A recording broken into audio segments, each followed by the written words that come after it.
There we are. Okay, we're now back on the record. I wanted to note for the record that last night Mr. Riggs, I think in KU LG&E, filed all of the material that we discussed yesterday. And I don't know if we can do today or tomorrow. We will have an order that basically reiterates our verbal order and how we'll deal with the material. So, are we ready, Mr. Crosby? Are we ready to begin? Mr. Conroy looks like he's ready to go. So we are, Mr. Chairman. Okay. Mr. Fitzpatrick. I keep saying that because I had a good friend, Dick Fitzpatrick, and every time I see Fitz, I think of him, Mr. Fitzgerald. So I apologize for that error. Mr. Chairman, okay. Most of the family's nickname is Fitz, so whenever we get together, he calls and says, "I'd like to talk to Fitz," we have to go through the list. Mr. Conroy, can you hear me okay? Yes, I can, Mr. Fitzgerald. Good morning. Wonderful. Good to see you again. Could you pull up your direct testimony? Because I've got a couple of questions. I want to make sure you've got it in front of you. I've got it in front of me. What, a certain page or? Okay. Yes, page 23, lines 8 to 10 is where I'd like to start if we could.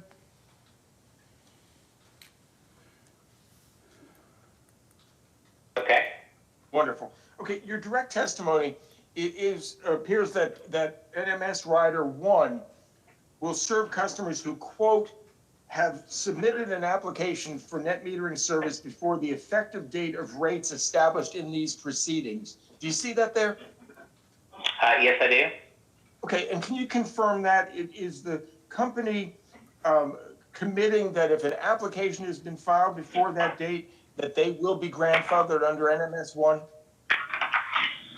No, I think if you would refer to Commission Question 3-7, we addressed this. Okay, and how do you address it? The statute itself, KRS 278-466, Section 6, makes it very clear that to be grandfathered, the facility has to be in service.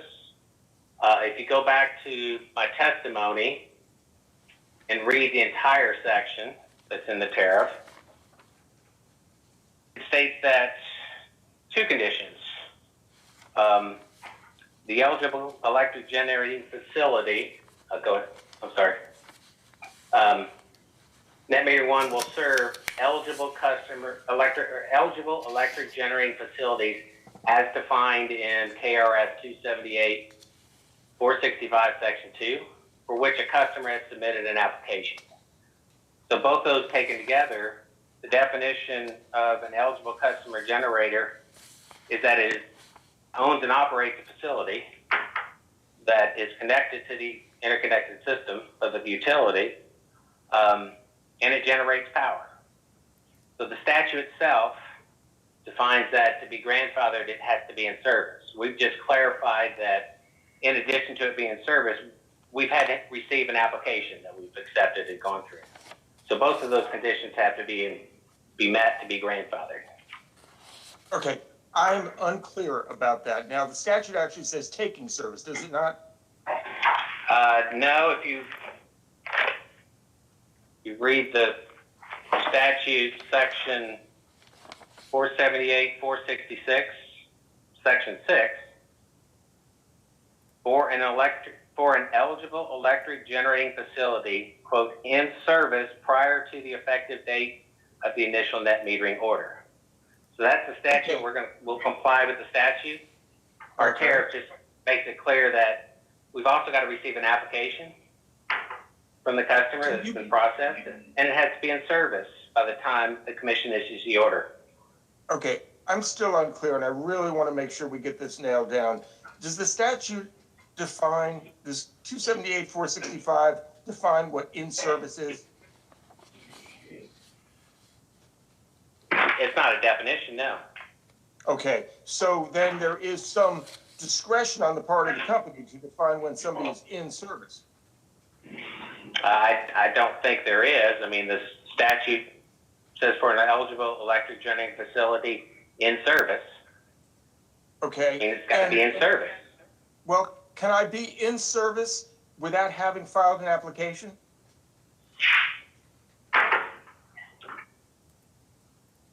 I don't think so. You've got to file an application with the company and go through the process, and then the system has to be in service before the order from the commission.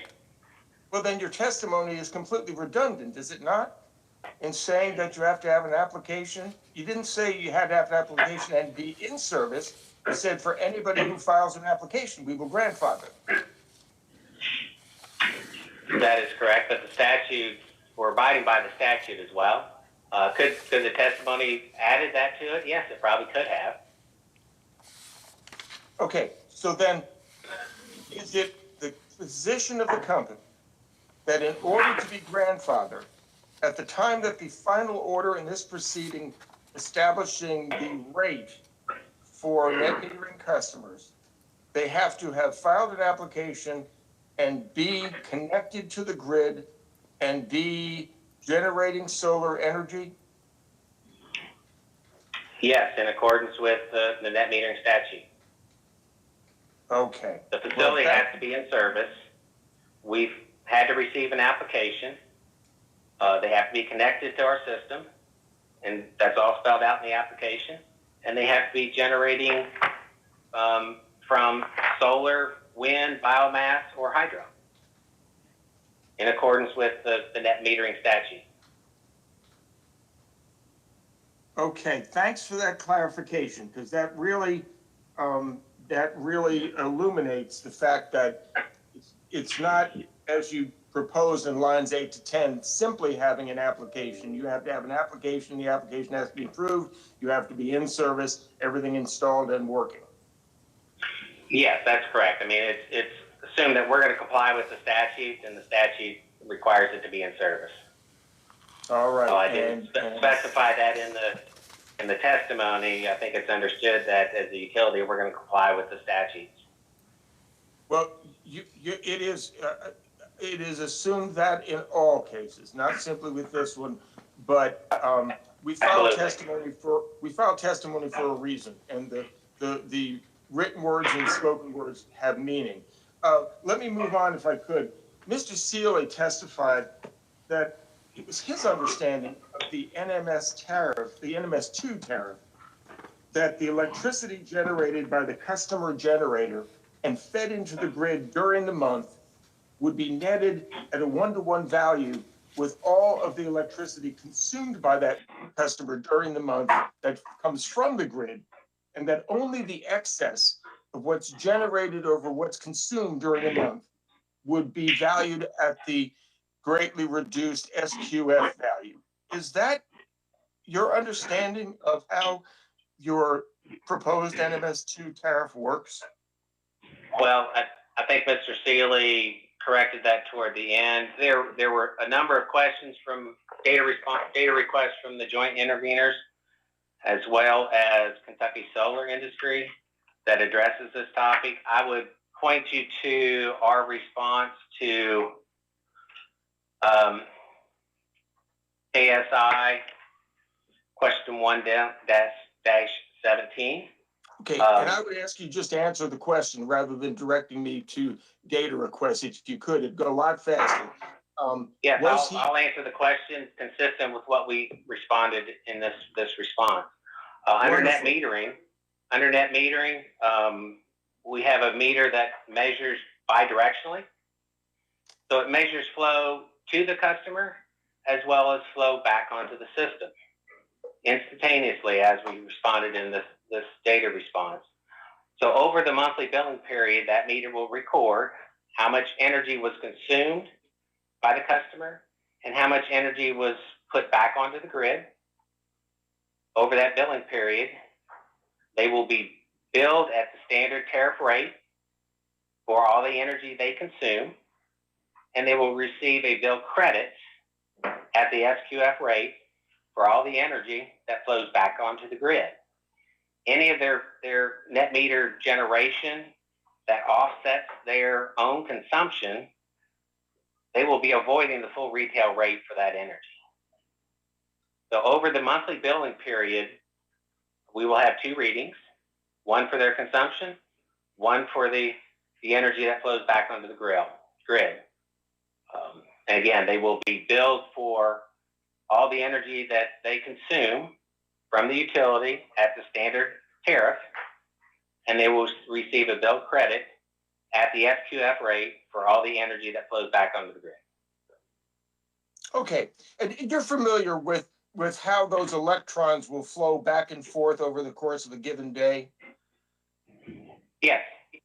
Okay, so is it fair then to say that the company is proposing an instantaneous netting where the electricity fed at any time during an hour, day, week is credited at a lower value, but the customers charge retail rate for all electricity used over the course of that day, week, or month? Again, what I've said is the meter will measure instantaneously the amount of electrons that flow to the customer, and they will be billed at the standard retail rate for all that consumption, for all the electrons that flow back onto the company system that all other customers pay for. We will bill them or give them a credit at the SQF rate. Okay, so then it is the case that rather than netting the use and production over a billing cycle, that you are netting and instantaneously and devaluing all electricity fed into the grid. It is a dollar denominated bill credit, not an energy. It is netted on their bill over the billing cycle at a dollar value per the statute. But anything fed in during that month gets the lower value. Anything fed into the company system is given a bill credit at the SQF rate. Okay, so the answer is yes. Okay, thank you. Could you go to page 25 of your testimony, direct testimony, please?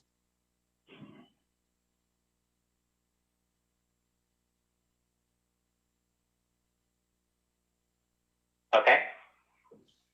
How many eligible customer generators do you currently have in the LG&E service area that are residential? There's numerous data requests on this. We've got approximately 500 to 600 for each company under a net meter. Okay, and how many commercial do you have? I don't know that off the top of my head. Quite a bit less than what we do on residential. I believe there are net metering customers that are on probably about 4 different rate schedules. Okay. On page 26 of your direct testimony, lines 4 to 8, would you take a look at those and let me know when you're ready to talk about them? Page 26, line 4 to 8, direct testimony. 48, okay. No, 4 to 8, lines 4 through 8. Okay. Your testimony, if I understand it, is that the customer generator who sizes their systems to align generation with their own consumption will, quote, continue to receive the same value for energy consumed, end quote. You see that testimony? Yes. Okay, you indicated a minute ago, you're familiar with the typical rooftop solar array and how those electrons flow back and forth. In a summer day, for example, there may be more than is needed for the customer's use, so the extra is going to flow onto the system in the evening. They may be pulling it back out. You're familiar with that? Yes. Okay, so if the company reduces the value of that fed-in solar that is fed in during the day but is later consumed by the customer generator, and you're reducing that value by 3/4, how can you say that the customer continues to receive the same value for the energy consumed? If the customer sizes their solar system to align with their usage, they still get the retail rate benefit for all the energy that offsets their own consumption. If in your example, they're likely sizing it much larger than what they would consume during the daylight hours, then feeding it back onto the grid for all of the customers to buy at the SQF rate.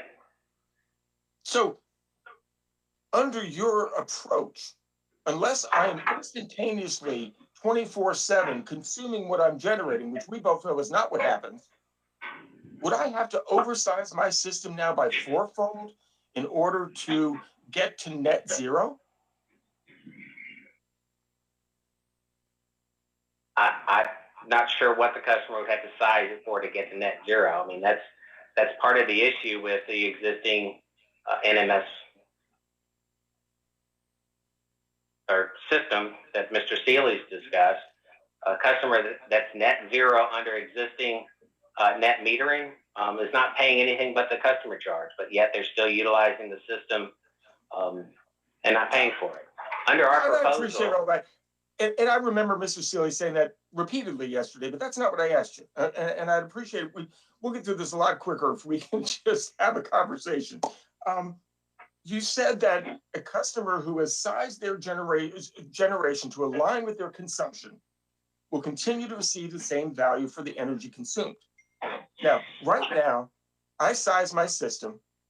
During the day, I'm generating maybe more than I need, goes into the system. In the evening, I pull it back out. It nets out at one-to-one credit, whether it's kilowatt hour denominated or dollar denominated. You're proposing that same scenario, I feed it in, I get a quarter of a credit for roughly for a quarter of what I now get in terms of a credit. So if I'm going to stay net zero, or I'm going to align the generation with consumption and get the same value, I'm going to have a system that is roughly 4 times bigger than the one I've got now. Isn't that right? Well, I disagree with your scenario. What we're proposing is that a customer generator, as a customer, can offset their energy consumption at the retail rate. All energy that is provided back onto the system that all other customers have to pay for that energy, they will pay for at the avoided cost rate. So the customer generator is still getting an offset for their consumption from their own generation. When they push generation back onto the system, that again, all other customers have to pay for, right. The appropriate price for that is avoided cost. Are you familiar with any solar customer in your experience with net metering who instantaneously matches their production and consumption every minute and every second of every day? Again, I've not studied that specific scenario, no. How likely, given that you understand how electrons flow back and forth from the meter, how likely do you think it would be? Well, I think it is very, very variable, given like even today's scenario. Sun's not shining, so they're not generating, but yeah, they're going to be utilizing the system. Right, and again, when they size their system to offset their own generator, their own consumption, they will get the full retail value for all that energy that they offset. And again, when they overgenerate, that goes back onto the system that all other customers have to pay for. We believe that appropriate rate is SQF, the avoided cost. Well, I fully understand that. I'm just trying to figure out a simple question and a simple answer. And I appreciate the mantra that the other customers have to pay for. We can set that aside and say, we understand that, okay? I'm just trying to understand. Unless I size a system so tiny that it never feeds anything into the grid, I'm going to have to oversize my system to achieve the same net zero that I now get under a one-to-one credit. Am I not? Oh, I tell you what, Mr. Cover, let me withdraw that, okay? I think, let's just withdraw. Um, do you agree with Mr. Sealy that the alleged subsidy is about 10 cents a year, representing the difference between a retail rate compensatory credit and an avoided cost compensatory credit? I think Mr. Sealy speaks for himself yesterday, and I have no reason to disagree with what he spoke about yesterday on the subsidy. Then you agree with him? Yes. Okay, there we go. And with a 1% cap, how large could that alleged subsidy rise per month and per year if, for non-participating customers, if a one-to-one credit continued to be provided? Do you know what the worst case scenario is? I believe Mr. Sealy spoke to that yesterday, and it's in one of his data responses to the Commission's data request. Okay. So you don't recall off the top of your head? I do not. There's a lot of information in the record that I try to recall. Okay. What current DSM offerings are available to residential customers in the KU and LG&E service area? There's several. They're listed in the DSM tariff. I don't know the specific ones off the top of my head. Okay, so you don't know any of the programs that are offered? There are rebate programs. There are DLC programs. If you want, I can pull up the tariff itself and read them off to you. That'd be great.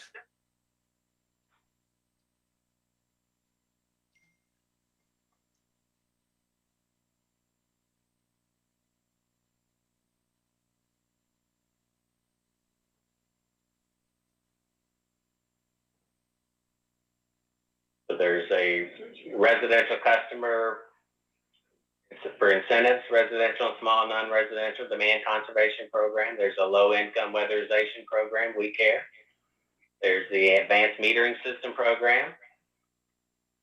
There are non-residential demand conservation programs. There's a large non-residential demand conservation program, and then there's a non-residential rebate program.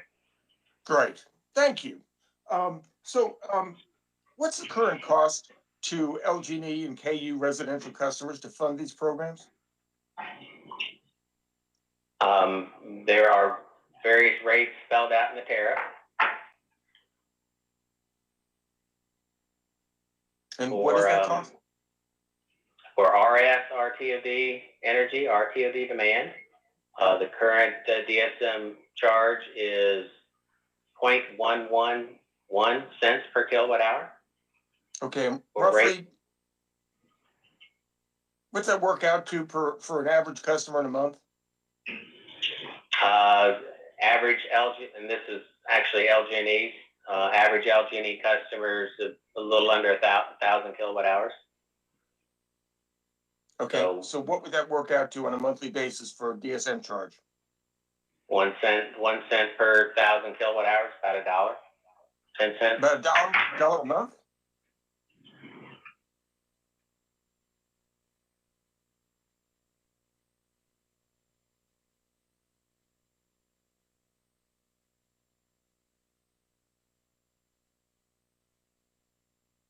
About $1. $1.11 a month.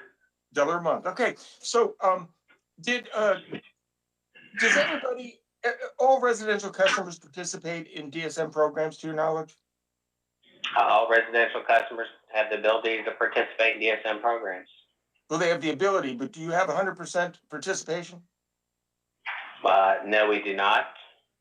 Okay, and are these programs all equally useful to renters as they would be to homeowners? They could be.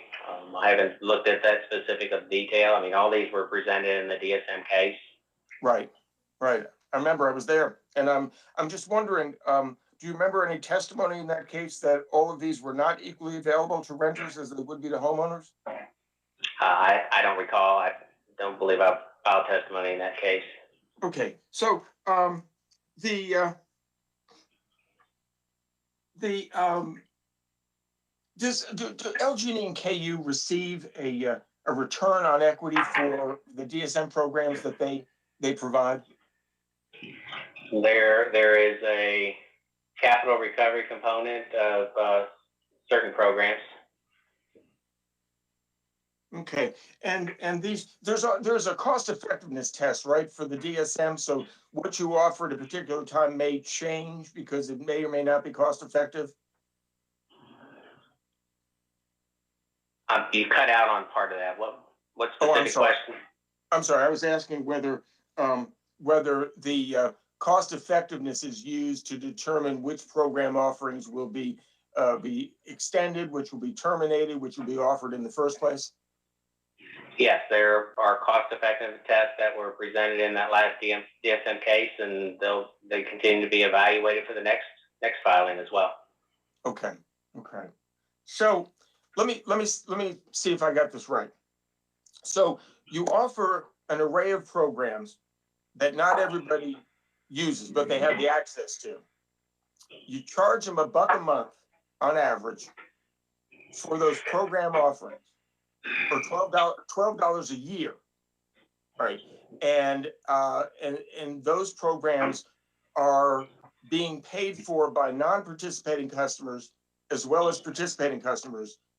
And we're here today talking about a 10-cent a year alleged subsidy on net metering. Is that correct? Well, I would not call the DSM a subsidy. I mean, those past cost benefit tests, and they benefit the whole system. What we're talking about on net metering is what is the appropriate cost for all customers to pay for energy that is provided onto the grid, and that appropriate cost is the avoided cost rates that we could have otherwise generated. Okay, let me ask this, and you just jumped right to the answer, and I appreciate that very much. You don't think the DSM offerings are a subsidy because they've passed a cost effectiveness test. Is that what you testified? That's correct. Okay. Did you do a cost effectiveness test for net metering in determining the rate that you are going to compensate for fed-in solar? Again, I think Mr. Seeley addressed this quite a bit yesterday. What we are proposing is what is the appropriate rate for all customers to pay for energy that flows onto the grid. We're not addressing what is the appropriate rate to charge a net metering customer through rate design. All we're talking about is the price of energy that comes back onto the grid, and what is the appropriate price that all customers pay for that energy. No, I appreciate That's what our proposal is.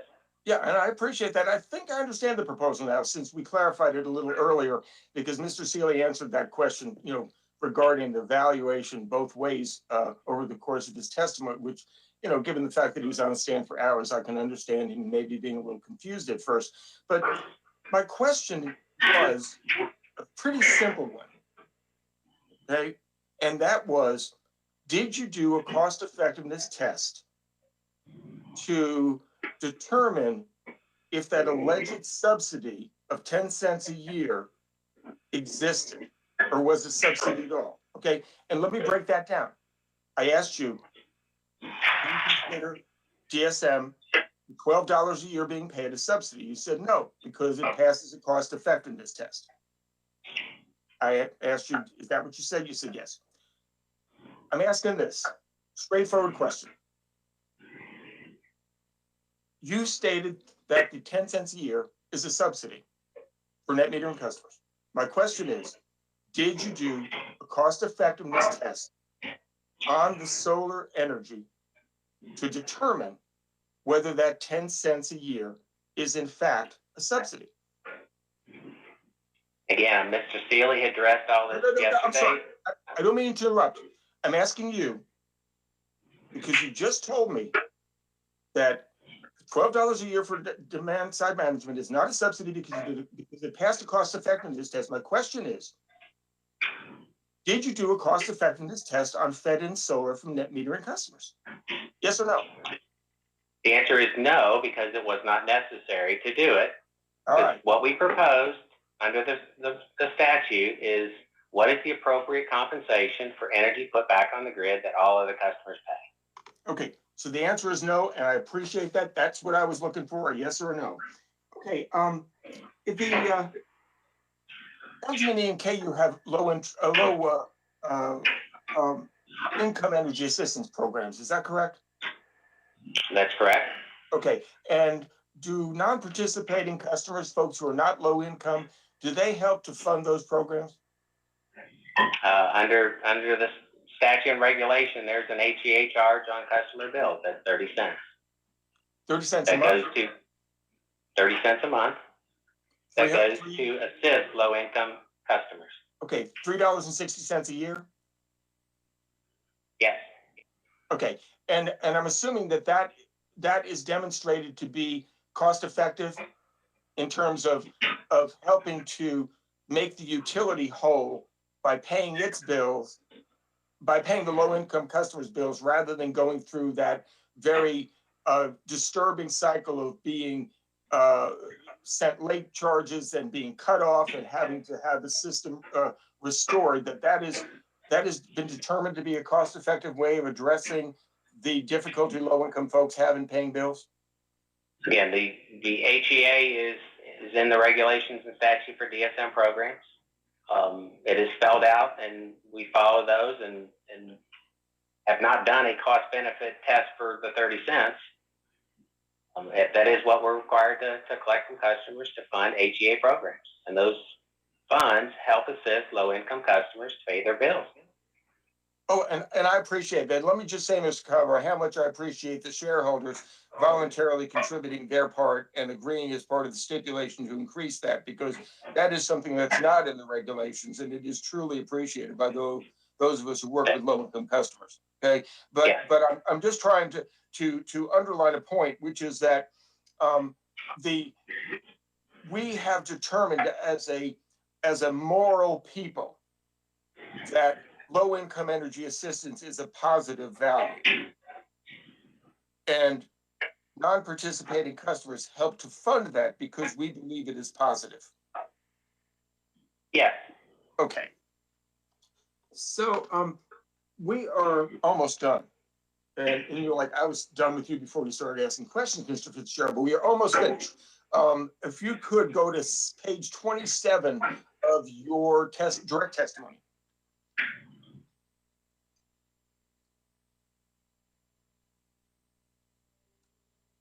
Okay. You use the word externality. What's an externality in your mind? That is something that is not a direct cost to the company for providing service. Okay. Were you on the web when Mr. Sinclair provided his response to my inquiries concerning the 10 megawatt Brown Station solar generating facility? Yes, I was. Okay, and he read into the record his response to the question of why the commission should approve not only the 40 megawatt gas plant that was being done, but also the 10 megawatt solar array. And he said there were 4 reasons. And one of them was that it lowers the utility's greenhouse gas emissions.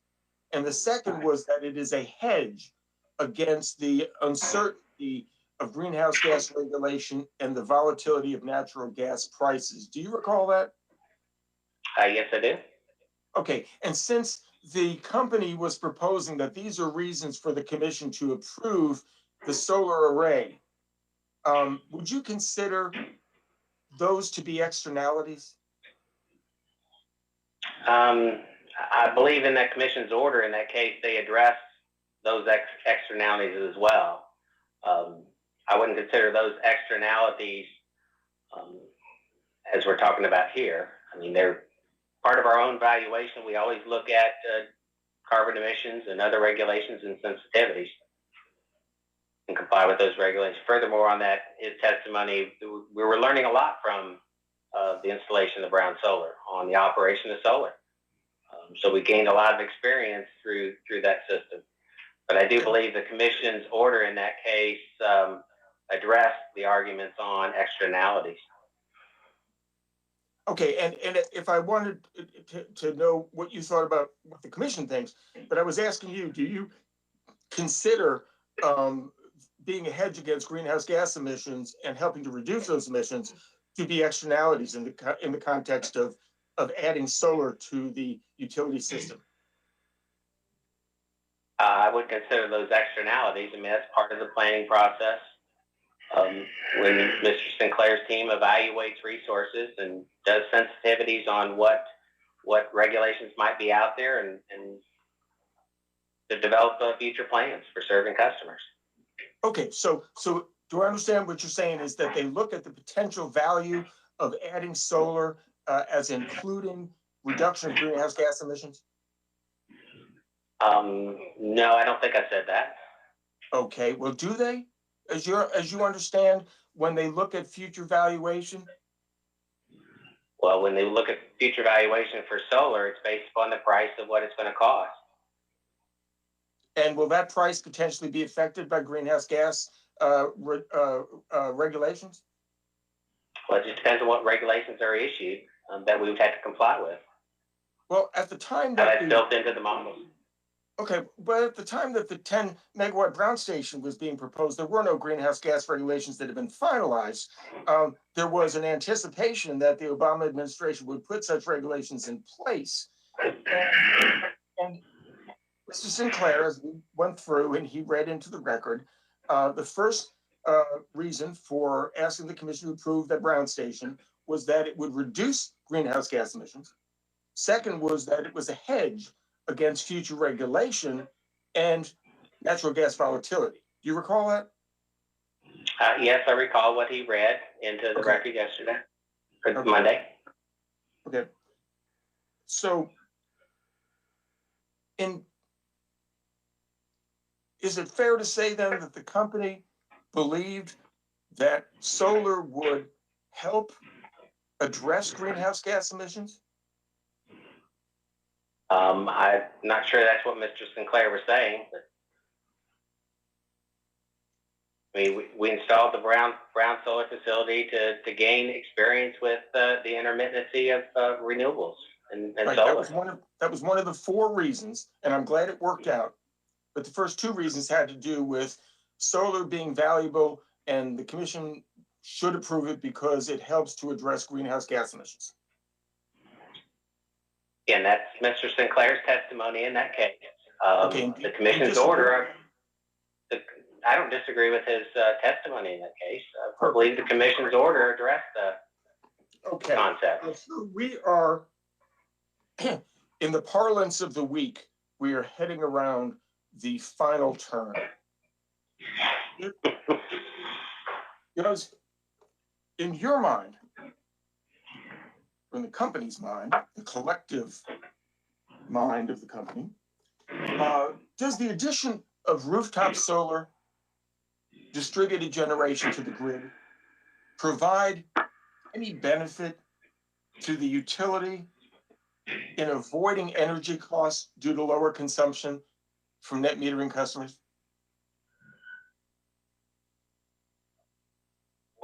I'm not sure I understand what you're asking there. Okay. Does the addition of rooftop solar to the grid provide any benefit to the utility in terms of avoiding energy costs due to the lower consumption by the net metering customer of utility generated power? It would provide benefits in the sense that we would not have to generate and incur the variable costs associated with generating that, but the system is still in place to serve those customers whenever the sun's not shining. Right. So there is avoided energy costs, but not necessarily avoided capacity or other costs, as Mr. Sinclair or Seeley discussed yesterday. Right, and I'd asked you specifically on avoided energy costs, and I appreciate your providing that additional midrash on that. Would the addition of net metering provide locational benefits that might reduce loads in certain constrained areas? Again, Mr. Seeley has discussed that. Mr. Wolf has discussed that in his rebuttal testimony. I was just asking. I've not studied that specifically. Okay. To your knowledge, has the company studied that? Again, I think Mr. Wolf has addressed that in his rebuttal testimony and what they're looking at from a distribution planning perspective. Okay. Do you know whether the company has studied that? Is my question. I don't know specifically because that is in Mr. Wolf's area. Okay, that's a fair answer. Do you know whether the company has studied whether the addition of rooftop solar would provide benefits in terms of potential load reduction for the transmission and distribution infrastructure because the generation is closer to the load? Again, I have not studied that in my area. Okay, I believe Mr. Seeley has discussed it and others have discussed it in their testimony. Okay. Responsible for those areas. Yeah, Mr. Seeley seemed to indicate, and the reason I was asking you is it's a little bit of confusion because Mr. Seeley seemed to indicate that there's a potential that adding net metering customers was going to overload the system when in fact, are you aware that the interconnection guidelines prevent that from happening?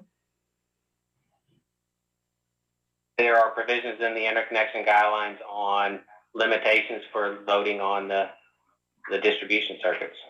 Okay, and those were put in there specifically as a matter of consensus from the utilities and from my clients to prevent that sort of damage to the local grid? And I can't, as I said in the data response, I can't speculate on what the reasons for that language being put in at the time it was put in. Do you know what the effect of that language is, though? Is it not to prevent that from happening? It would appear that having a limitation would affect or would prevent overloading. Okay. And do you know, has the company studied the potential benefit of adding net metering solar in terms of avoided generation costs and avoided transmission costs? We can take them one at a time. Again, Mr. Seeley talked all about that. I have not studied that myself, and he addressed the issues associated with avoided capacity and avoided transmission yesterday. Okay. And does the addition of rooftop solar provide any value, or are you aware of any studies by the company indicating the value, the potential benefit that rooftop solar would have in terms of avoided distribution capacity costs? Again, I think I've already answered that. Mr. Seeley's talked about that. Mr. Wolf has talked about that.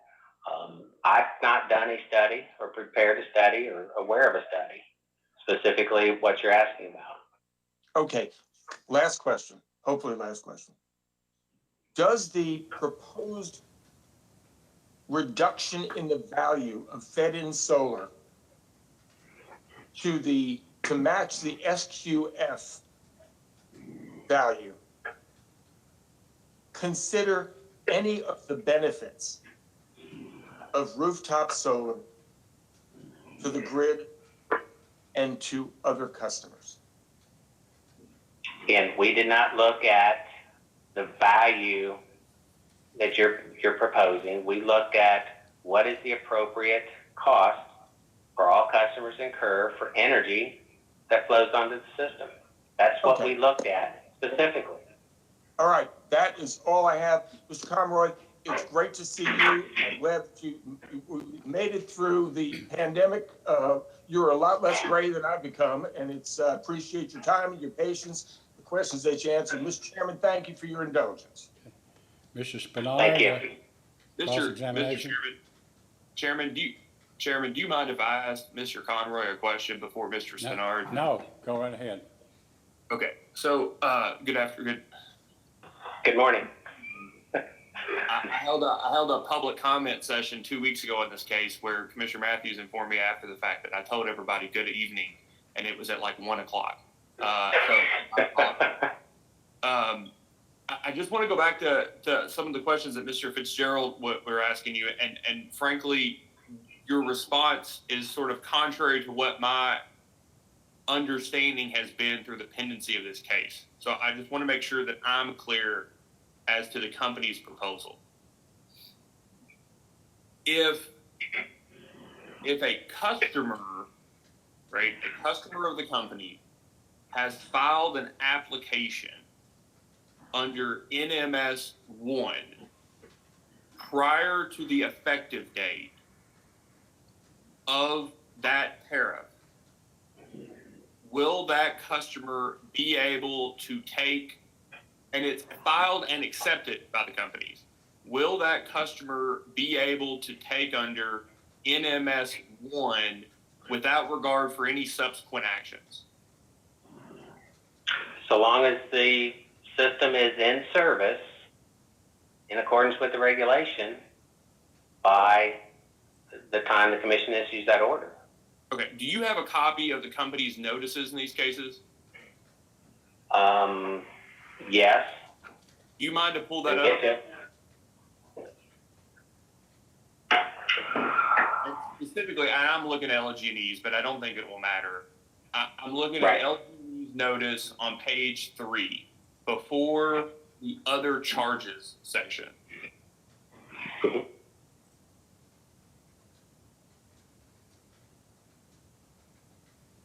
And this is the abbreviated notice? It's just the one that was filed with the application. It was separately filed with the application. I think it's, I guess it's the abbreviated one. Yes, 5 pages. Yes.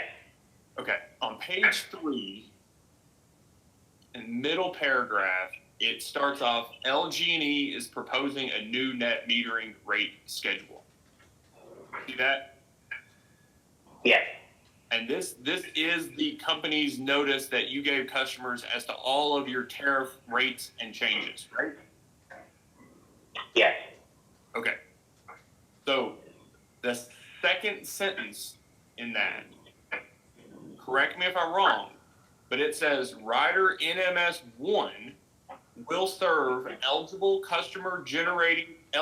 electric generating facilities as defined in KRS 278-465-2, for which customers have submitted an application for net metering service before the effective date of rates established in this proceeding. Is that what that says?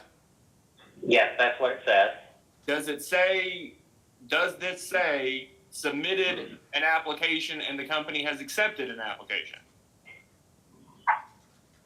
No.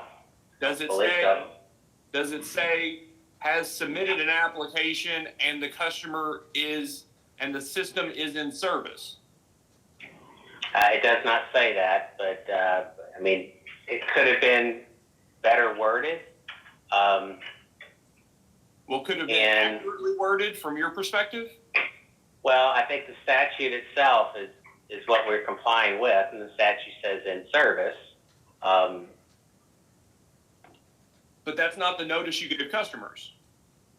The notice you give customers says submitted an application, right? But it also references the serve eligible electric generating facilities as defined in KRS 278-465-2, which defines it as being interconnected to the company system and generating electricity. That's that definition. That's what you're saying that definition says? That's the way I read it. That just says that the rider will serve those facilities. It doesn't say anything about the effectiveness of the legacy period provided for in the statute, does it? It does not, no. Okay, and so this is the notice that was sent out to this and combined with the KU notice was the company's notice of its changes to its 1.3 million meters, right? That's correct. Okay. So it's the company's position that even though this is what the notice says, that it will not be providing or is proposing legacy status to NMS1 customers whose systems were not in service prior to the effective date of the tariff. Is that your testimony? That is the way we read the statute. If the commission wants us to honor what's in the specific language there, we're willing to consider that as well. Okay, and I guess I'll ask Mr. Miller because I've asked other people today, or the last couple of days, if they can commit to something. But I'm asking, is the company committing? The question I like that is the company committing to abide by the notice?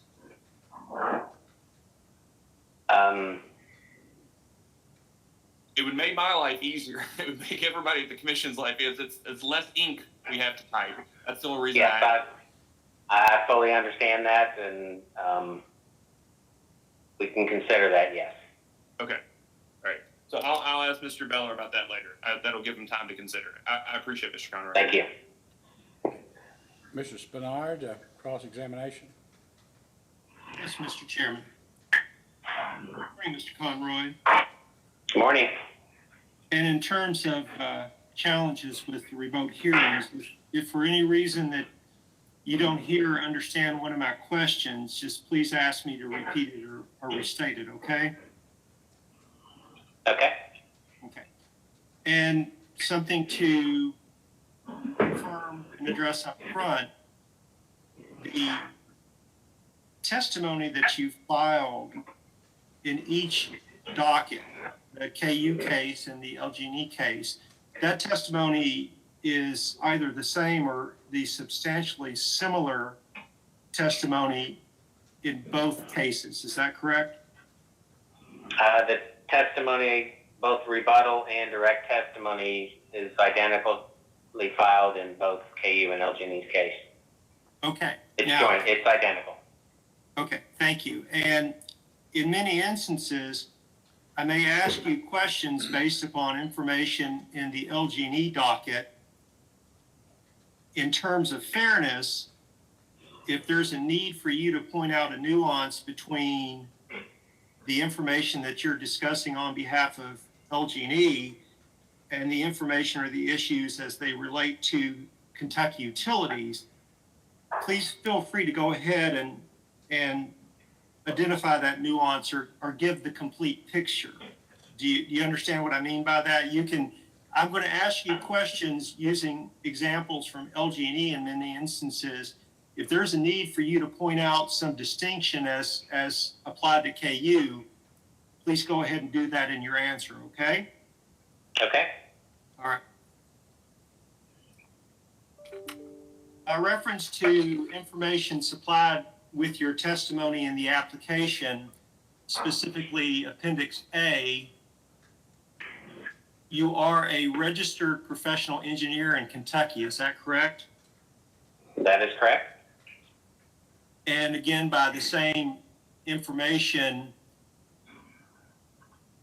you began working in rates by at least no later than April 2004.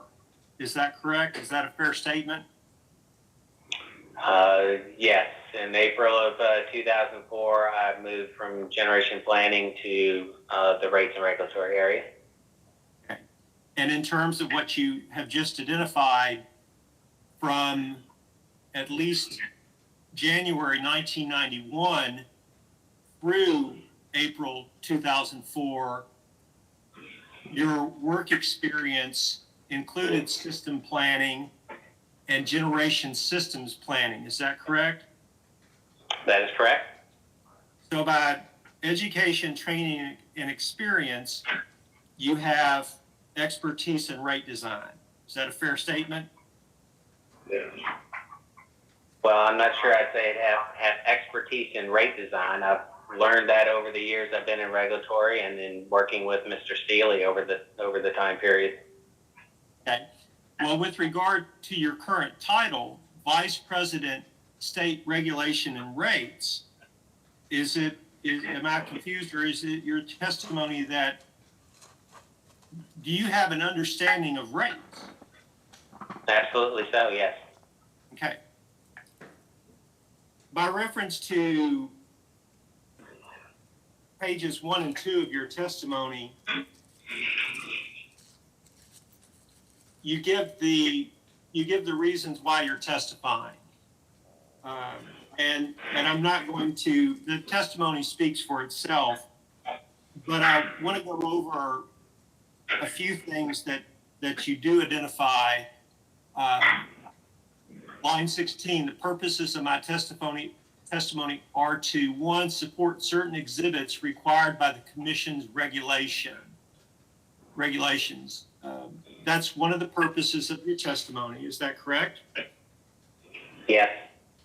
Okay. And with regard to the commission's regulations, the commission does have regulations addressing customer notice. Is that correct? That's correct. Okay. And with regard to customer notice, if we look at LG, if we look at volume 1 of 3, tab 6, we can find information concerning customer notice. And this is information that you sponsored. Is that correct? That's correct. Okay. And so one portion of tab 6 is for an abbreviated notice. Is that correct? That's correct. Okay. And if we take a look at the abbreviated notice, specifically at page 3, and we've gone over this a lot, but I just want to clear up a few things. It does say that among other things, it does talk in terms of LG&E proposing the new net metering rate schedule, rider MMS2, and renaming the existing rider NMS to be rider NMS1. Okay, do you see that? It's the third paragraph? Yes. Yeah, that's the section the vice chairman and I just discussed. Right, and you also just discussed the following sentence, and I'm going to read it into the record, and if I miss this, please correct me. Rider NMS-1 will serve eligible electric generating facilities as defined in KRS 278.465 sub 2, for which customers have submitted an application for net metering service before the effective date of rates established in this proceeding. Is that correct? That's correct. Rider NMS2 will apply to all other net metering customers. Do you see that? Yes. And then finally, LG&E is also proposing new terms and conditions for net metering service interconnection guidelines. Do you see that? Yes. Okay. Now, with regard to Exhibit C from the same tab, that contains the full notice. In addition to the abbreviated notice in the application, there's also another exhibit that contains the full notice. Yes. And at page 28 of the full notice, it contains a discussion of the proposal for net metering, and it includes the same statement in pertinent part that if a customer has executed the company's written application for interconnection and net metering before January 1st, 2021, they have available service under net metering, the NMS1 tariff. Is that correct? That's correct, what it says, yes. Okay.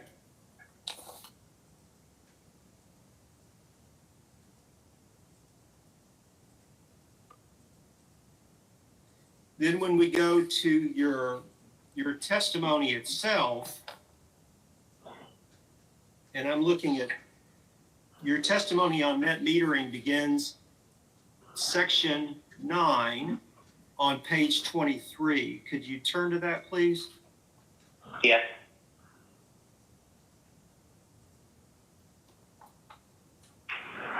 And so in this particular section, at page 23, beginning on line 7, you identify or you testify that, again, the rider MS-1 will serve eligible electric generating facilities as defined in KRS 278.465 sub 2, where customers have submitted an application for net metering service before the effective date of rates established in these proceedings. Do you see that?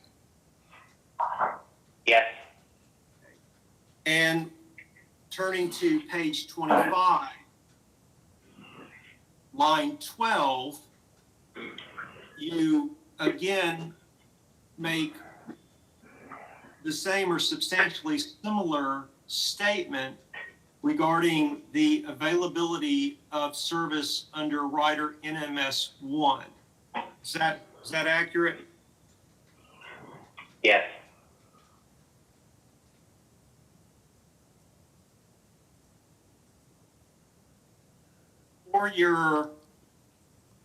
For the testimony filed in the applications, did you submit any updates or revisions to the testimony? No, I did not. Okay. And for the notices that were supplied in volume 1 of 3, tab 6, those notices for either the abbreviated notice or the full notice, was there any update to those notices supplied in these proceedings? No, there's no update to those notices. We did file the certificate of completed notice that contained the same notice provisions. Okay.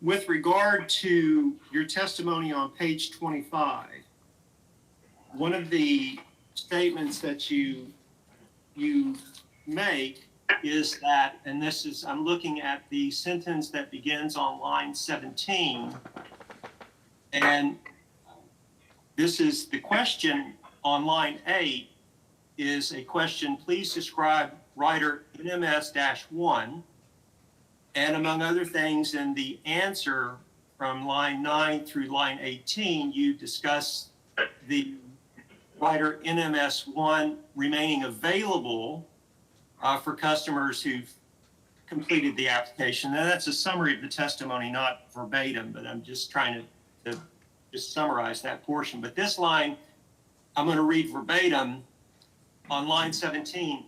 This proposal comports with the requirements of KRS 278.466. Do you see that? Yes, I did. Okay.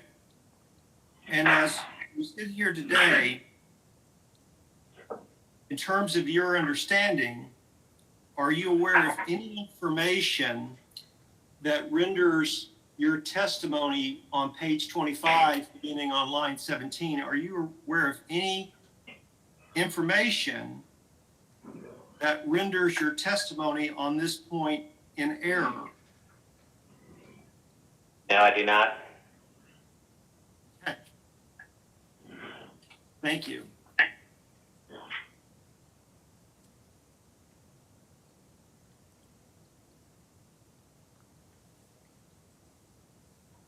Could you please turn to page 16 of your testimony?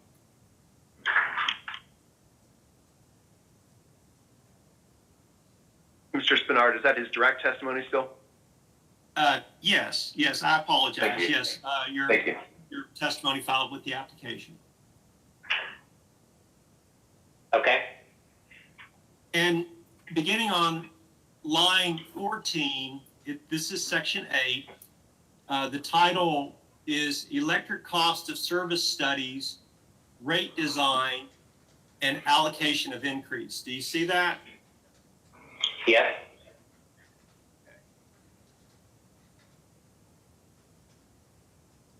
Now, again, you're the vice president of state regulation and rates for the companies, correct? That's correct. And in your opinion, and in your capacity as a witness offered by the company's in-rate design, is the intent for the rates proposed by KU and LG&E neutral to energy from solar generation, or is the intent for rates to promote or oppose solar energy generation? Can you state that again? Sure. And that's a choppy question with two parts. So the second part's contingent upon your answer to the first part. So the very first part, let's do that one first. In your opinion, and in your capacity as a witness offered by the companies in rate design, is it the intent for the rates proposed by KU and LG&E to be neutral to the use of neutral to energy from solar generation? And the rates that are designed by Mr. Steely are to reflect cost of service. It's not to promote or go against renewable solar or anything else. They're rate designs that reflect the cost of service. Okay, thank you. In your opinion, and in your capacity as the witness offered by the company in rate design, as one of the witnesses offered by the companies in rate design, is the intent for the rates proposed by KU and LG&E neutral to the use to service under a net metering tariff rider by a customer? The rate design that Mr. Seeley's proposed is based upon cost of service. We are not proposing any different rate design for net metering customers for the service they take from the company. Okay, so, and I apologize, because this is the first part of the question is it your testimony that KU and LG&E are neutral with regard to customers receiving service under a net metering tariff rider, or is it the intent of the company to either promote or oppose the customer use of a net metering tariff rider? It's neither one. Under rider NMS, it's only addressing the appropriate compensation for energy that's put back onto the grid that all customers pay, as I mentioned earlier with Mr. Fitzgerald. Okay. So we're not proposing any different rate design for net metering customers' consumption. Okay. With regard to, separate from the rates associated with consumption, just for a moment, separate from the rates associated with consumption, there are other facets of the net metering service tariff that the companies are proposing, specifically with regard to interconnection, for example. Is that correct? Yes, there are some proposals on the interconnection guidelines. Okay.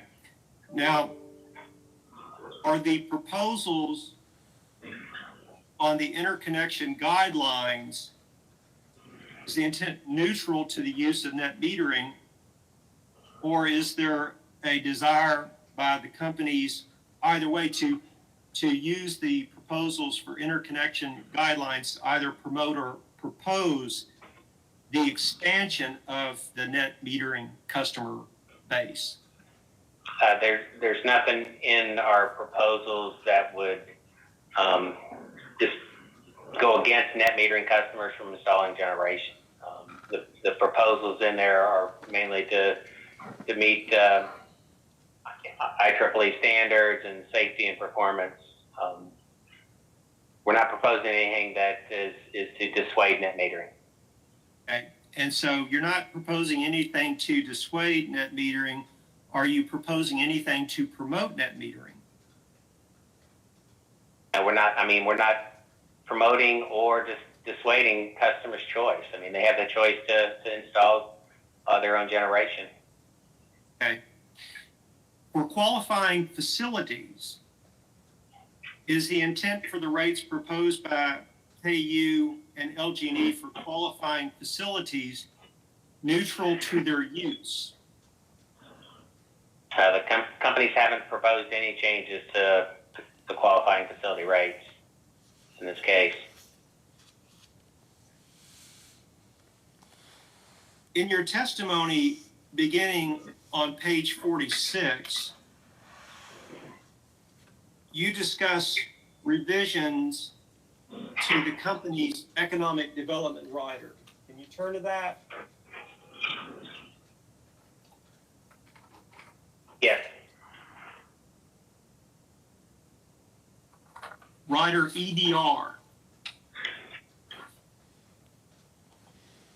Were you, my understanding is that you were what we would say present. You were otherwise listening and aware of the testimony supplied by the company's witness, Mr. Seeley. Is that correct?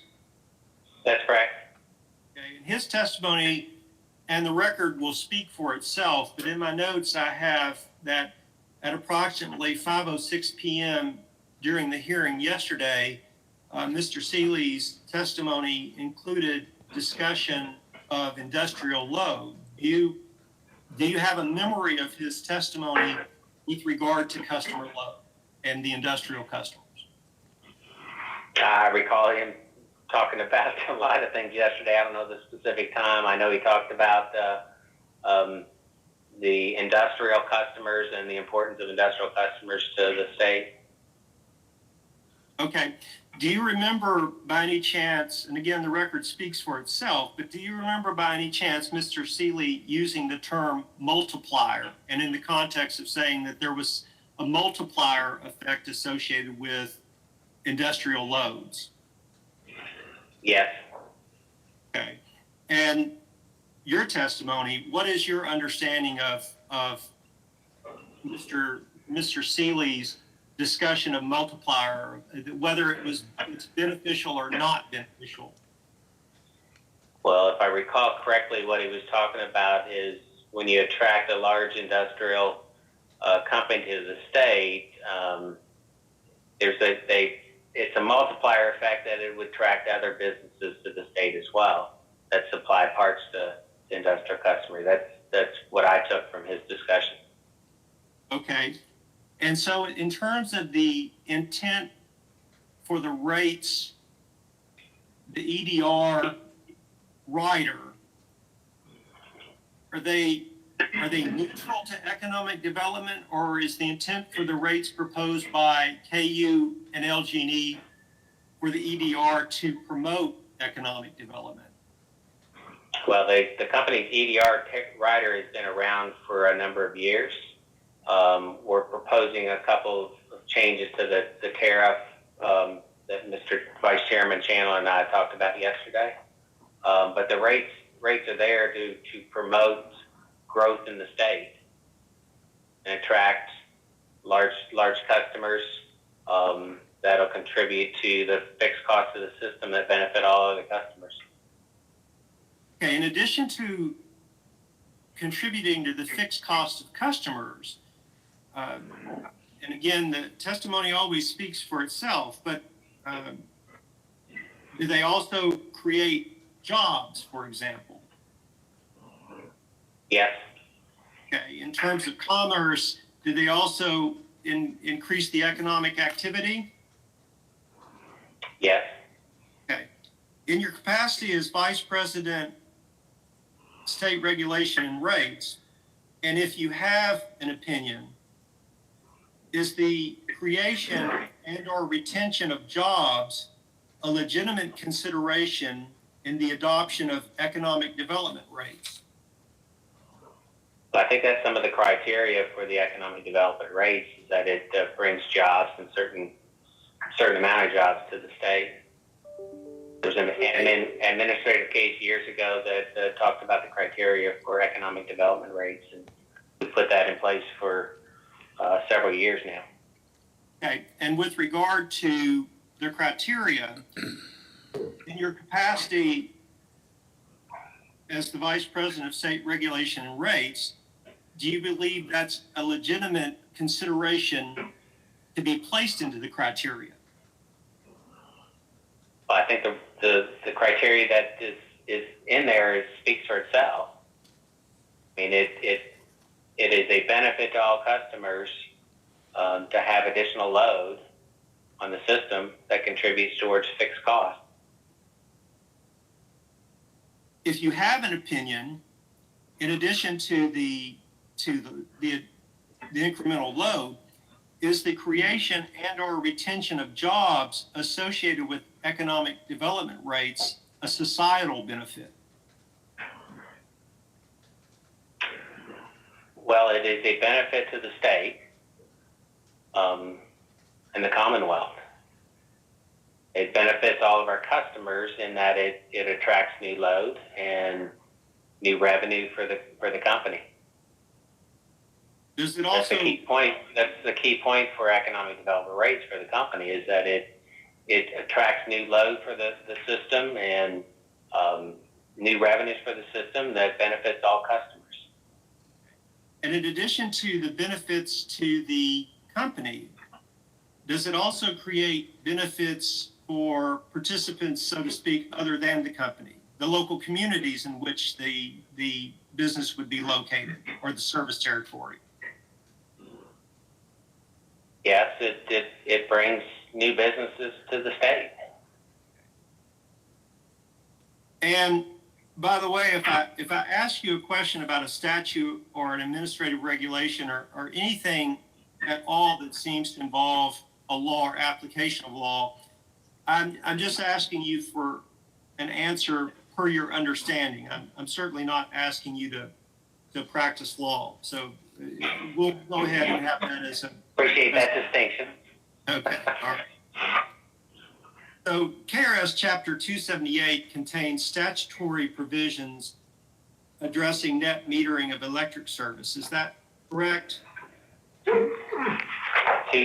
Yeah, KRS 278, 465 through 468. Now, each statute speaks for itself, but and if you know, and in very general terms, not a specific provision, but generally, the statutory provisions for net metering trace back to legislation that became effective in 2004. Is that your understanding? Does that comport with your memory?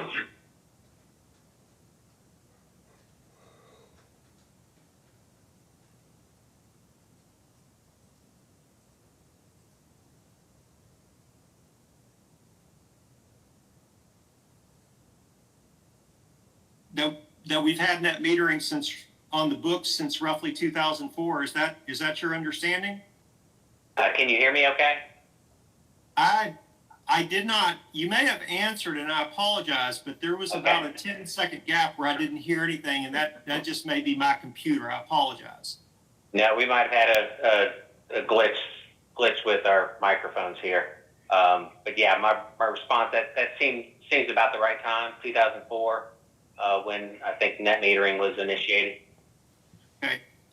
And again, in terms of your understanding, in 2019, the legislature saw fit to enact revisions to Kentucky's net metering law. Does that match your understanding? And what was the time frame on that?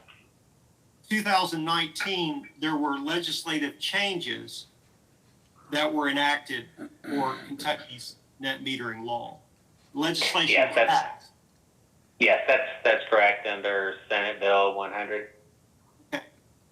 And so we'll use the vernacular Senate Bill 100, and we'll just understand for the purposes of the record, anytime we reference Senate Bill 100, we're talking about Chapter 101 of the 2019 Kentucky Acts. Okay.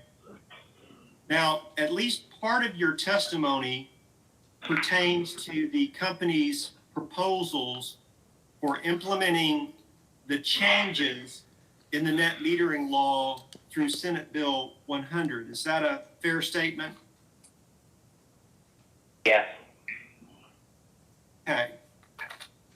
So what I'm going to ask you to do for the moment is to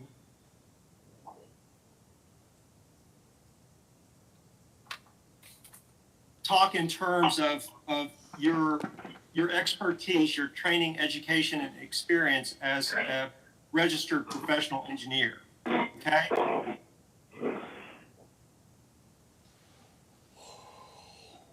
Among the changes in the net metering law, and this is under KRS 278.466, Part 1, it is now the case if the cumulative generating capacity of net metering systems reaches 1% of a supplier's single hour peak load during a calendar year, the supplier shall have no further obligation to offer net metering to any new customer generator at any subsequent time.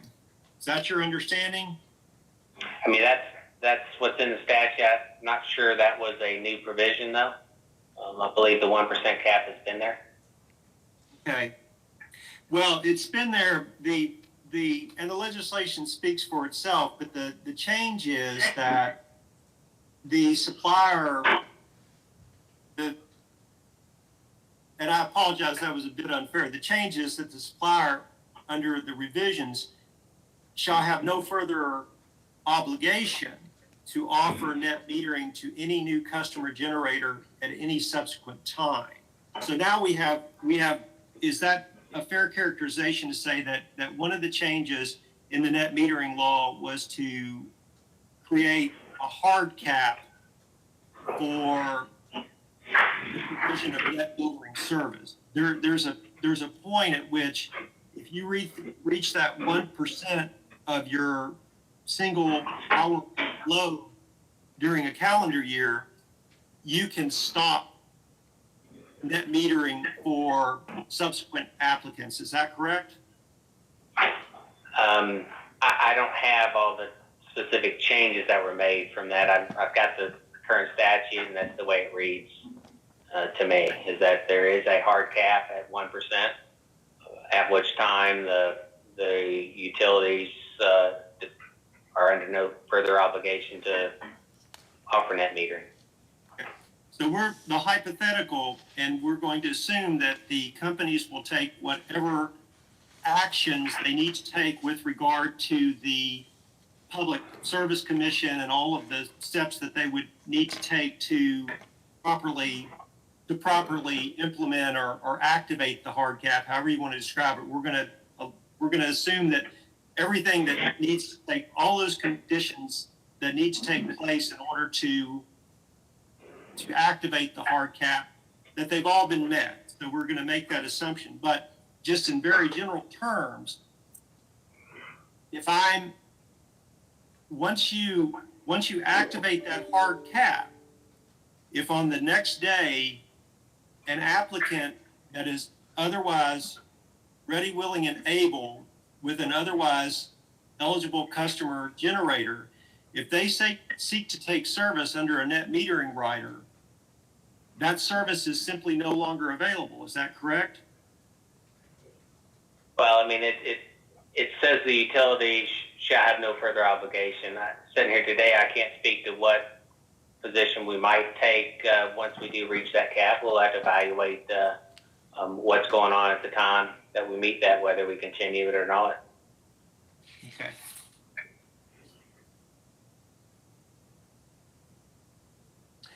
Is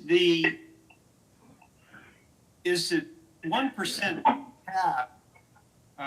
Is it fair to characterize the 1% cap as a technical rate, and in terms of some additional foundation prior to you answering, hypothetically, could that cap have been set at, say, 0.75% or 1.5% or 2% of cumulative generating capacity? Is there, to your knowledge, is there any technical reason or technical rationale associated with the selection of 1%, to your knowledge?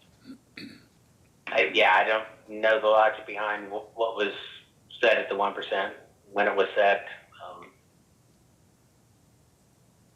Are you aware of the Commission's net metering service interconnection guidelines? And I'm talking specifically about the guidelines that are contained in Appendix A of the Commission's January 8th, 2009 order in administrative case 2008-169. Are you familiar with those? Yes, I'm generally familiar with them. I know that case back in 2009, and all the utilities established net metering interconnection guidelines in accordance with that order. Okay. Now, for level 1, for a level 1 application, and I'm at page 3 of Appendix A of that order, I'm going to read into the record. There are a variety of requirements associated with a level 1 application. I'm just going to read one, and it says the utility will approve the level 1 application if the generating facility also meets all of the following conditions. So there are multiple conditions, but I'm just going to focus on one. This is under subsection 1. For interconnection to a radial distribution circuit, the aggregated generation on the circuit, including the proposed generating facility, will not exceed 15% of the line section's most recent annual 1-hour peak load. And then it goes on further to state, a line section is the smallest part of the primary distribution system the generating facility could remain connected to after operation of any sectionalizing devices. Is that comport that the appendix speaks for itself, but I've read it into the record. Does that comport with your understanding and your recollection? Well, I've not read that language. I'm assuming you're reading what's in the Commission's order, and that's a provision. I know Mr. Fitzgerald and I spoke about that earlier on the 15% cap on the distribution system. Okay. Well, with regard to your education, training, and experience as a registered professional engineer, if you have an opinion, what is the purpose of the 15% cap? I mean, I can't speculate on what the purpose was. I know Mr. Fitzgerald and I talked about that it was to restrict the overloading on the system. I would assume that's probably what that criteria would provide. But again, I'm not working in the distribution planning area, and Mr. Wolf would have more of a knowledge on that. Okay.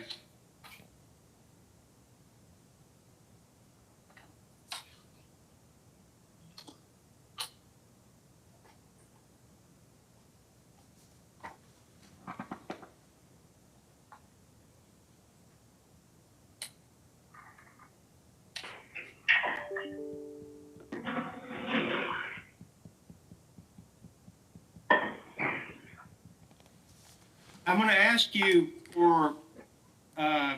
to ask you to switch to your rebuttal testimony now, and please let me know when you get to your rebuttal testimony. I have to rebuttal up. Is there a certain page? I'm looking at page 2, and just let me know when you get there. I'm there, yes. And I'm looking at line 18, and at the very end of line 18, there's a sentence that begins, as a customer generator takes service from the companies and pays cost of service based rates for service companies provide. Do you see that? Yes, I do. And the sentence before that, it states, it is important to remember that a customer generator stands in two separate and distinct relationships to the companies, customer and generator. You see that? Yes, I do. And terms get and phrases get there are a variety of interesting terms and phrases that get used in utility regulatory proceedings. This notion of standing in two separate and distinct relationships. Have you ever heard the term prosumer used to describe a customer who's a producer and also a consumer? I can't say I have, but Okay, and then again, sure. But do you think but if I understand your testimony, you're saying that customer the same customer has separate identities. One is a producer of energy, and the second identity as the consumer of energy. Is that correct? Well, I would say the point we're trying to make here is there are two different roles. One, as the net meter, the customer generator is a customer that is taking service under a standard rate schedule. They are also a generator under rider NMS for any energy that flows back onto the grid. So there are two distinctions that we're trying to make here. Okay, and I'm going to cover your response to question number 17 to Kentucky Solar Industries Association, Inc.'s initial request for information. Question number 17, you and Mr. Seeley were the responding witnesses, and I think you probably are the best witness to ask these questions, and that's by reference to Mr. Seeley's testimony yesterday. And I just want to clear up just a few things, okay? Okay. All right. The notion of the customer generator, the customer is producing energy and the customer is consuming energy.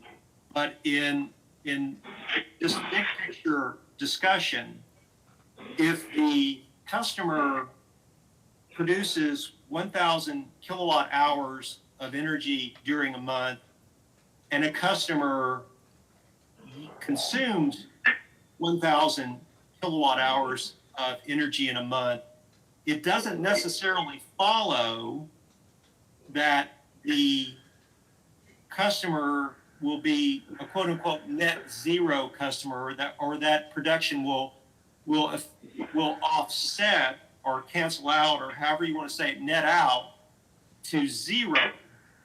That because and I think your testimony in the response is that the bidirectional meter is the reason that 1,000 kilowatt hours of production will not necessarily match 1,000 kilowatt hours of consumption for purposes of net metering. Is that correct? Well, under the existing or the new net metering statute, it is not a kilowatt hour denominated netting. It is a dollar denominated netting, and that is accomplished through the bidirectional meter that measures energy flow to the consumer and energy flow back to the system instantaneously. Okay. That's how the net metering statute will work now. Okay. So if I'm a residential customer taking net metering service under a tariff rider, NMS2, the proposed tariff rider, I'm not interested at the moment in any legacy rights. I'm talking about prospectively, if it's approved, that my consumption of energy, to the extent that it's at any time registering that I'm using energy, it's coming from, I'm going to have to pay for that. Is that correct? That's correct. Under the standard rate schedule for any consumption, they pay the standard rate for that consumption. So, as a practical matter, if I'm sitting behind the meter, my way to avoid the consumption, that amount of consumption from LG coming in me, I would need to match my usage of energy in my home to the period of energy production behind the meter, because that's how I would become a net zero. That's how I have no consumption from the companies if I'm matching my energy production and my energy use behind the meter and not using energy when I'm not producing the energy behind the meter. Is that accurate? Well, I mean, the customer generator, if it is solar, the customer is going to be consuming at nighttime. The customer is going to be consuming from the company today when the sun's not and it's cloudy. So there will be consumption, but to the extent that their generation is generating, it will offset their consumption at that same time period. Okay.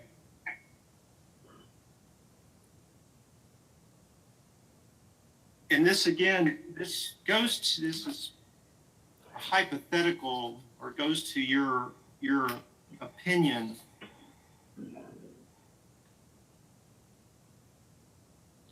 Do you think that the proposed NMS2 will, if you have an opinion, do you think that the proposed NMS2 by the companies will result in prospective applicants for net metering service to design systems that have battery electric storage systems or otherwise have battery capacity? Do you think it's going to make if it's adopted, do you think that the NMS2 is going to have any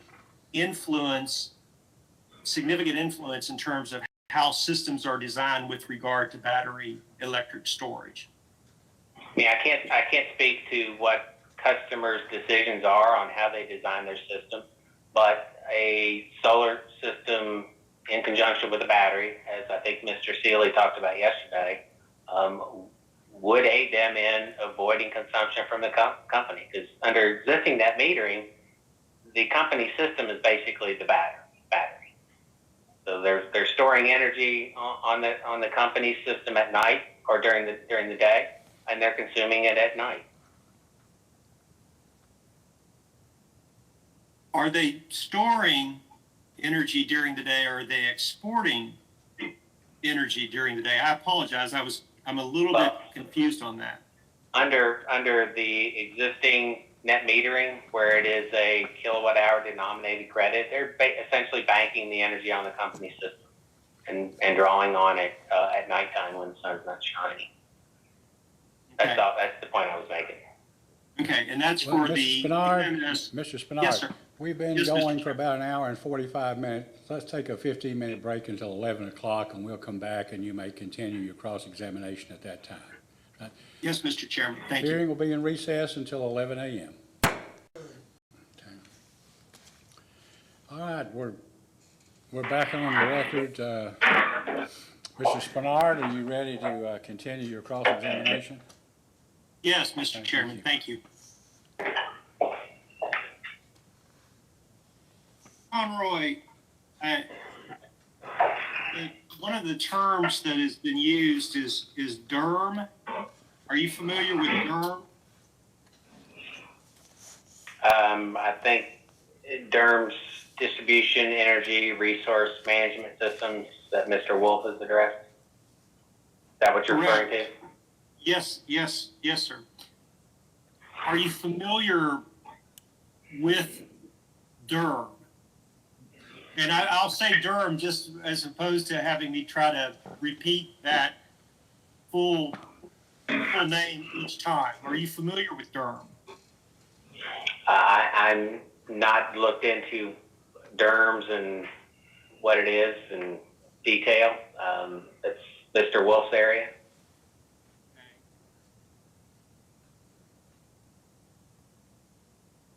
with regard to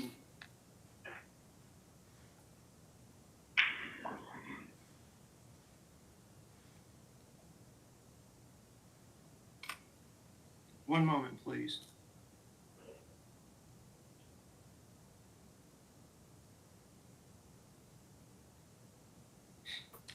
Mr. Conroy, the actual rates charged and collected for service do change over time.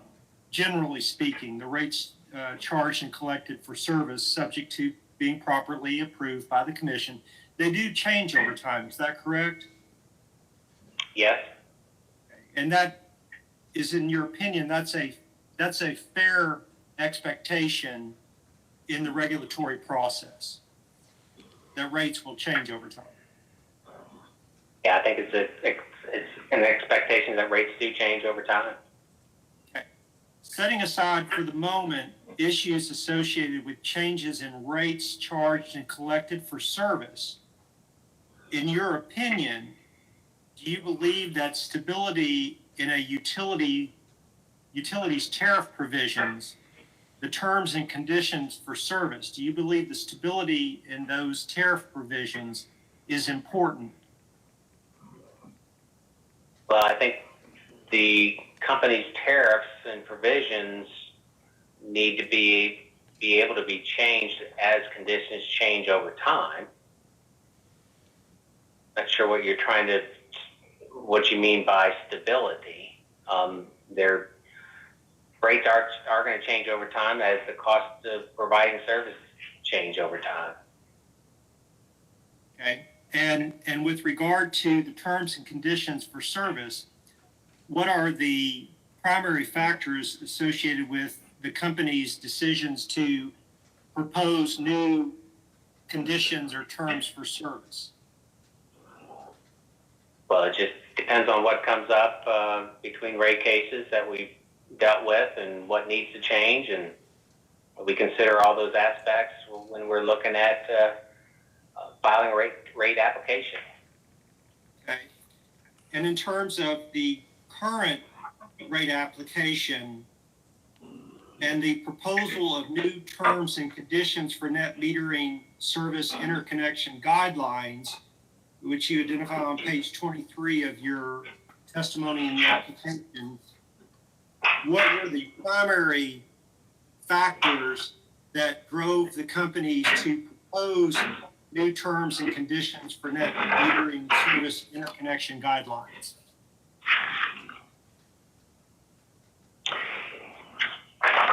One of the commission's data requests in their fourth round, item 1, we went through all the different changes on what we proposed. Most of them were to kind of update language that has changed since 2009 to continue to have safe interconnections, meet different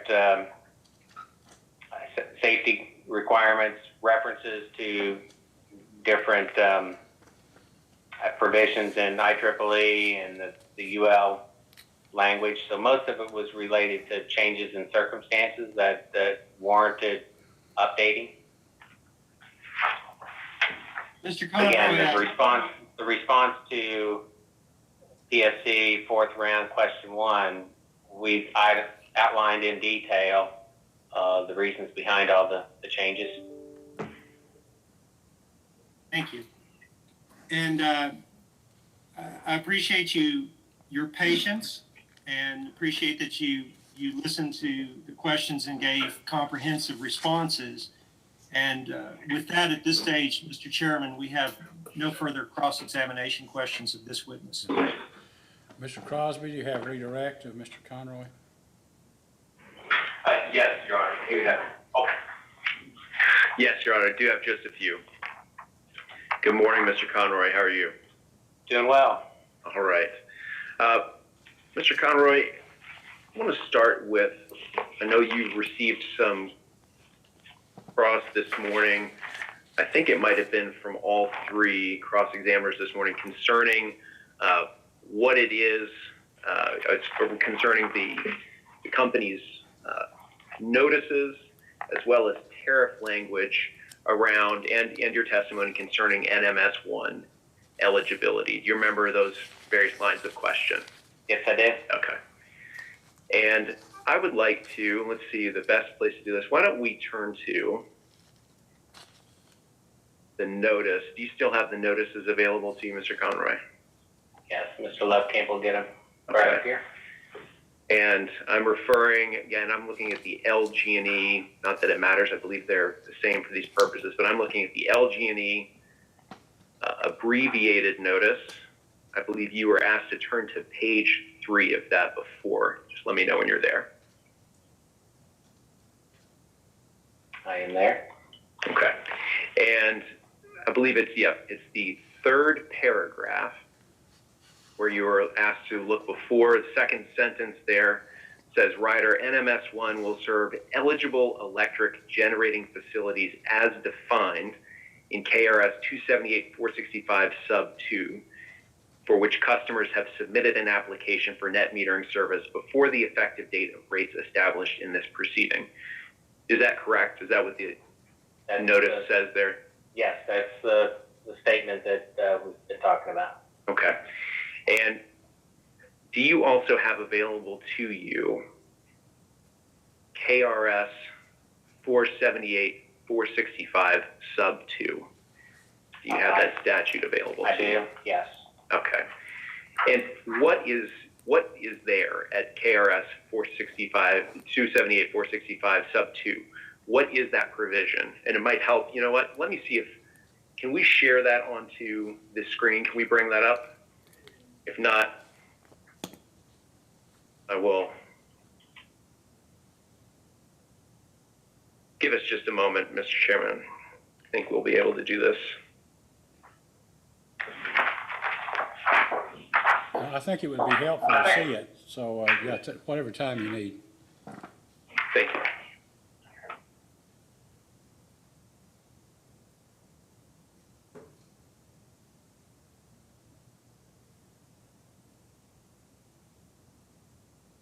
Rick, do you have the ability to share from there? Okay, thank you. Yeah, one moment, Mr. Chairman, we're getting there.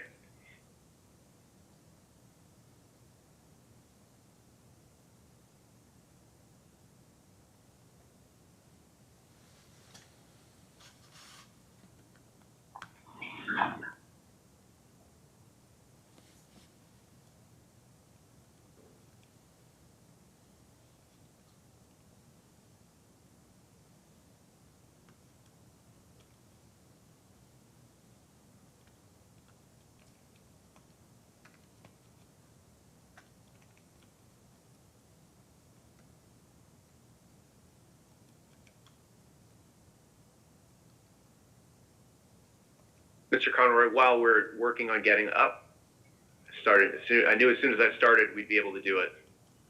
Very good, thank you.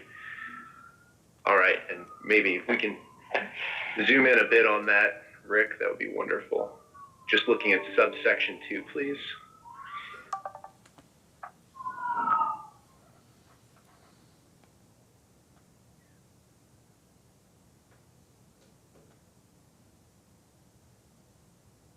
Okay.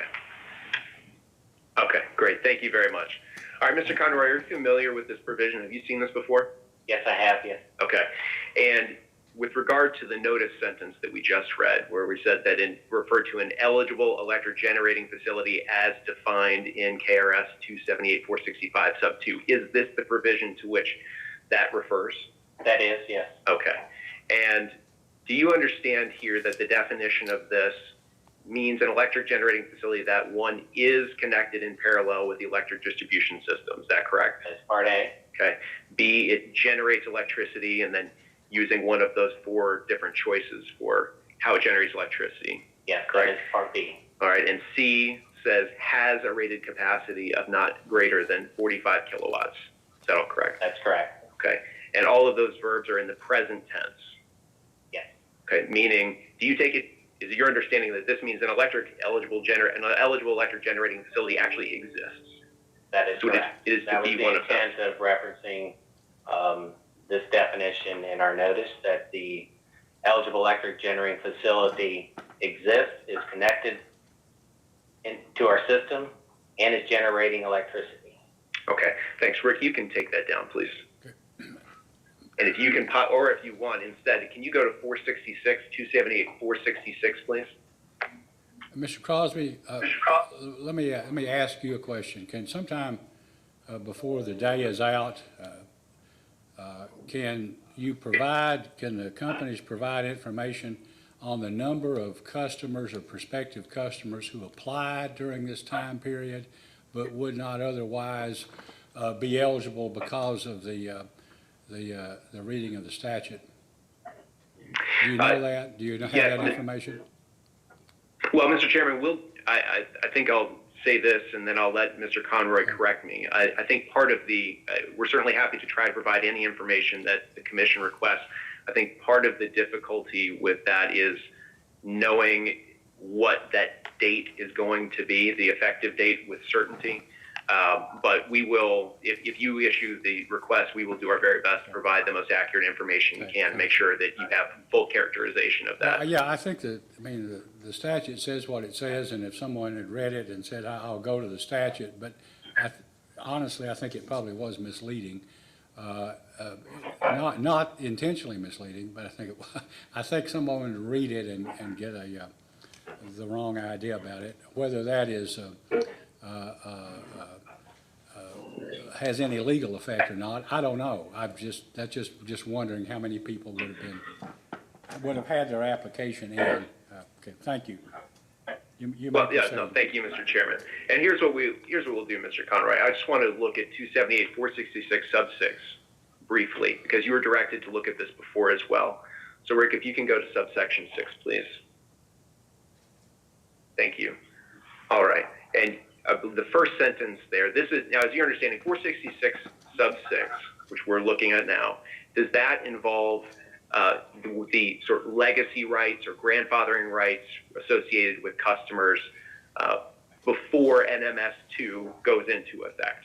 Yes, that's what I was referencing to earlier in the statute. This is the provision for grandfathering. Okay. And the first sentence says, for an eligible electric generating facility, which is a defined term that we just looked at. Is that correct? Yes.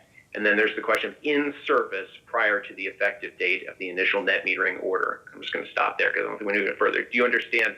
You were asked questions about that before, correct? Yes, I was. Okay. And I referenced this section previously, that the statute clearly states that the facility has to be in service.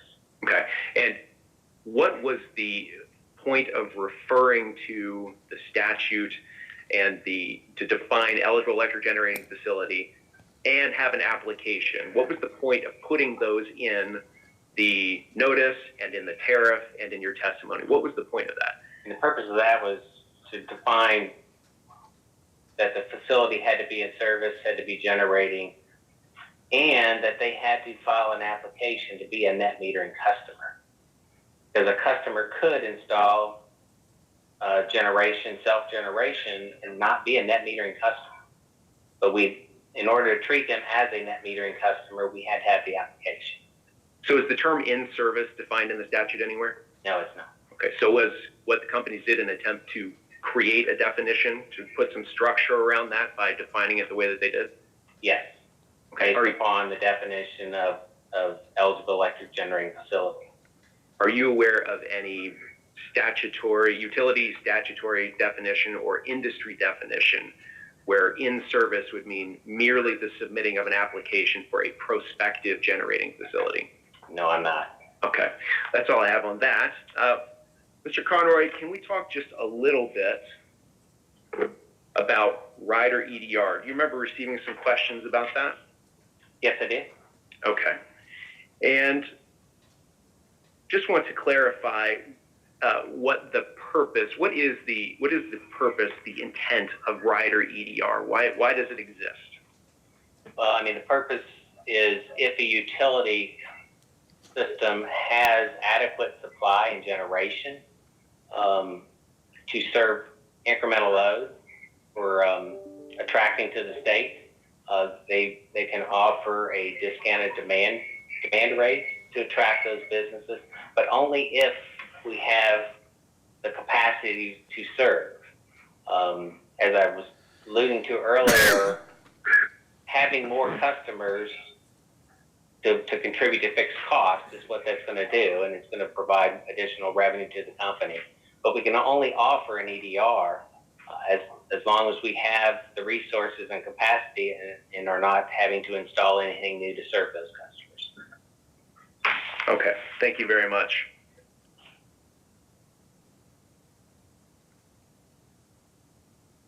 Just one moment, Mr. Chairman.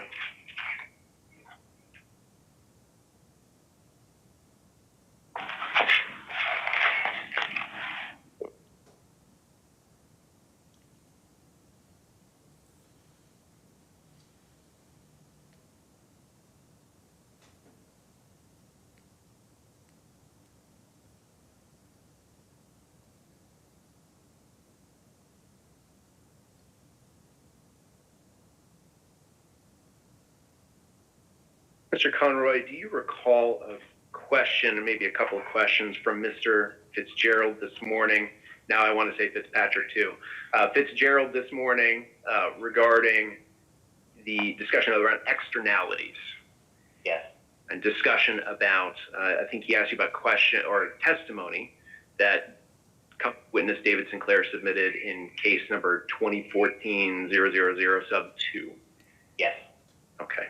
And are you familiar with the order, or were you a part of the proceeding in case number 2017-441 regarding the company's DSM application? I'm aware of that proceeding as well. I don't believe I filed testimony in it. Okay. Are you aware of the final order that the commission issued in that proceeding? Yes, I am. And I think in my rebuttal testimony, I mentioned that as well. Okay. Mr. Conroy, do you happen to recall, well, let's look at your rebuttal testimony. That's a great place to do this. Pull that up.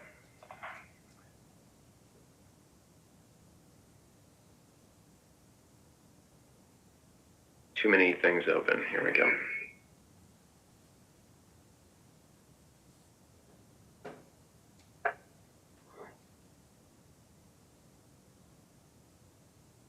Mr. Conroy, when you refer to that order in your rebuttal testimony,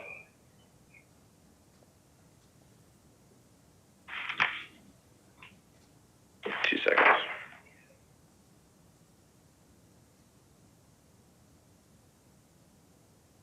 You know what? We'll let that go, Mr. Conroy. I don't have anything further. Thank you, Your Honor. Thank you. Anything? I do. Mr. Nguyen, I think, has a question or two. Good morning, Mr. Conroy. Just two short questions. First, I just wanted to clear up something regarding the late payment fee waiver questions yesterday. Do you recall those line of questions? I do, yeah. Okay. I just want to run again that scenario with a little twist that I provided in the hypothetical. So if a customer is charged a late fee in January, for example, and for whatever reason did not request a waiver of that late fee, that customer would not be able to request a waiver of a late payment fee until the next January. Is that correct? That's correct. Okay. So the customer pretty much has to request a waiver upon the first instance, or they have to wait another 12 months before they can request a waiver, correct? That's correct. Okay. The other item that I wanted to clear up was with respect to the questions that I asked Mr. Seeley regarding the ability of a customer who has both PV and storage to be able to take service under certain TOD rates. And I had asked Mr. Seeley yesterday whether KU and LG&E offer tariffs that were specifically designed to incent beneficial behaviors from residential customers that have solar plus storage. And he indicated that the companies did, and referenced certain TOD tariffs that were designed for customers to get off the peak. Do you recall that line of question with Mr. Seeley? Yes, I do. Okay, and do you agree with his response that the companies do have tariffs, TOD tariffs that would incent beneficial behaviors from residential customers that have solar plus storage? Well, I would say that we have optional residential time of day rates that can be used by customers. They weren't established for net metering customers or solar or customers with solar and storage. They might benefit them to be on that, but the purpose of it was to provide an optional time of day rate, both from an energy and a demand perspective. Sure, but that, I guess, serves an incentive as well, like you said, for those customers that have solar and storage to have an option to take service under those TOD rates as well, right? Yes, I mean, anybody could take service under that could shift their load, or whether they had solar, whether they had storage, or whether they had the ability to shut off their own air conditioners to take advantage of reducing consumption during the peak period. Okay, those are all the questions I had. Thank you, Chairman. Mr. Chandler, did you have anything further, Mr. Conroy? No, I do just have one, Chairman, and I think it's where maybe a couple of the redirects that Mr. Crosby was going to ask. But let me ask Mr. Conroy, do you remember the Commission's order in that 2017 case as it relates to externalities turning on the specific language of the DSM statute? Can you say that again? Yeah, do you remember the Commission's order in that 2017, I think, DSM case, where the Commission was discussing externalities and the arguments made in that case regarding externalities, that the Commission's decision on that issue turned on the specific language of the DSM statute?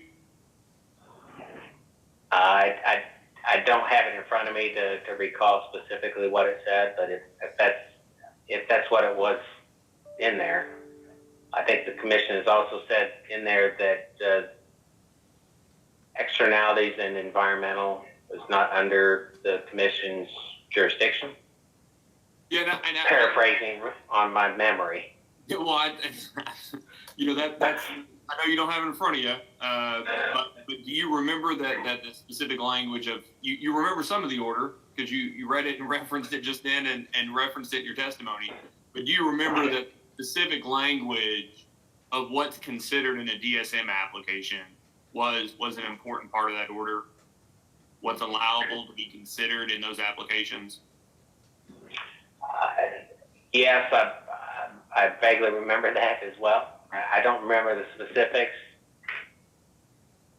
Okay, that's fair. I appreciate it, Mr. Conroy. Thank you. Okay. Dr. Matthews? I don't have any questions, thanks. All right, we might as well open Mr. it up. Anybody Mr. else? Chairman, may I Yes. follow up just on the Vice Chairman's last You may. question? Yep. Thank you.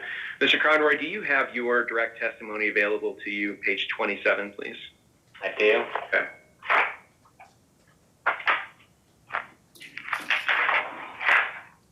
Okay. All right. And do you see there, I'm looking at lines 6 through 10. Oh, I'm sorry, 7 through 10. Can you read into the record your sentence there that begins with "in denying to" and then ends with footnote 19? Yes. In denying to consider externalities in evaluating the cost effectiveness of these demand side management programs, the Commission reiterated that it, quote, has no jurisdiction over environmental impacts, health, or other non-energy factors that do not affect rates or service. Okay, can you look at your footnote 19, please? Footnote 19. Yeah, it's going to get a little small, but if you can read that text. In addition to the 2017-441 order, there's another order cited there. Do you see that? Yes, it is the 2011-001 40 case, which is the 2011 Joint Integrated Resource Plan of the LG&E and KU. Okay, and there's some text that's quoted from that order there. Can you read that into the record, please? I can. Issues of environmental externalities such as air and water pollution from generating electricity and mining fuel to supply the generating plants are all issues beyond the scope of the Commission's jurisdiction. Okay. And Mr. Conroy, I know you're not an attorney, so I'm not going to ask you for a legal conclusion, but you have been involved in rates and regulation for some time, as Mr. Spinard pointed out with you. Is that correct? That's correct. Okay. And all I want to ask is, are you aware of any commission order or Kentucky court opinion of any kind that has ever suggested that the commission has jurisdiction regarding externalities, environmental or health or other kinds of issues that not impact utility rates? I am not. Okay, that's all. Thank you, Mr. Chairman. Okay. I have an Mr. idea Chairman? that Mr. Fitzgerald has a question or a statement or two. I do, Mr. Chairman, and I appreciate your indulgence. Mr. Conroy, can you still hear me? I can. Okay. Are you aware of the environmental surcharge riders that KU and LG&E have? Yes, I am. Am I correct that among the things that they seek to recover and seek the Commission's approval to recover are costs associated with air pollution control? To seek recovery of cost of complying with the environmental regulations. Yes. Yes. Regarding air pollution? And other environmental regulations that control emissions from coal power plants. Yes. Such as water pollution?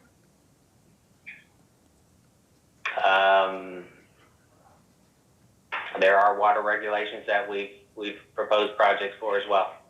Management of coal ash associated with the combustion of coal? Yes. Okay, so then you're not suggesting that the Commission has allowed you to recover costs associated with externalities in the environmental surcharge rider, are you? No. Okay, and when Mr. Sinclair provided testimony in case 2014 quadruple 02 seeking approval for the 10 megawatt Brown station, he suggested that among the reasons that the Commission should approve it is that it was a hedge against greenhouse gas emission controls and because it also reduced those emissions. You recall that? I recall the statements and questions, yes. Okay, you're not suggesting that Mr. Sinclair was encouraging the Commission to approve the construction and the certificate of public convenience and necessity based on externalities, are you? I'm not suggesting that, and nor was Mr. Sinclair. I didn't think so. Thanks very much. Mr. Chairman, thank you. We get encouraged to do all kinds of things. Mr. Chandler, any follow-up or? No, I was just going to say we get encouraged and discouraged to do all kinds of things. So, I know Mr. Crosby may have something else, but I appreciate it. Thank you, Mr. Conroy. Commissioner Matthews? Thank you. No, I don't have anything. All right, is there any reason why Mr. Conroy can't be excused? Mr. Chairman, Mr. Crosby, I'm sorry, Mr. no, Crosby. you're fine. You're fine. No. We do have more to say on the subject, but we'll take it on brief because we know we need to end the hearing today. So we'll stop with that. Thank you. Okay. All right. Mr. Conroy, you may step down and you're excused. Thank you. Thank you. Mr. Crosby, if we could bring Mr. Beller back, we might be able to finish all that up before lunch. Yes, we'll do that, Your Honor. We'll do a quick change of counsel.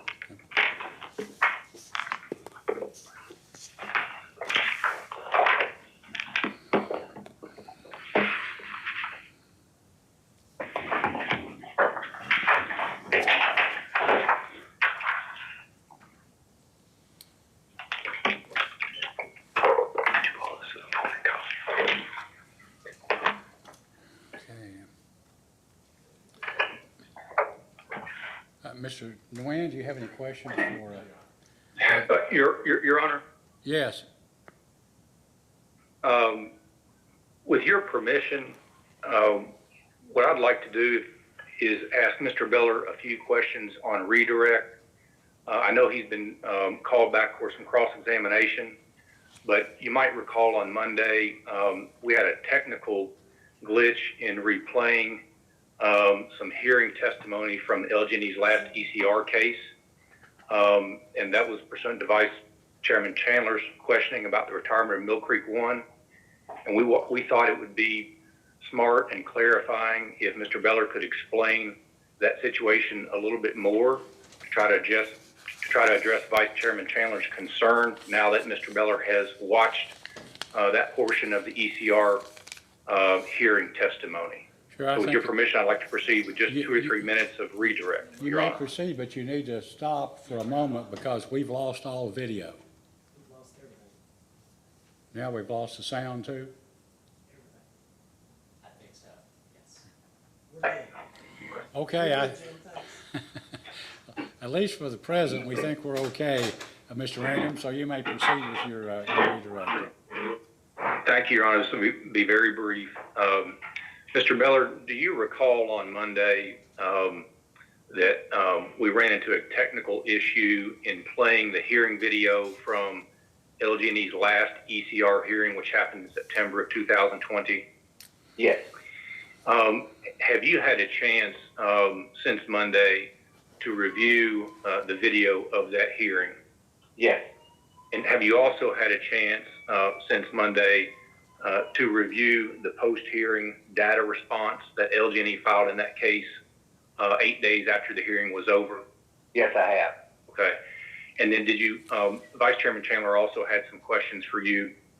And this is all concerning the retirement of Mill Creek 1, about the LG&E's response in this case to staff question 5-1.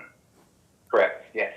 And having watched that video and reviewed the documents that I just mentioned, do you have any further testimony to help address Vice Chairman Chandler's concern on that point? Yes, I do. So after reviewing the video and the post-ECR DR response, I have a much better appreciation for the context in which Vice Chair Chandler was asking questions about our position and the timing of our position. And so if you look back at the ECR video that we had, hearing video that we had trouble playing, Mr. Wilson and Mr. Revlett of our companies were testifying. And they, in general terms, talked about the flexibility we have with respect to the retirement date of Mill Creek 1. That flexibility was talked about in 2 contexts. One of those contexts was the ability to size equipment as we constructed the projects to comply with ELG requirements at Mill Creek. We could scale that between covering the output of 3 units there at Mill Creek, there are 4 units in total, and 4 units. And so that particularly related to flexibility around Mill Creek 1's retirement. The second portion of flexibility was talked about by Mr. Revlett, where he spoke about NAAQS compliance and ozone non-attainment in Jefferson County, and how the ability to operate all of our Mill Creek units in the ozone season going forward was in question. So those 2 flexibilities were clearly talked about in that context. And then subsequent to the hearing, the companies filed a post-hearing data request that I mentioned, and there were 2 pieces in that. The first was that with respect to Mill Creek compliance, we outlined that the least cost plan, the least cost ELG compliance plan, would be to install treatment capability at Mill Creek for 3 units. So it was clear that we were looking for authorization to do that. And at the same time, that data response also noted the flexibility that I just mentioned. And with respect to the testimony of Mr. Revlett specifically. And so after reviewing those 2 documents, I think it's clear, as I mentioned on Monday, that could have been more detailed in our response to KPSC 5-1. We clearly didn't intend for the commission to take that response to be attributing a decision in the ECR order as retiring Mill Creek 1. Obviously, we made the decision to put forth the least cost plan in the ECR, and ultimately will make the decision for the retirement of Mill Creek 1. And so thinking about it, one helpful detail in terms of timing that could have been part of my response on Monday, and most definitely could have been part of 5-1, is in the September 2020 timeframe, we were contemplating the rate cases that we're having hearings on today. And as part of that, as we've discussed during this case, or just during these hearings, is our depreciation expert needed an assessment of the most reasonable retirement dates for all of our generating assets. That was an input to his process, Mr. Spanos' process in developing revised depreciation rates. And so during that September 20th, 2020 timeframe, we provided Mr. Spanos a retirement date of 2024 for Mill Creek 1. And we did that based on needing to do that, as I just described, to support the filing in our base rate cases. And as I had said before, it also at that point in time represented the most reasonable retirement date for Mill Creek 1. And that wasn't to say that we didn't have the flexibilities that were discussed in the ECR hearing, or we didn't have those same flexibilities that we discussed in our post-hearing data response. So hopefully that helps clear up the way we parsed through that and are responding to KPSC 5-1. And then the last point I would make here is that the conditions that would suggest Mill Creek 1 retire in 2024, they still exist today. And just one last question, Mr. Beller. Can you just give us a brief update on how the ELG projects at the Mill Creek Generating Station are going? I know there's some periodic reports that are due for that. Can you just explain just generally the status of those projects? Yes. So with the passage of time, we've entered into contracts to have all of the ELG projects constructed. We will be filing a quarterly ECR update on Friday, and the cost estimates contained in that will be substantially lower than what we filed for approval in the ELG proceeding, the ECR proceeding. We're estimating that we can construct those projects on the whole. This is all projects, KU and LG&E, for some 40% less than we filed in the ELG filing. So we'll put that forward in a quarterly update on Friday. That's all I have, Mr. Beller. Thank you. Your Honor, Mr. Beller is available for further cross-examination. Thank you for the opportunity. Mr. Chandler? Good morning, Mr. Beller. Good morning. So I'd also I appreciate that you watched that. I think it was starting out maybe the 11 o'clock portion of that hearing with Mr. Wilson and the questions of Mr. Revelet. I asked a significant number of additional questions to Mr. Wilson, specifically around the assumptions that were used in that case. I don't know if you've watched that entire hearing. It was a pretty long hearing and you haven't had much time.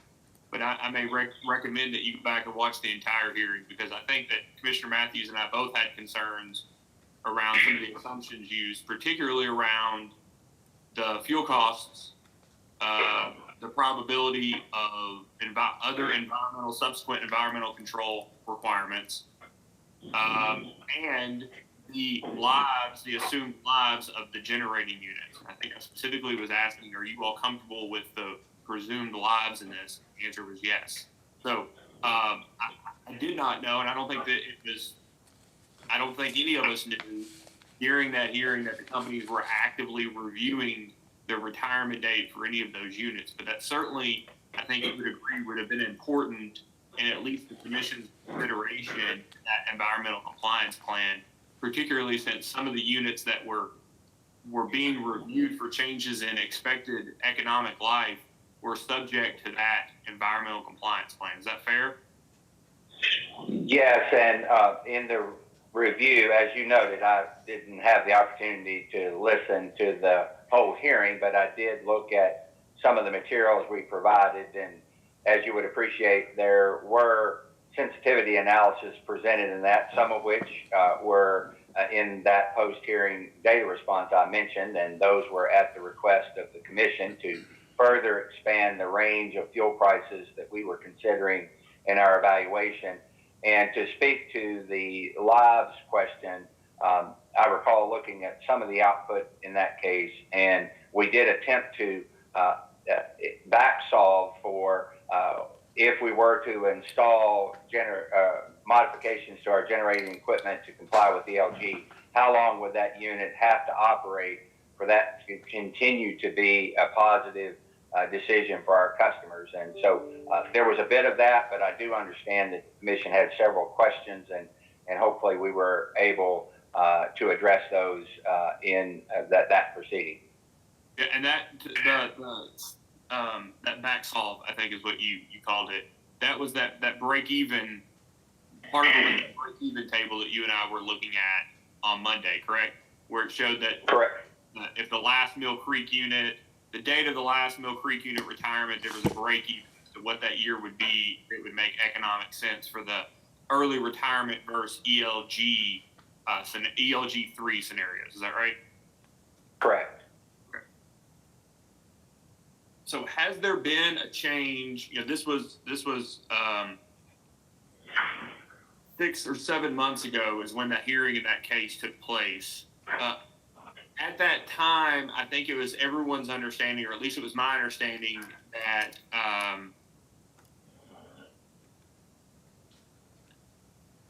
that Louisville did not meet its expected or preference or required, whatever the right term is, its required ozone levels for that season up to that point. Is that your understanding?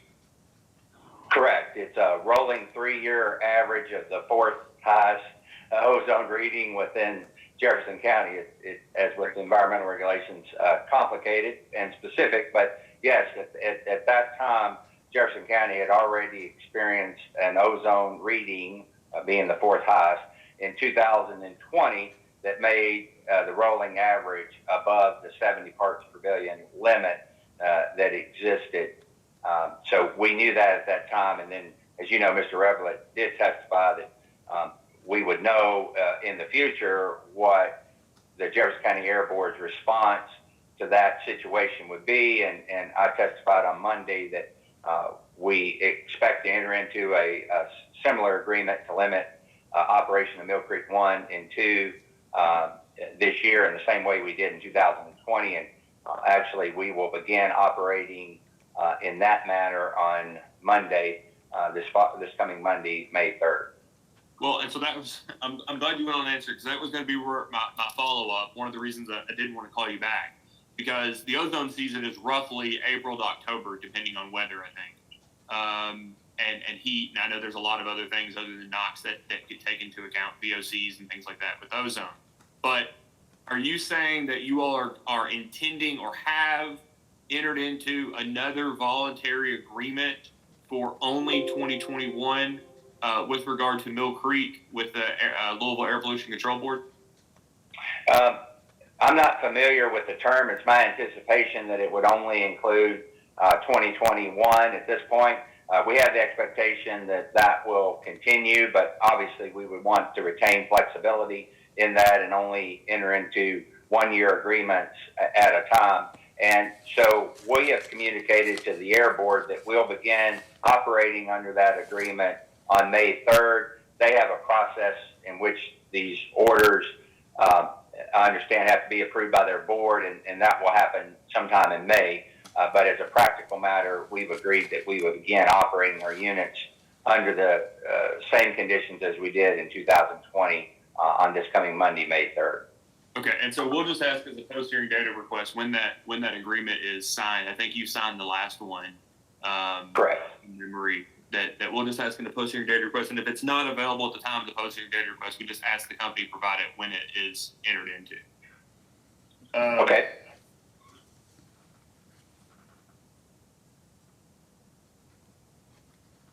Mr. Revlin, if you remember from that hearing, and I'm going from memory, you have a more recent review of that hearing than I do now. Mr. Revlin was specifically talking about things becoming more clear in February or the February timeframe.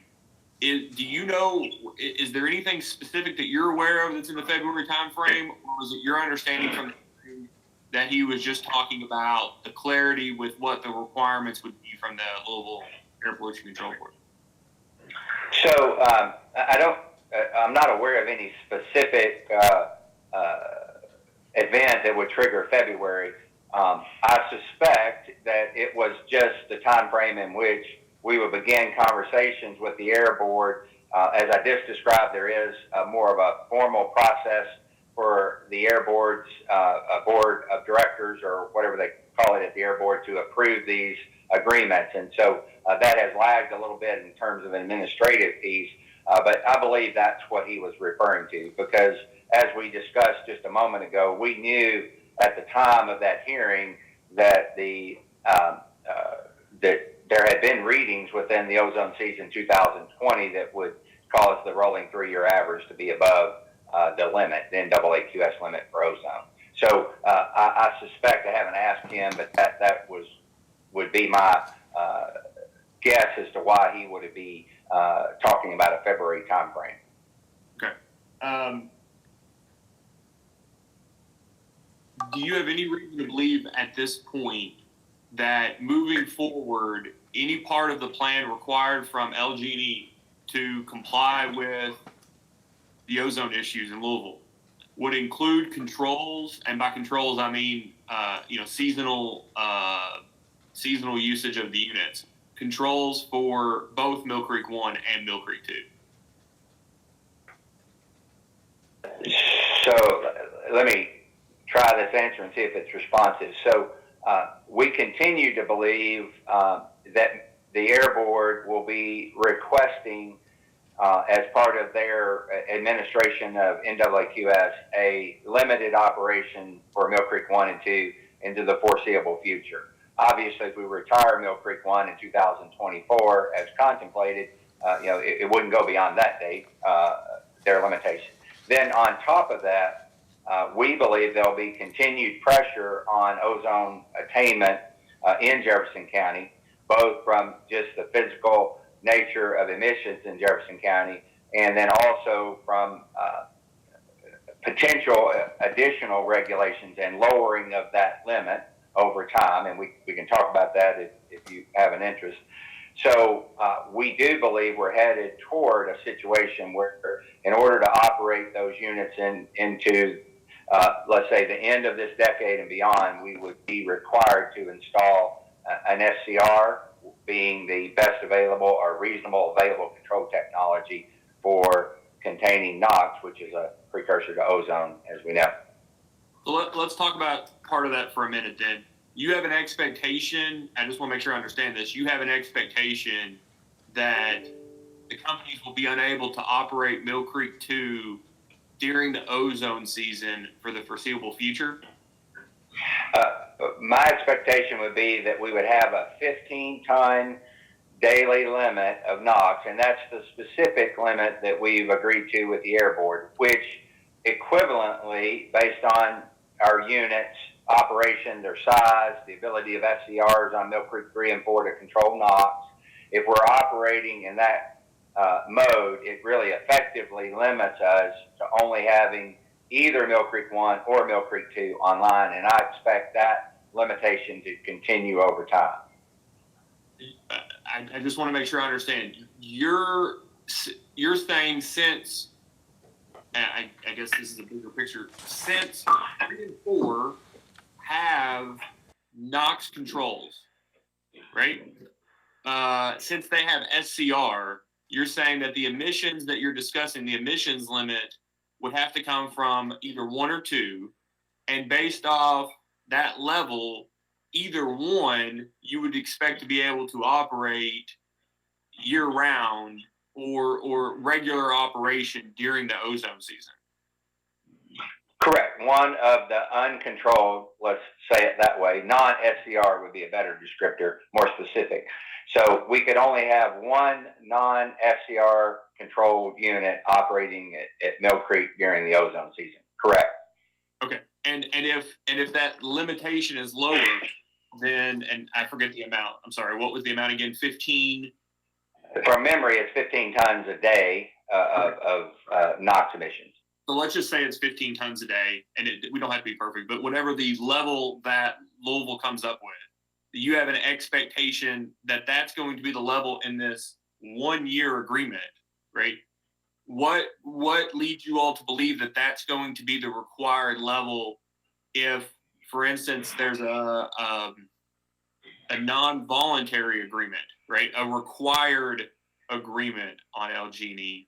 What makes you all think that that's going to continue to be the level that will help get Louisville into back to marginal non-attainment or to attainment? So we worked with the Air Board to derive this 15 tons a day. That was somewhat back related to a NOx emission rate in pounds per million BTU. And I apologize for the detail, but it's necessary to be responsive. And so that's what leads us to believe that the Air Board would remain in that posture if we can't obtain compliance in that, operating in that mode at Mill Creek. And I think we all appreciate there are not many other sources of emissions that create ozone within Jefferson County. Obviously, in no way is Mill Creek the only one. And so we believe that the Air Board, based on that background data I went through, they will stick with this approach. If that requires further analysis or we go to moderate non-attainment, then we believe there's a process, and that's been outlined, that the Air Board and state regulators will have to go through to demonstrate compliance to the EPA with the ultimate regulations. And we think the next trigger, if that's what you're really driving at with your question, the next lower limit would be part of that process. We don't see, based on the discussions we've had and some of the detail that I went through with my answer here, that they would take another step. If this is not functional and it doesn't help, it doesn't get Jefferson County back into attainment, they'll move into that next moderate attainment. There'll be a process, and then as we've outlined in testimony, it's every expectation that that process would result in the requirement to install an SCR on Mill Creek 2, if that's the only remaining unit during that planning period, around the 2027 to 2029 timeframe. And of course, we've been discussing 2028 as the logical date there. So let me just rephrase that, because you certainly have much more. I just want to make sure that I can understand it more of a simple way. That effectively, it's the process by which Louisville is going to go through to either, if they get classified as moderate, or if they do or don't, how they're going to be, get into attaining the appropriate ozone levels. It's that process and your all's understanding of the time and steps in that process that leads you all to believe that up until 2028, there won't be any necessary controls required for either of the two uncontrolled Mill Creek units. That's correct. That's driving the 2028. Correct. The only thing I would add to that is my prior comment that we do expect the Air Board to maintain that 15-ton a day limit during the ozone season as they work through the process that you described at a high level. Yes. Okay.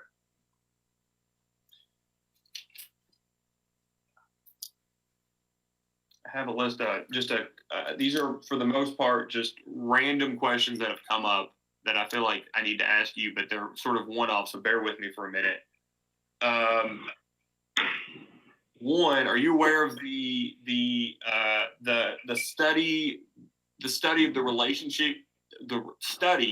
of the relationship between income and usage that Mr. Sinclair has provided as a data request attachment in this case? I'm broadly aware of it, but not of the details. Yeah, so just the existence of it and the fact that Mr. Sinclair's group has studied it. Yes. Okay. So I asked Ms. Saunders about it, and she indicated that, her, as Mr. Spadaro will remind us, that her answer is her answer, right? But I took her answer as being that she hadn't seen that. Was that your understanding as well? I listened to that part of the testimony, but I don't remember it that specifically as to whether she's seen it or not. Okay. So my takeaway was that she couldn't speak to it because she had not reviewed it, was my understanding. So I guess, and then I asked if she could commit to studying it or looking at it. And, she said that she would consider it. So I'll just come to you and ask, one of the people that report to you has studied this, right? And it has a direct impact on customer service. It has a direct impact on rates, right? Whatever the outcome is or isn't can have a direct impact on those two items, right? Affordability is specifically more in the wheelhouse of Ms. Saunders, and the rate impact is certainly in the wheelhouse of Mr. Conroy, right? So I would just ask if you, on behalf of the company, commit to continue to study this, continue to get information that's useful for this, and ensure that those other sections of the company for which it can impact are involved and informed of the outcomes. Sure. As you say, we have studied it. I'm in the camp of not having reviewed the results in detail, but there were valid reasons why Mr. Sinclair's group took it upon themselves to study that, and I don't see any of those valid reasons. You named some of which that one could think of for doing that, and there may be others. I don't see any reason why we would not continue to look at that, because those reasons aren't going to go away. So I don't have a concern with saying that the company would continue to evaluate those issues. Okay. So something similar, the rate OSL, I've asked a couple of questions about that the last couple of days, as well as EV charging. And I think you and I may have talked about for at least a short period the EV charging. So is it your understanding that rate OSL, that Mr. Seeley said that it had the highest rate of return in his cost of service studies of any of the company's tariffs? Can you remind me of, I know the discussion, yes. I remember the discussion, but just help me with OSL. Yeah, it's the outdoor, I don't know what it stands for, but it's the sports fields. Okay, now I'm oriented. Thank you. It's been a while since I worked in regulatory. I don't have those abbreviations memorized any longer.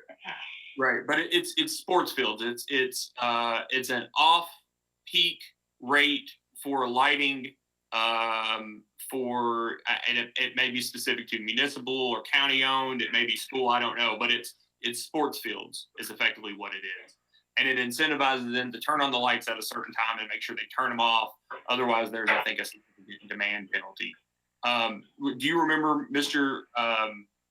Seeley's testimony that it had the highest rates of return of any of the rates in this case? Yes. Okay. So I asked a couple of questions, and Mr. Seeley was the one, even though he's the only non, I guess, what Mr. McKenzie and Mr. Spanos are too, but he's a non-company witness, right? Non-employee witness. But he was the Ms. Saunders said that she hadn't necessarily heard any one way or the other how active the company was in marketing or trying to get the word out to customers about OSL. But Mr. Seeley had indicated that he had talked to some of the account folks and that they had actively talked to people. But for one reason or another, and he was unaware of the reason, folks had not taken advantage of it. Do you remember that? Yes. Okay. So can I ask, will you on behalf of the company commit to trying to find out what the hesitancy for folks taking on rate OSL is before the company's next rate case? Yes, we can do that. We can attempt to provide some clarity on that in a post-hearing data response, if that would be helpful. But I don't disagree that we should be offering that as an option to customers. It should be part of the script that our representatives who do that intake have available to them, so they appreciate the benefits of that and can explain it to our customers. Okay. And I think they are doing that today, but we can most definitely look into it as part of a post-hearing DR, and then go from there and commit to further that if we're not doing what I suspect we are doing today. Okay. Then electric vehicles, you all are talking about putting in either 4 or 8, depending on additional funding, electric vehicle charging stations. Is that right? Correct. So there's no costs in the test year, is my understanding of the testimony in this case, for those charging stations, the 4 that the company intends to own. But the company does intend to own them and rate base them. Is that your understanding? It wasn't part of my testimony, but it is my general understanding that we would commit funds along with some available funds from the Volkswagen diesel settlement in the course of installing those, and would own those charging stations. Okay. And so these charging stations, these EV charging stations, is an unregulated, and by unregulated I mean a competitive market, right? Correct, in the sense that there are other companies that have EV charging and connect to our network and provide, a similar service. Okay, but those EV chargers will be customers of the company. Those third-party EV charging station owners are customers of the company, right? Yes. Okay, so how do you all envision rate basing? How do you all envision weighing this idea of using, sort of the regulated rate base as a way to invest in EV infrastructure that's ultimately in a competitive market where your competitors are then depending on you all to provide them non-discriminatory utility service? So as we discussed a bit on Monday, I believe, we wouldn't treat these customers in any different in any way to a customer who's trying to locate a warehouse or some other facility, and helping them and assisting them in interconnection requirements, capabilities we have on our system if there are limitations. So we would operate in that mode on that side of the ledger, if you will, with respect to third parties coming in. And that's similar to what we would do today. If someone wanted to open a shop and they had a big welder that they wanted to use, we would have that conversation about providing that service. We would do the same thing for these customers. And then on our side, our current plans would be to evaluate where there are unserved or underserved areas going forward, and would it be beneficial to customers in those areas or traveling through those areas, as it may be the case, to take advantage of our own company installed facilities. So, sorry, maybe you can see behind me. I use a lot of Post-it notes to write things down on. So,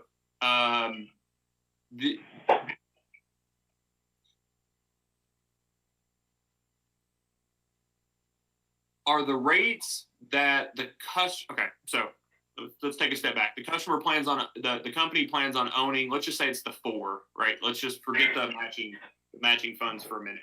The company plans on owning 4 EV charging stations and charging for the electricity charging for the service, let's say it that way, the service provided by that infrastructure, right? Correct. Okay, and that the presumption that I have from reading the testimony in this case is that the benefit, right, there will be a benefit to the system, monetary benefit to the system by the rates that are paid for that service of the vehicles. Is that your understanding? In general, but I did not do the cost of service for developing those rates, so I wouldn't be able to speak to that with any specificity. And it doesn't. And I'll ask the post-hearing data request with the specificity. But what I want to get to the next step of is it going to be cheaper?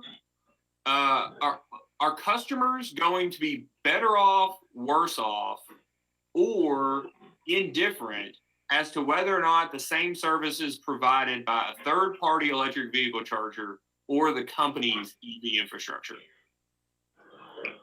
I haven't done that analysis to know what the charging rates of third-party charging would be, so I couldn't answer that question. I'm sure individuals in our organization have looked at that, and we can address that as a post-hearing DR if you have an interest in what observations we would have on that or what analysis we've done. And the reason I ask, and this will be my sort of other question on commitment here in a second, is that if the service provided by the company's electric vehicle stations, right, is cheaper, let's just say it's cheaper to the charger, right, the entity that's charging, then you all effectively will have a competitive advantage in the marketplace in EV charging. Is that fair?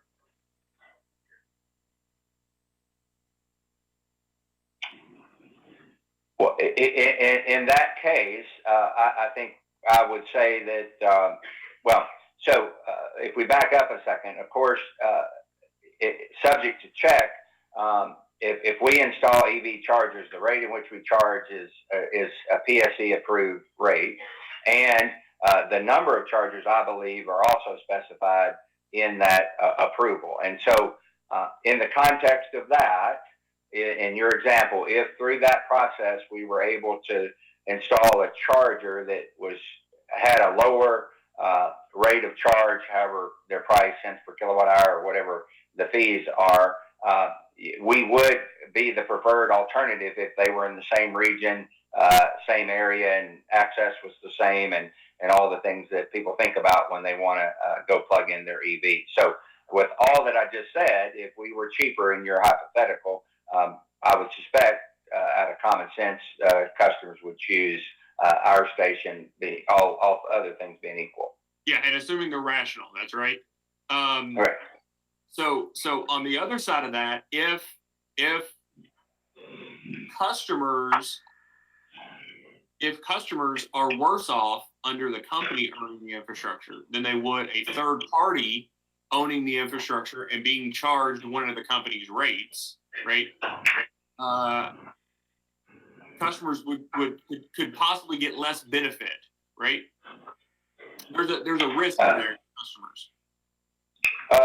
Yes, you could have less benefit to anyone who uses it, whether they're our customer or not. I think you're using the term customer to relate to customer of that charging station, not necessarily one of our ratepayers.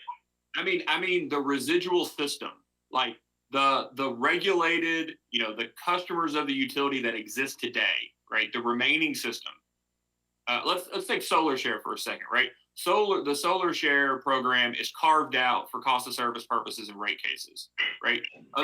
Insofar as it loses money, other customers aren't asked to pay the difference, right? Correct. And that's what I want to make sure isn't the situation with the EV charging, that other customers aren't asked to pay the difference so that the company can have that infrastructure be owned by the company. Does that make sense? Yes, it's my understanding that's what we're asking for expanded authority to do. But obviously, as we're discussing here, that's up to consideration for the commission to approve, and we've submitted cost service data to support that. And so I appreciate what you're saying, but obviously it has to be approved by the commission before that situation were to move forward.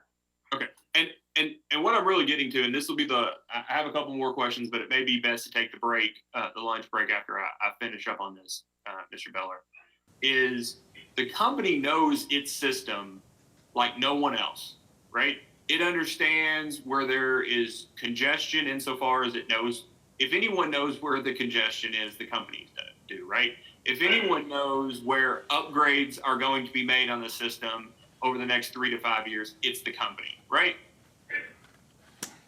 Correct. We would have more knowledge of our system than external parties, yes. And so if there are areas of the system, for instance, that let's just make up a hypothetical here. A big box store left an area, right? Let's just say Hamburg and Lexington. A big box store leaves, and there's a residual amount of demand that is, demand that leaves that system. So there's load that could come on without necessarily making any incremental, without incurring any incremental cost to anybody, including the rest of the system, right? Does that make sense? Yes. Okay, so it might make sense then to put an EV charging station there, right? Because at the time of interconnection, there's no required system upgrades to accommodate that additional demand. Does that make sense? Yes. Okay, so I'm just curious if the company has done any, if the company intends to or has done any studies on this front to identify areas on its system in which the actual incremental system cost of adding that sort of demand that's very specific to EV chargers makes sense. I'm not aware of any specific studies that we've taken into account where we've looked at that. I would point something out in this discussion is if we are approached by any customer, it isn't automatically necessary if we have to make upgrades that the customer has to pay for that. If we go through a calculation, if the revenue produced by that customer through the process that we identify justifies any incremental investment, let's say we needed a larger transformer or update some component on the distribution system, we would still do that and not charge the customer. I think that's important kind of backdrop to the discussion we're having here. But you are correct in if there are extensive upgrades and the projected load that we would expect from that customer through our process wouldn't justify that investment, we might seek a contribution there. But there are many instances where we wouldn't, and I thought that important to point out. And I that's actually going to be the first question when we come back from lunch, which is, what's the distinction between that third party and the company when they're putting in that EV infrastructure? If the third party would have contributed, right, to that, and the company is saying, well, it's just part of the business, we're going to rate base it. That's a distinction for the residual customers, right? Correct. A third party customer, we would go through that process, and for ourselves, we would find a location on our system that had all the attributes that would tend to make that charging station successful, and we would look for areas on our system where those upgrades wouldn't be required. Same studies that we would do for a prospective third party, the term we're using here, customer EV station. We would do the same work and try to find areas in the system where we wouldn't have to do upgrades, or we felt that the upgrades were reasonable with respect to interconnecting a charging station. Okay, and that's where I'd love to pick up the questions after lunch. Is that you all know those two things, third parties don't necessarily, right? They know maybe where the cars are going to be, but they don't necessarily know where the system upgrades are going to be cheapest. Is that fair? Correct, and I would suspect their driving force would be what we're talking about here, but it would also include a number of other factors in terms of your example, the box store that went out in Hamburg, a location, high traffic location near highways. There would be many other factors that would go into just our decision and their decision as to the optimal place to put one. But you are correct. Electrical interconnection capability would be one of those many features that an EV charger provider would look for. Okay. All right. I think that's a great stopping place for Mr. Gardner, do you have something to say? Yes, sir. I have a conflict at 1:30, and if I could have just 1 minute, I have a quick question for Mr. Beller. You may go ahead. I know you asked the other day if you could, we would have Mr. Beller back, so go ahead. Thank you, Your Honor. Mr. Beller, you were a witness in the acquisition case 2010-00204 where PPL purchased the companies from E.ON? Yes, I was, correct. And you are aware that the company made commitments that were incorporated into the final order. And there were a lot of them, right? Correct. And do you remember that one of those commitments was that for a period of 15 years following the closing, KU's headquarters would be maintained in downtown Lexington and LG&E's headquarters would be maintained in downtown Louisville? Yes, correct. And this order was issued September 30th, 2010. Do you know, can you remember, or do you know approximately when that closing occurred? I believe it incurred very closely after that in October, but subject to check. So if that's correct, then that commitment would last through October of 2025. Is that correct? That is correct. Okay, that's all I have. Thank you, Your Honor. I appreciate the courtesy. Okay, thank you. We'll be in recess until 1:30.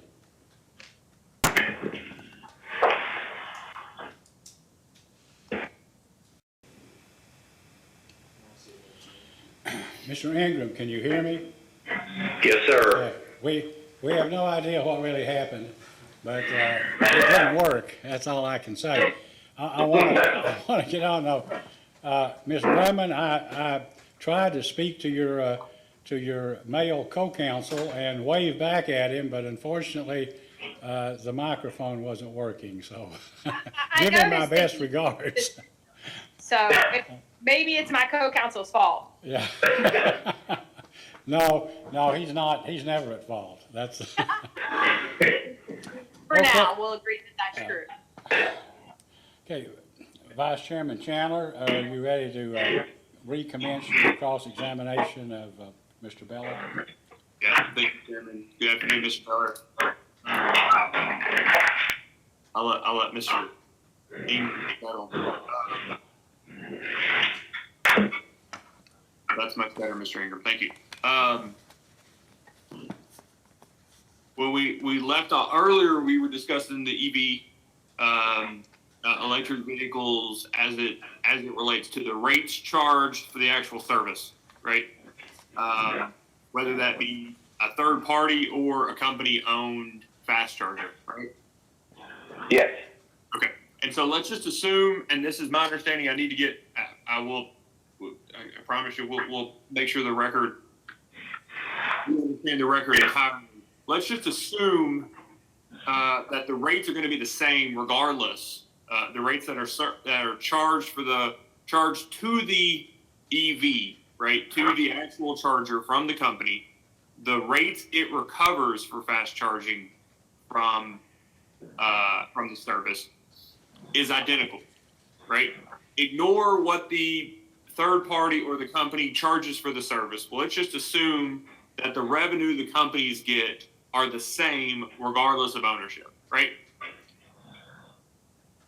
The other side of cost and benefit to the system, and by the system I just mean all the remaining companies, right? Just looking at the companies in isolation, is the difference of the cost of the investment, right? That if a third party, let's say there's no cost of network, the network doesn't need to be upgraded once an EV charging station is connected. But the difference, would you agree, the difference between a third party charger and a company owned charger, assuming the company owned charger is recovered through rates, is that the company has an expectation of a return of and on their electric vehicle investment, charger investment?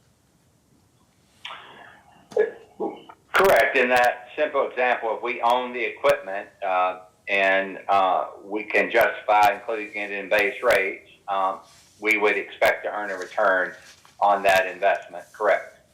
Okay. And that assuming the remaining system is getting the same benefit from the rates, holding all else equal, the rest of the system gets a lesser benefit between those two scenarios in the company-owned situation, because whatever benefit there is from the rate revenues is going to be offset by that return of and on that EV charging investment, correct? With respect to our investment, I think the commission would have oversight of our investment and the return as we just discussed. And if we weren't earning revenues, we as the company, for a second, focus on our side, if we weren't creating enough revenue from that charging station in terms of sales, if you will, to prospective customers that charge their EVs there, there would be oversight there. And so if we weren't earning enough revenue to cover that investment, there would be oversight by the commission. But if I appreciate the fact that we would be, if we rate base that, including a return, whereas a third party, it would be just like any other customer that connects to us, and we would earn whatever's embedded in those tariff rates.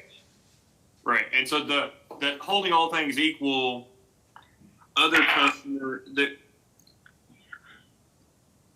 well, I think we're on the same page that there is no expectation that third party owner, there is no offset to whatever benefit and revenues you get from the rates. There is no offset to recover investment, right? Like there would be with a company investment. Is that fair?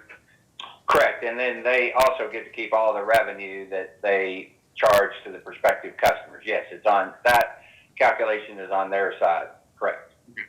But if the company's rates are equally applicable, right? The rates for the tariff rates, let's call them that, not the rates for service to the vehicle, but the tariff rates that the commission has or the commission has to approve. If those are identical for a company owned or a third party owned, the difference then between those two ownership models, right, holding all else equal, is just the return of and on the investment the company makes. Correct. In terms, if I'm understanding your example, where you have an investment made by the utilities in a charger versus an investment made by a third party, the difference there would, in terms of the rate impact of that, would be the investment that the companies would make. Yes. Okay.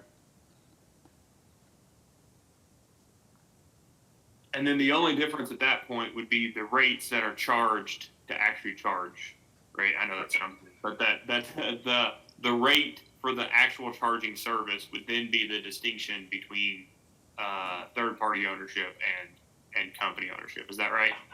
Correct. That was what I was trying to point out a moment ago, that in that example, we would include the rates if we were installing the charger, and of course, the third party would keep those revenues as part of their business model.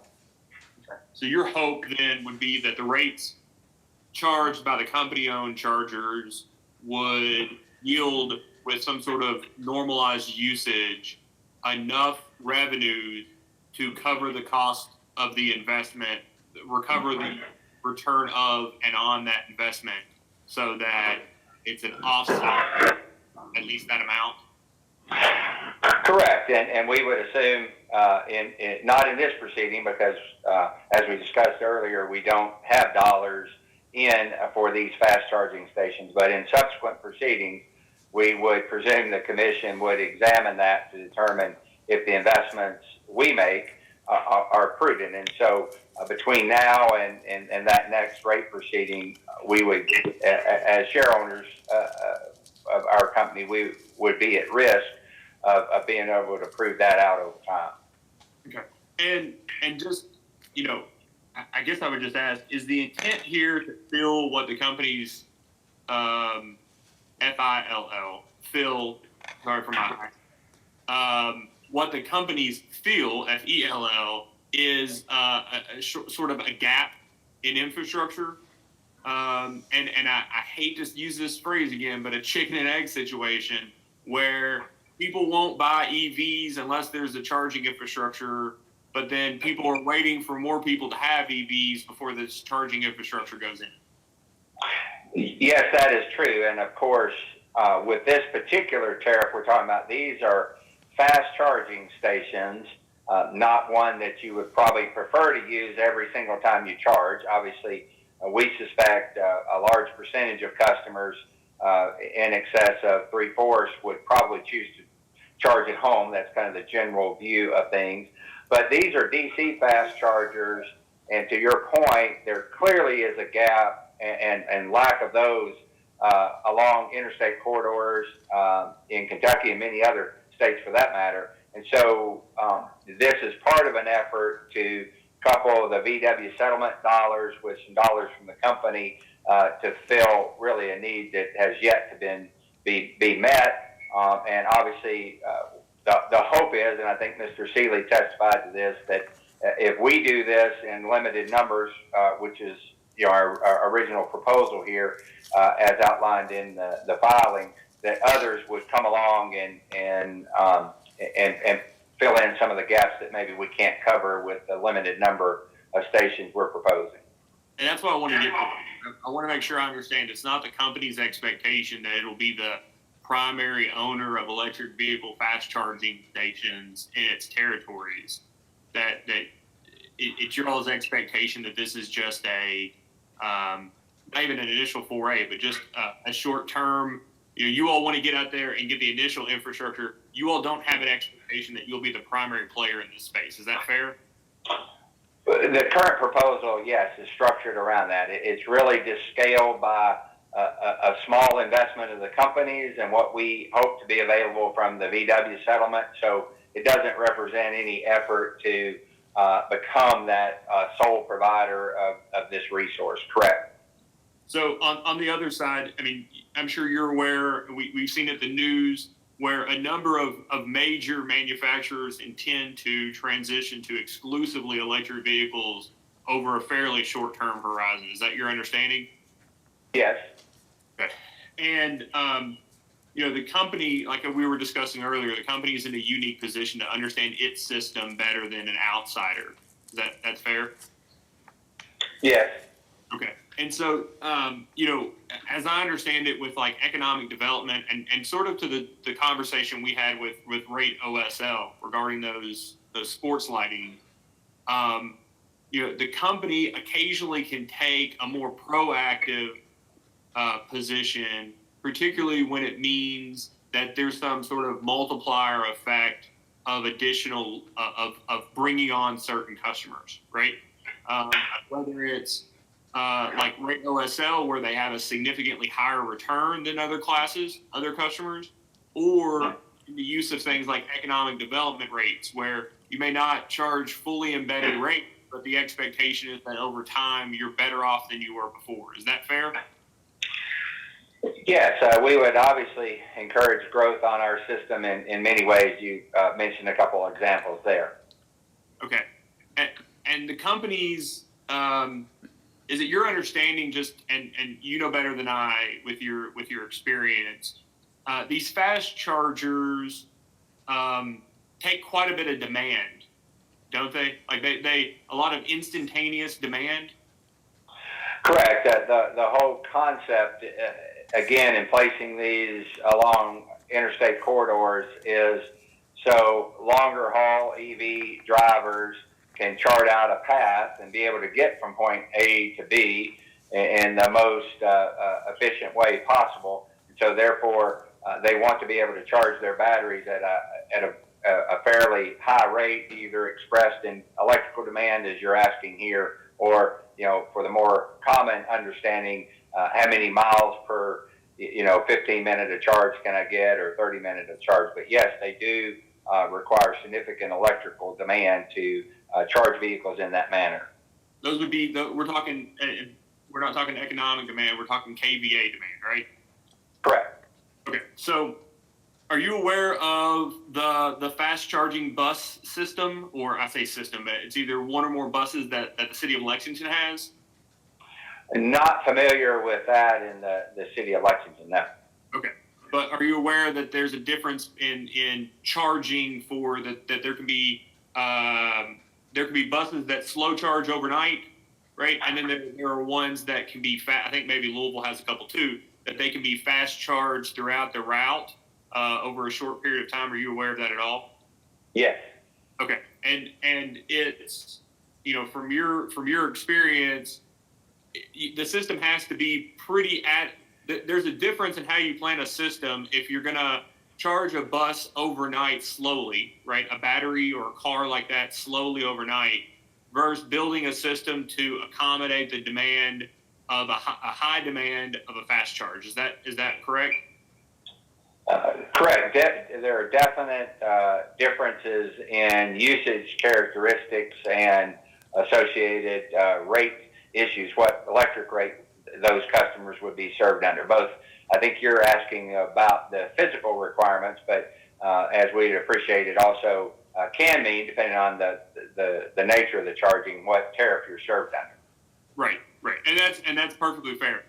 As it relates to the physical, both the interaction with the distribution and transmission system, even to a degree, right? Maybe a little less so the production system, but the transmission and distribution system. Are you aware of any studies that the company has done or conducted in which it looked at areas like we were talking earlier? These identify these low-hanging fruit, we'll call them, areas where electric vehicle charging can provide a significant benefit to the rest of the system through increased load, right? Increased revenues, but not necessarily require a significant amount of infrastructure investment to accommodate them. I'm not aware that we've undertaken any study of that nature. I think, as I alluded to earlier, in terms of locating an EV charger, there are a lot of other factors that one would need to consider in terms of accessibility and things of that nature. But no, we haven't done that study on an electrical need or best place to put a fast charger or a regular non-fast charger on our system.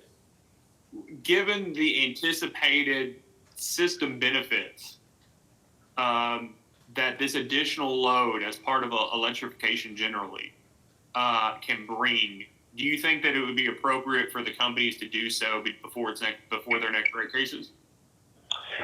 Well, what I would say is when we see requests coming in of a volume that would suggest that type of analysis be done, I think it would be prudent to do it at that time.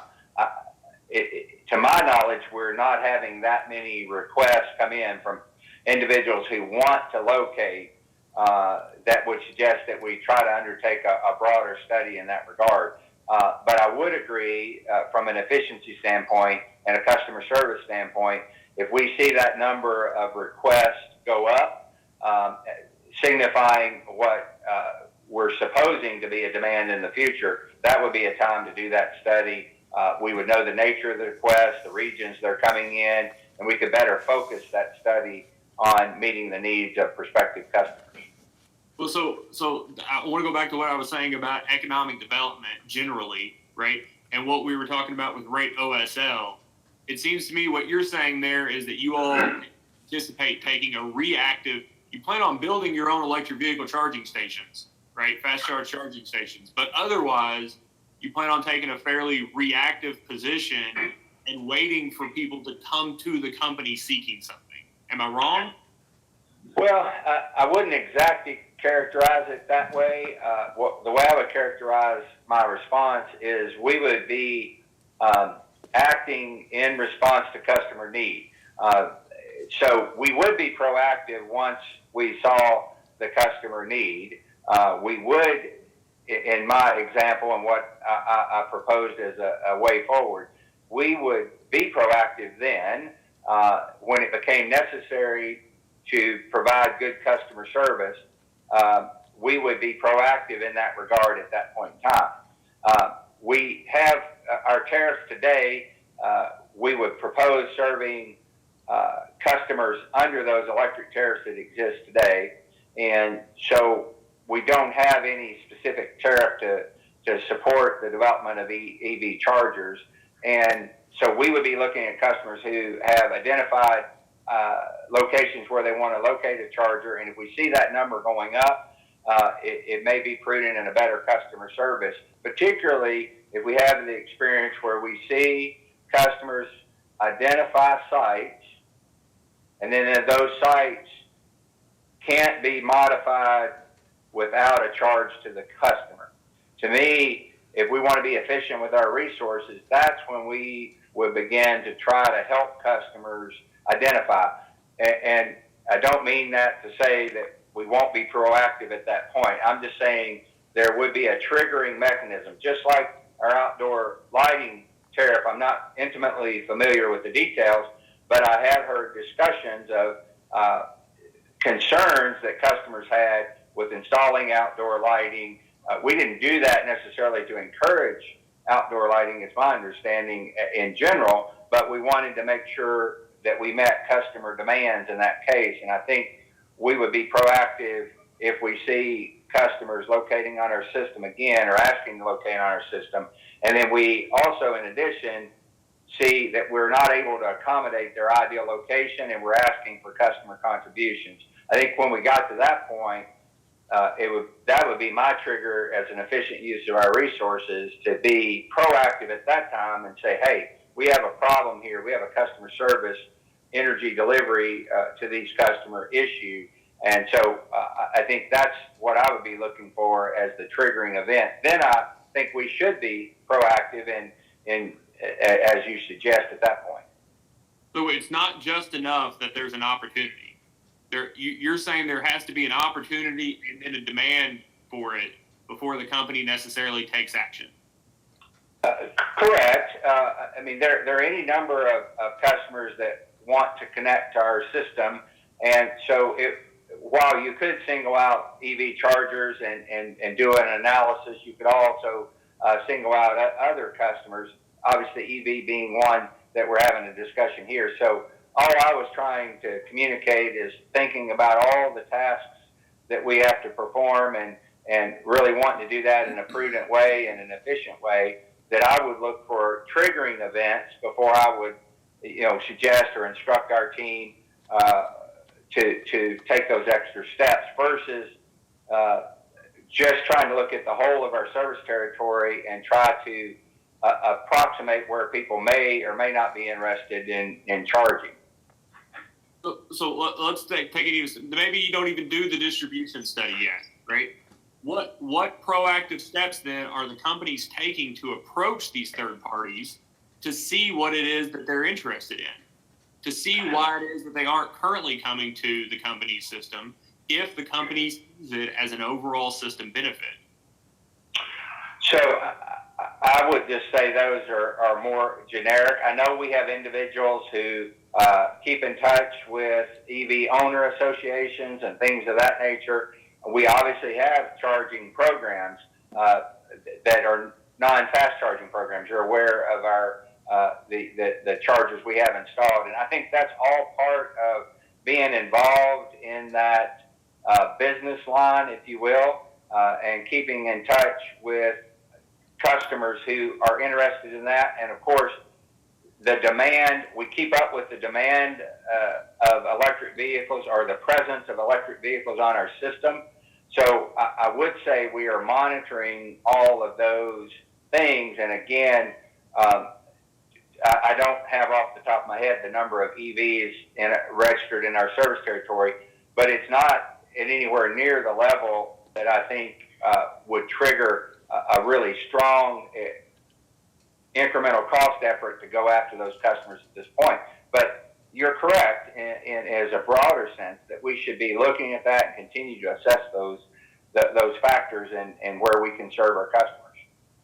Okay. So you all the companies file updates to that 20.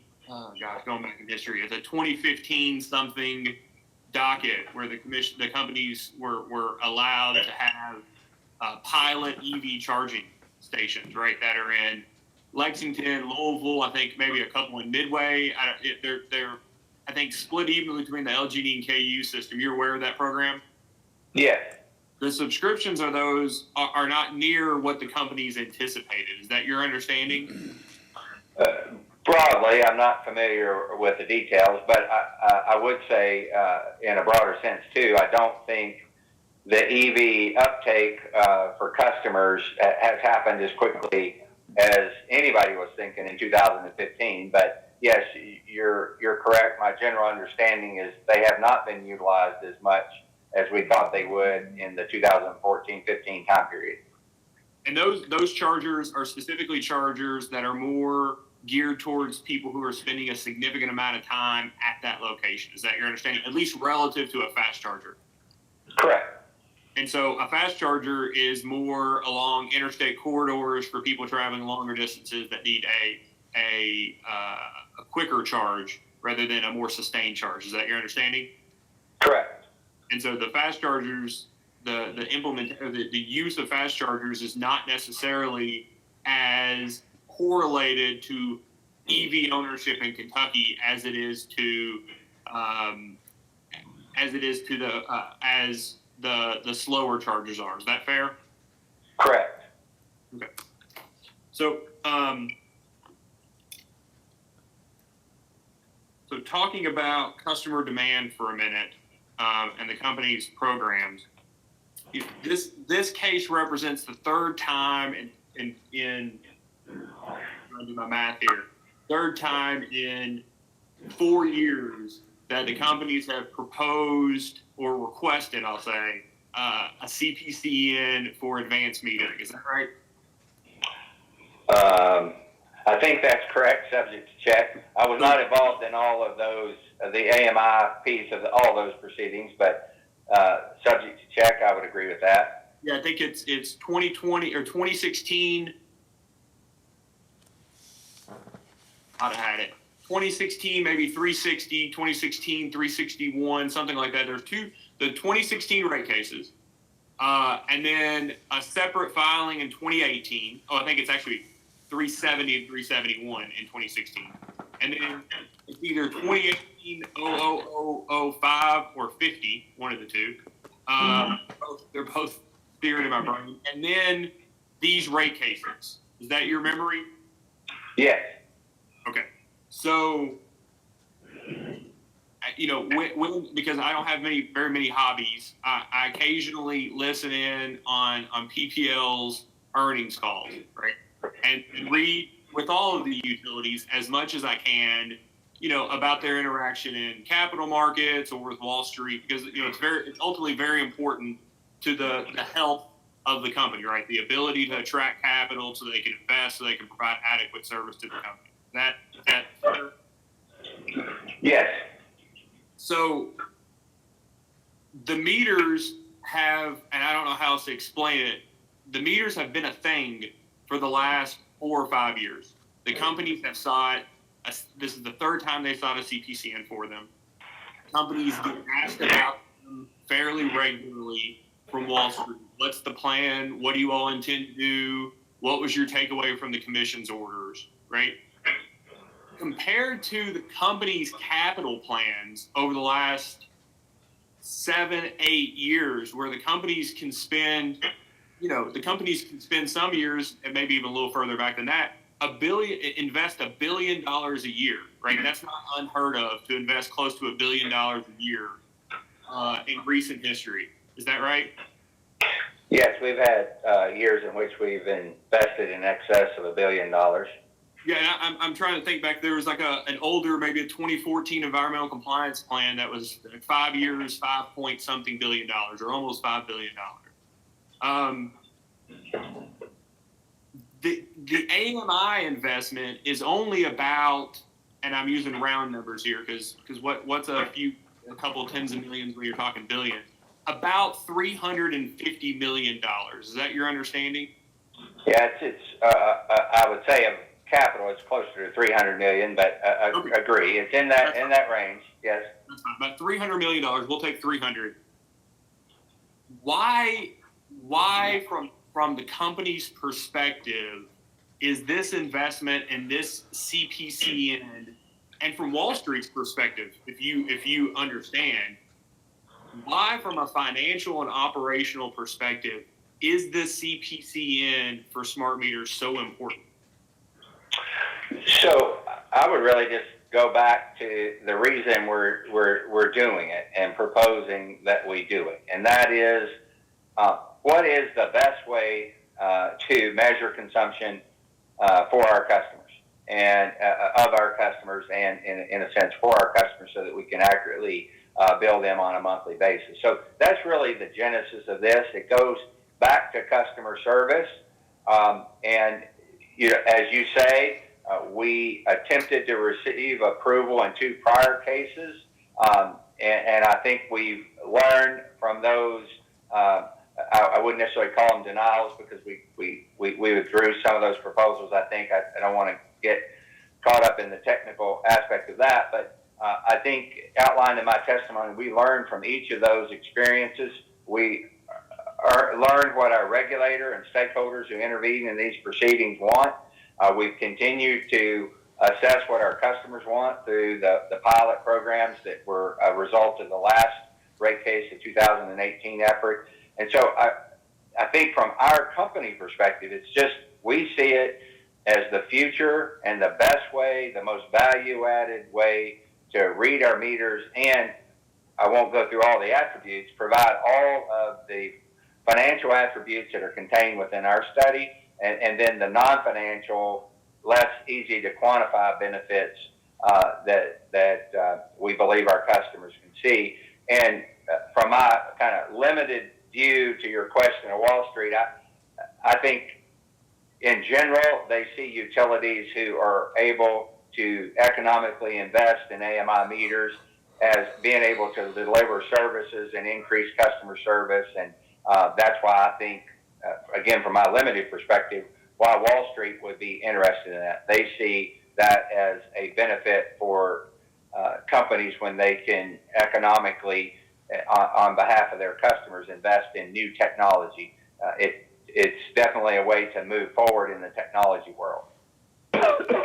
After all of the environmental compliance that you all have done, right? You don't have a generation need any earlier than 7 years at this point. And whether that can be deferred or pushed back or whatever it may be is yet to be seen, right? Time will tell. But you don't have a significant amount of capital necessarily needed to invest in environmental compliance. Is that fair? Correct. Right, especially relative to the last 12 years.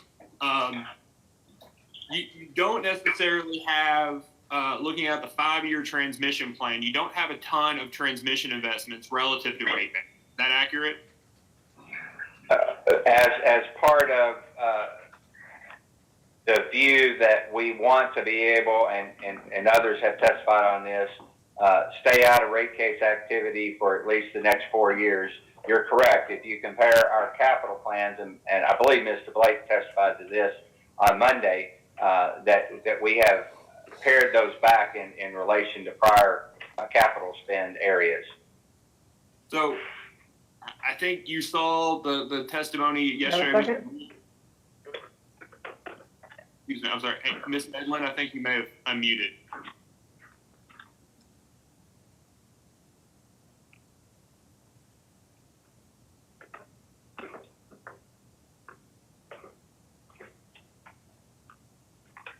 I may ask Mr. Rhodes if he can mute Ms. Medlin. Give me 1 second, or I apologize.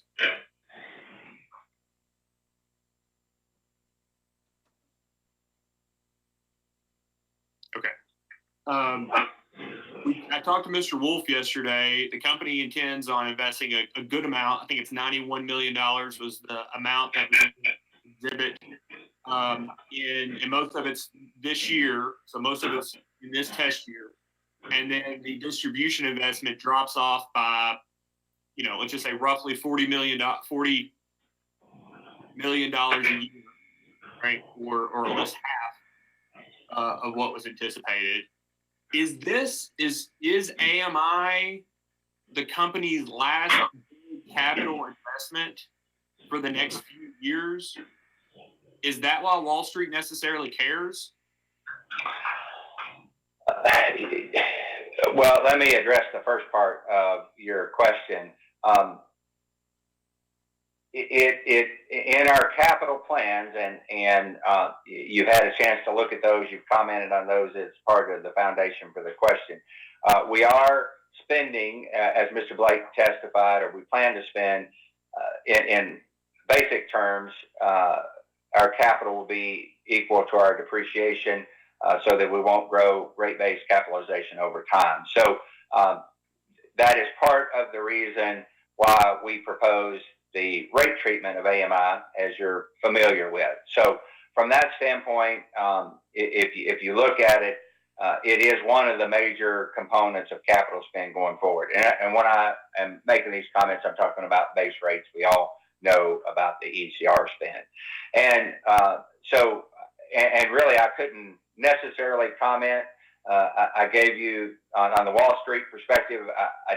I think Wall Street would tend to look at our overall capital plans and the earnings that we have, or really in this case the aggregate earnings that PPL has. So I couldn't speak as to why what their view would be of our capital situation and AMI. But I think, back to my prior comment, my view is investors see that if it can be economically justified to be installed, and which is what we've attempted to do in this proceeding, that it is a modernization of a utility and allows for better customer service in the long run, and it's just a sign that utilities are moving forward. Yeah, and so you understand that the remaining net book value at the time of retirement of the current metering system is expected to be about just under $30 million. Is that your understanding? Are you asking about the remaining book value of meters that we plan to replace in the AMI program? That's right, the current dumb meters. I know that data is necessarily part of Mr. Blake's rate treatment exhibit, but subject to check.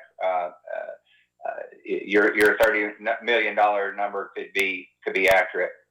Well, but I guess what I'm really asking is, it's your understanding by some sort of magnitude that the capital investment in AMI is much larger than what the current investment in metering currently is? Well, as our business case would represent, that investment would be justified. Of course, with our current investment in meters, whatever that number happens to be, we've talked about the large annual expense that goes along with that. And as you know, that's part of the economic analysis to justify the larger investment. So I think from a customer impact and customer cost, you have to look at both of those pieces. Well, and that leads me to my last question, I think, on this item is, would you agree that although AMI represents a significantly larger investment, a rate-based investment in metering, the business case that you propose shows that just taking everything at face value from your business case, right? LEB 2, 3, I get the two mixed up, but everything from it's effectively that the business case is intended to show that the investment is net beneficial in terms of overall costs. And although the capital is significantly higher for an AMI plus AMR gas only, then the status quo is that the amounts that are being avoided are largely expenses. And by expenses, I mean things that are realized in a given year. Is that your understanding? I hadn't, quite frankly, thought about it that way. I thought about it more from a customer impact. What's the net impact to revenue requirements? But yes, thinking about it from that perspective, there is definitely more capital spend in the recommended alternative than in the status quo. But I haven't looked at those numbers directly, but we are clearly avoiding significant expense to the benefit of customers in the program. So I would generally agree with that without having done the specific calculation. Yeah, and I just high level, right? What expenses that you avoid in that business case? A significant one is meter reading, right? That's not a capitalized expense, right? It's just expense in a given year it's incurred. And let's take CVR. CVR is a reduction ultimately in fuel expense. The company doesn't earn a return on fuel expense. Is that your understanding? Correct. Okay. And are there any other significant avoided costs for the AMI plus AMR Go versus status quo?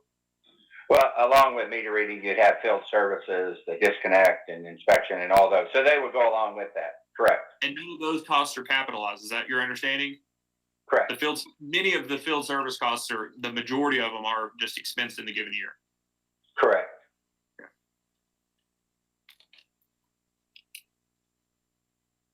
I'm almost there, I promise. Do you appreciate the questions? And it's a very odd question to ask this way. I just want to make sure you can appreciate my perspective on asking about the ECR, right, after watching the video and seeing the testimony, where my questions were coming from. Do you appreciate the questions I was asking the other day or maybe yesterday about the waiver of the late fee, in that if the only way customers know about its existence is that they either look it up in the tariff themselves or they explicitly call the company on that issue? Yes, I understand those questions, and then the questions that were asked Mr. Conroy this morning related to that topic. Okay. And I think, Ms. Saunders, it's a perfectly reasonable position to take that the concern would be if you did it by default, that some customer said, I had the ability to pay my late fee now. I forgot to make my payment, whatever it may be. But I expect next month I may not have, right, that additional amount, right? And so I didn't want to use it this month. I want to use it next month. That's a fine position for the company to make. But would you agree that it's likely that the majority of the company's customers that serve by 1.3 million meters don't know about the ability to ask for this waiver? I would say that is the case, and of course, we're without going through the requirements of being able to be eligible for the waiver, we are talking about typical customers who have very little interaction with us other than paying their bill.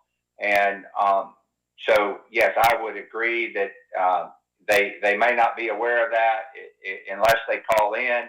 It definitely would be an exception for that customer that would be eligible for it. They would have at least a 12-month running, good history, if you want to just say it in that way, with the company, good payment history.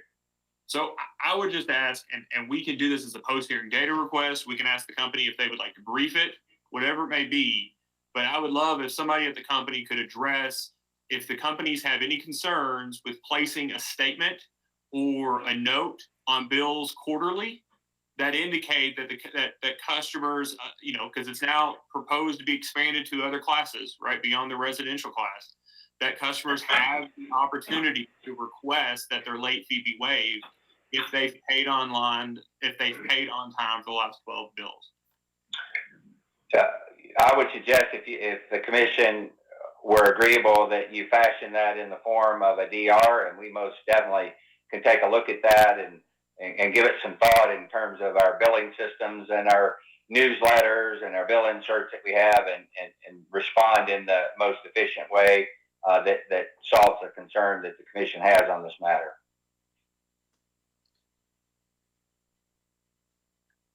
So last line of question, I won't say question, maybe two questions. Last line of questioning here. You've heard the conversation today about the commission and parties' questions on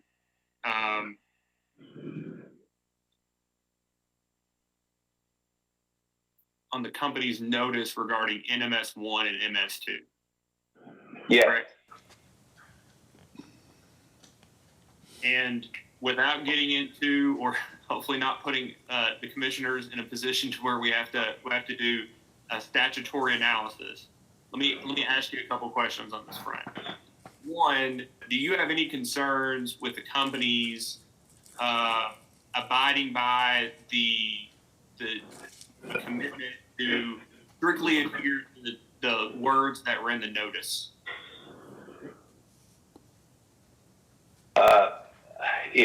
What I would say there is that we would have an obligation to comply with our tariffs and the statutes that underlie that. So I'm not sure if I'm answering your question, but that's the way I would respond to what I understand your question to be. So let me ask it this way. if you were not the COO of the state's two largest utilities, and not previously in charge of rates and regulations for those two utilities, and you had read that notice that we were discussing earlier, that you were a layperson, right? A layperson like you and I are with everything else in the world that's not utility related, right? The gas that we get, the groceries that we get, no experience beyond an ordinary consumer.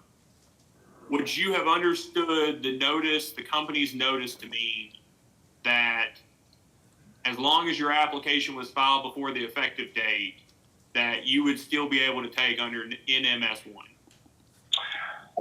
I would generally agree with what Mr. Conroy said when asked a similar question. It could have been more clear as the cross by Mr. Crosby related. You would have to go back and understand the statutory requirements to get the more fulsome view and picture there. So I would really go back to generally what Mr. Conroy said, and it could have been more clear. And would point out, obviously, it is likely a very small number of customers that would be in this situation, given the time frame and the requirements we have to process applications for net metering. I understand there can be delays in getting installed on a customer's home and all that, but hopefully this is a very small number of customers. But I do appreciate your concern and the genesis of the question.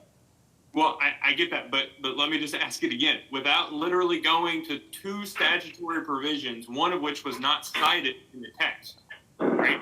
Not being able to, would you as an ordinary consumer have understood that to mean anything different than what it just says on its face?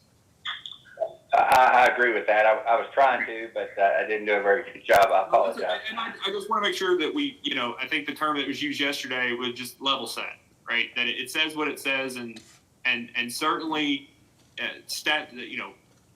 statutory analysis, and there's other legal ways that, there's a lot that needs to be looked at. But I just want to make sure I understand from the company's perspective that we're not reading something differently than what the company would be. Let me just ask on that. Post-hearing data request, is that the best way to do it? To specifically ask what the chairman was asking about earlier, the number of applications that have been filed up to date that are not in service and have not been withdrawn? Yes, we can provide that information or attempt to gather that information. I know folks are looking at that now to determine what that would be. And of course, I would offer, and we would qualify this in the DR. There may be a number of folks who request and just never have done it. So we can try to give some context to that in regard to they made the request but then decided not to make the investment. So there could be a number of customers over time, if you follow my line of thinking here, and we'll make that clear for the chairman and the rest of the commissioners and staff there as to what percentage of those customers make up that category. So last thing here, you all have proposed interconnection changes as well as rate changes for net metering. Is that right? Yes. And you understand the commission has initiated an interconnection, a docket looking at those 2008 interconnection guidelines? Yes. Okay. So if the company or if the commission does not make a determination on those, tariff ceiling interconnection guidelines or net metering service 1 or net metering service 2, have you or anyone else at the company made a affirmative decision either way to put those tariffs into effect subject to refund if the commission does not issue an order within the 6-month suspension date? I'm not aware of any decision around that or have not been involved in any discussion around that if it were an option. So I just want to make sure I'm clear. The company has not made a decision yet whether or not they would put those tariffs into effect subject to refund. Not that I'm aware of. Okay. Would you be the person making that decision? I want to make sure that we're not I'll point at somebody else. That was Mr. Conroy that should have made that decision. Is the buck stop with you or Mr. Thompson on that front, or Mr. Conroy? Well, all the bucks stop with Mr. Thompson, but I would suspect I would be part of that discussion because it definitely has a customer service impact. We obviously, and we all know, putting rates in subject to refund is never taken lightly. I know the commission works diligently to avoid putting utilities in a position to do that on the whole of their rate request. So I would suspect I would be involved in that discussion. Well, and rates are one thing, right? But terms and conditions are another.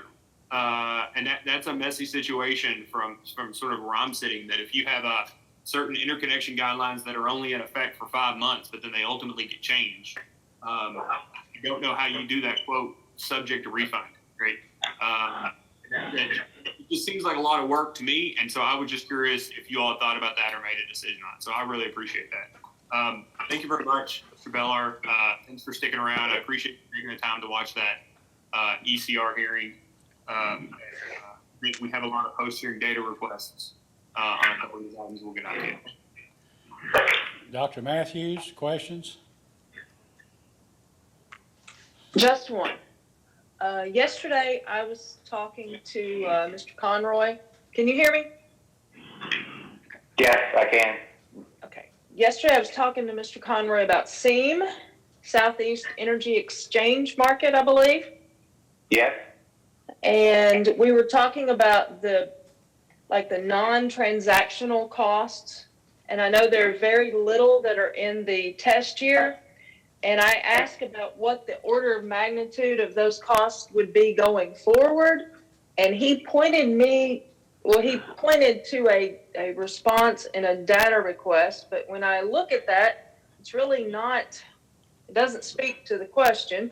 So I just wondered if you had any idea of the order of magnitude of those costs going forward. Okay, so there'll be two broad components to those costs. There'll be an initial investment into systems that set up the platform, and then there'll be ongoing administrative costs to provide for the platform administrator, the auditor that's going to look at how the platform is functioning within the marketplace. We can definitely do this in detail as a post-hearing data response if you desire, but my recollection is those upfront costs would be in the neighborhood. Our responsibility for those costs, which would roughly be 6% of the total cost, would be around $300,000 from memory, and we can definitely nail that number down. And then maybe $150,000 of annual costs is what we were looking at. The process of establishing what those actually will be is ongoing. As you relayed in your questioning, you appreciate the FERC filing that we have, and we're simultaneously, as a group, if you will, of SEAM bidding out for those services as we speak. So those numbers may move around, and again, if you want more specificity than that, we can most definitely provide it. And those numbers, our view, if we get FERC approval in May, which is what we're hoping for, we would be operational in 2022. And so therefore, that's when those costs would be kind of more known as you move toward operation. I'm fine with oh, sorry, that was bad. I'm fine with the 300,000 and the 150,000. I was just looking for an order of magnitude, hundreds of thousands or millions or tens of thousands and so forth. So thank you. I appreciate it. And just one last SEAM question. You talked about the auditor, and that made me remember some of the comments that others have had about lack of a market monitoring function for SEAM. Do you have any comments on that? Yes, and you're correct. There were numerous comments with our SEAM FERC filing, and when I say I mean the whole organization. The collective hour. Correct. And I would categorize those questions relating more to what SEAM isn't. It's not an RTO, and the perspective of a lot of commenters were that it should be. And so my take of the comments, and I will admit I didn't study them intently, was that they were more directed in their view that this should function more like an RTO. And as you know better than I, more experienced in this than I, that market monitors are a key player in RTOs. We had that discussion within the SEAM principles when we were envisioning setting this up. We clearly didn't want it to be an RTO. We wanted the administration to be as cost effective as possible. And we felt that the auditor, and these are the arguments we made in our FERC filing on this point, was appropriate given what we were trying to accomplish. And that auditor would definitely be in charge of ensuring that the platform functioned as it was intended. And so our view is we wouldn't need a market monitor in the construct that we're envisioning. But you're exactly right. There was quite a few comments on that in the FERC proceeding. Hopefully that response was helpful. Thank you. I appreciate it. Mr. Chairman, I'm done. Okay, thank you. Mr. Fitzgerald, I assume you have a question or two for Mr. Beller? Thank you, Mr. Chairman. Mr. Beller, can you hear me okay? Yes, sir. All right, it's good to see you. I just wanted to follow up on a couple of things. Once the anticipated AMI infrastructure is deployed, how quickly will a customer be able to receive information regarding their energy usage? Okay, so let me say it in general, and then I'll see if you have an additional question. In general, let's say systems are totally deployed, customers will be able to see their use as quickly as we can put it up. I think we're estimating in the 4 to 6 hour delay range, if that's the nature of your question. So you would be able to get online and see your usage with that lag time, latency time.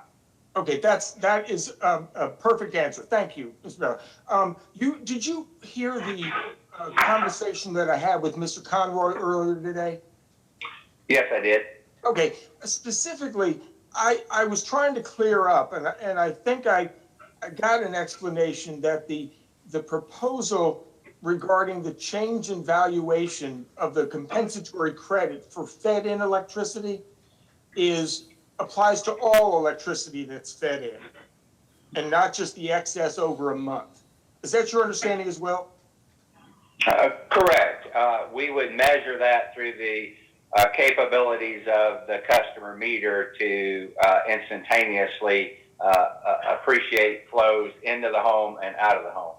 Okay, yeah, so right now you bill it on a monthly basis based on the reading of the meter. With the AMIs, you might be able to provide that information, with more data points. But right now it'd be a reading and then a bill, but everything fed into the system at any point during that billing cycle is getting the lower value. In our NMS2 proposal, yes, we would be able to differentiate that with our meter, and the AMI would have capabilities to assist in that. Okay, great. Now, the other thing, and Mr. Conroy and I didn't quite close this issue, and I'm hoping you might be able to help on this. His testimony was that the customer generators who size their systems to align their generation with their own consumption will, quote, continue to receive the same value for the energy consumed. Meaning that if it's all done behind the meter, they're meeting all their needs with the energy consumed, then they'll see no change. Is that your understanding?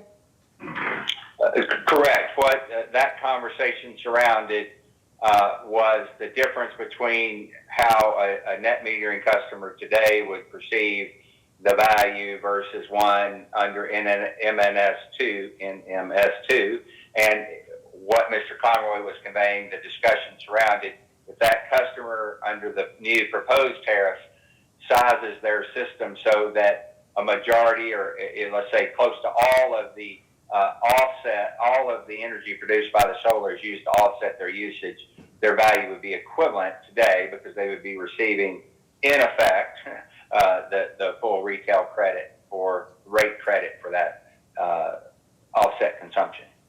Okay, well, let me ask this, and he didn't seem to have any, when I asked if he was aware of situations where any customer completely aligns their behind the meter generation to their consumption. He really didn't know whether that was the case or not.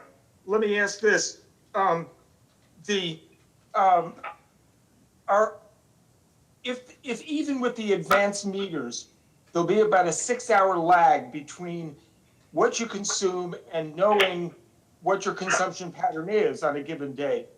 How realistic is it to expect that a net metering customer will be able to match their generation nanosecond for nanosecond, minute for minute, hour for hour with their consumption so as not to lose the value that they get now from the one-to-one credit?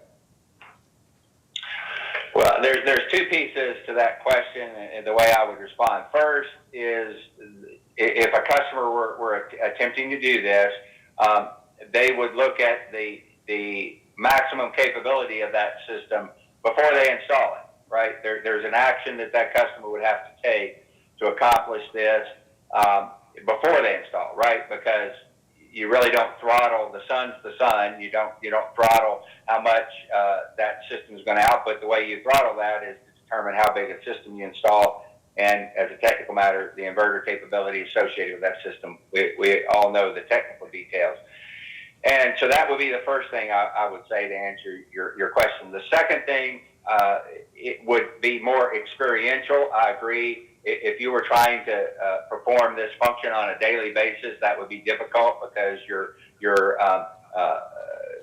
data point that you need is 6 hours old, and so time's already passed. So you would have to do it from more of an experiential basis. In other words, you would have had to, in coordination with the sizing your system on the front end, you would have also had to consider your usage patterns over time. That will be beneficial to having an AMI meter, but it will take a little thought, and our presumption is, solar installers will become more versed in that dynamic and help customers make that decision if that's their goal. We obviously know some customers won't care so much about that, and they'll want to look at solar in a different way, and obviously, they have that right and that capability. Okay, this is very helpful, and Ms. Bill, I really appreciate it. I just got a handful more questions. You're aware that even though the cost of solar is coming down, as Mr. Seeley noted yesterday, that solar systems are a pretty high cost, fixed cost investment for residential customers? In a general sense, yes. Obviously, they're Okay. smaller in scale. They can't take advantage of the larger scale installations that utility scale type solar installations can.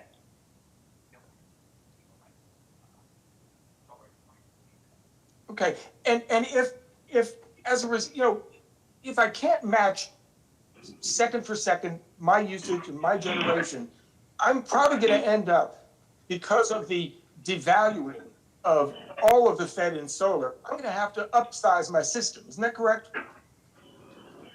I'm sorry, upsize the system in order to get to the net zero energy charges that I'm getting now from the one-to-one. Well, all of this depends on what your objective function is for installing the solar. And so if your objective function is to net the usage of your home on let's say, monthly basis, just for a discussion point, create as much solar generation on a monthly basis as you would consume if you weren't a solar producer or you didn't have solar installed. That's a kind of a different objective. Our rates aren't really designed to necessarily encourage that or necessarily do it in that way. So, the actual kilowatt hours your system would produce to make you net zero net zero being a kilowatt hour net zero are not really changed by our proposal, if I'm following your question.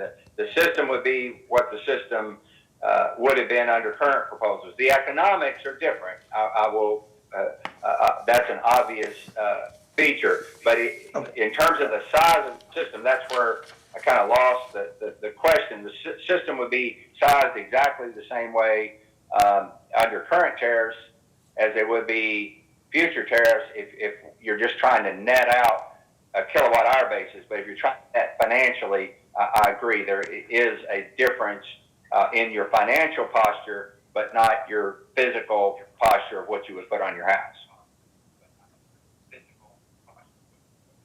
Right, and there's a max of 45 kW in capacity, right? Correct.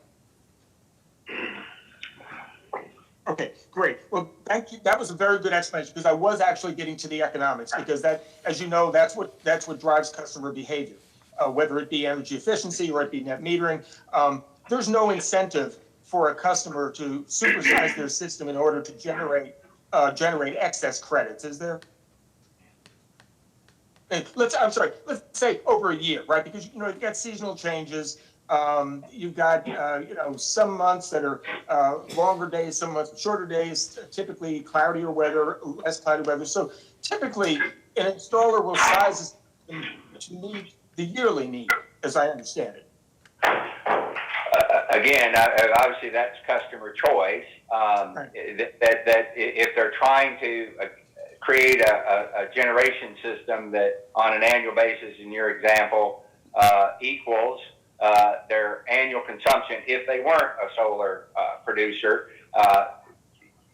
that would be an objective function. And there could be investors in solar, private investors, homeowners who want to generate more. Obviously that varies. We have in some instances very small, as you've probably looked at the data more than I have, smaller customers sized on our system, and then much larger customers. And when I say small and large, I mean even in relation to how much electricity they consume. But I do think that's a common objective that customers may have, and that's to meet their usage with a solar generator over a long period of time. Okay, and that's fair. And my question was just, if I size it so that it meets my needs over a year in terms of kilowatt hours, and if in terms of a dollar denominated, cost to use the electricity from the grid and a dollar denominated credit for my generation into the grid, I'm going to have to size my system larger to achieve that net zero after if this tariff goes into effect. Well, if this tariff goes into effect, and I'm trying to follow your example, if net zero means not only dollars but kilowatt hours, sure. I haven't done the math, but it would be difficult to accomplish that given the structure of our rates. With a typical household usage, if you had some way where you only used energy at your home when the sun was up, you might be able to achieve that. But a typical household, as Mr. Seeley talked about, your air conditioner runs at night when the sun's down. So I haven't looked at it from that perspective, but I suspect you would have difficulty making a net zero financial decision, all costs included, in the world of the new tariff proposal that we have. Thank you so much. So the exported energy from a net metering system, that's used by the company, is that correct? It's billed to the, wherever the electron's going to go. It's going to hang out probably in the neighborhood somewhere, but you're getting income from that exported energy that's on your system. Is that right? Right. That energy is offsetting a requirement to incrementally generate a like amount, and so correct. That's the savings for the the company, and then there are sales that result from consumption of other customers. Okay, thanks. And am I correct that the marginal cost of electricity varies throughout the course of a day? Typically? It most definitely can. Of course, with natural gas prices where they are today, there is less variability than there have been in the past. I think we have a time differentiated SQF rate, so you can glean a bit from that trend by looking at those rates. But it does vary, but the only part of expanding my answer, not as drastically as it has been in many years ago. Okay, and it's terrible to admit, Mr. Beller, that I remember when Congress banned the use of natural gas for electric generation. So that goes back a few years. Last couple of questions. So the marginal cost of electricity does vary over the course of the day, but as you noted, it's less volatile, no pun intended, than it might have been at another time, based on the cost of the fuel. But your compensatory credit that you all are proposing is the same all year round. Is that correct? It's my understanding, subject to check, it is the same. It is as I understand, a filed and approved rate. But yeah, it is the same all year round.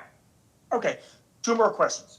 And one of them, in terms of capital expenditures for the companies right now, what percent of it is roughly going into distribution as opposed to generation or transmission?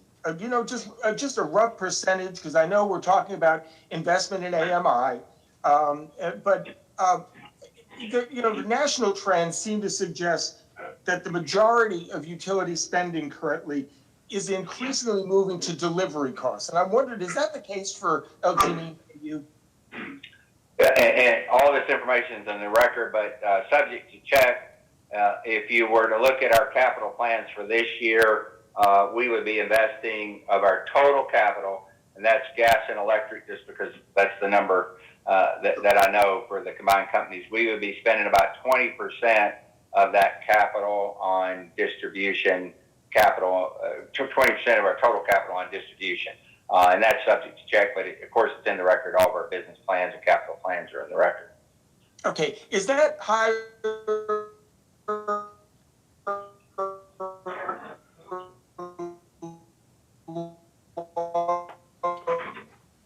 than it has been in past rate cases? We've developed some kind of a problem, Mr. Fitzgerald. We can't hear you. There's some interruption. Well, I'm sorry, Mr. Chairman, that might be merciful actually, but can you hear me now?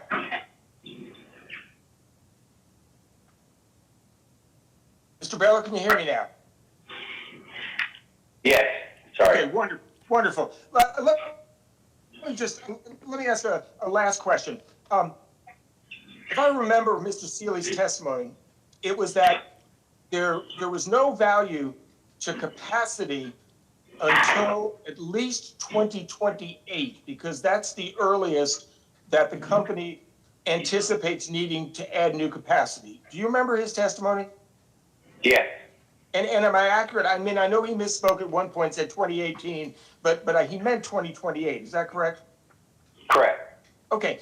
Are you familiar with the RFP that was issued on January 7th this year by LG&E and KU that is requesting the addition of between 300 and 900 megawatts beginning in 2025 and no later than 2028? Yes. Okay, and do you recall that the description of that RFP says that it may be even earlier than 2025, depending on the economics? Yes. Okay, great. Last thing I wanted to do, if I could, and this is going to test my technological, it's going to send it to the limits here. So give me just a second here. Okay, do you see that on the screen? Yes. Okay, and let me see if I can't scroll up here. Hold on just a second. Okay, and this, is this the RFP that we're talking about, the January 7th, 2021? It appears to be, yes. Okay, unless there's an objection, Your Honor, I would move to admit this to the record as a joint exhibit, joint interveners exhibit 1. Sustained. All righty, that's all the questions I had. Mr. Beller, good to see you again. Thank you for your indulgence and your patience with me. Mr. Chairman, thank you as well. And Mr. Ingram, do you have any redirect? I do have just a very short item to address on a redirect, if that's okay, Your Honor. Sure, yes. Mr. Beller, Vice Chairman Chandler asked you about AMI and the investment with it. He referred back to the 2018 case in which the companies sought approval for AMI in a standalone CPCN case. Is that correct? Yes. And does it sound right to you that that was case number 2018-00005? Yes. And is it your memory of that case that the Attorney General's office vigorously opposed AMI in that proceeding? Yes. And is it your memory that the commission decided against approving AMI in that proceeding for the companies? Yes. And was it your direct testimony in this case that the company's AMI proposal in these two rate cases is vastly different than the proposal in the 2018 standalone CPCN case? Yes, it is. We detail that in my original direct testimony. Right. And do you recall that Mr. Paul Alvarez was the expert witness for the Attorney General's office in the 2018 CPCN case? Yes. And is that same Mr. Alvarez that is the Attorney General's AMI witness in these two rate cases? Yes. Is one of the differences between the proposal in this case and the proposal in the 2018 case the rate-making treatment for AMI that is explained by Mr. Blake in his direct testimony and then in subsequent data responses? Yes, that's one of the more significant differences.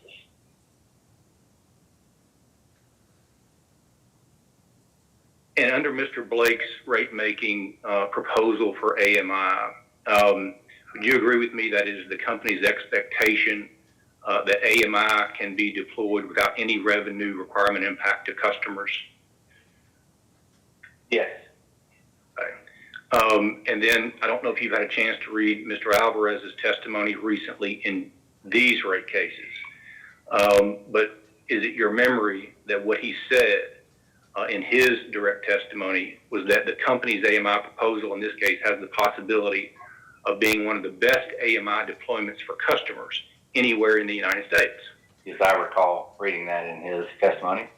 And then the AMI proposal and Mr. Blake's rate-making treatment of that proposal was unanimously agreed to by all of the parties in these rate cases. Is that accurate, Mr. Beller? Yes, and stipulation is filed in this case.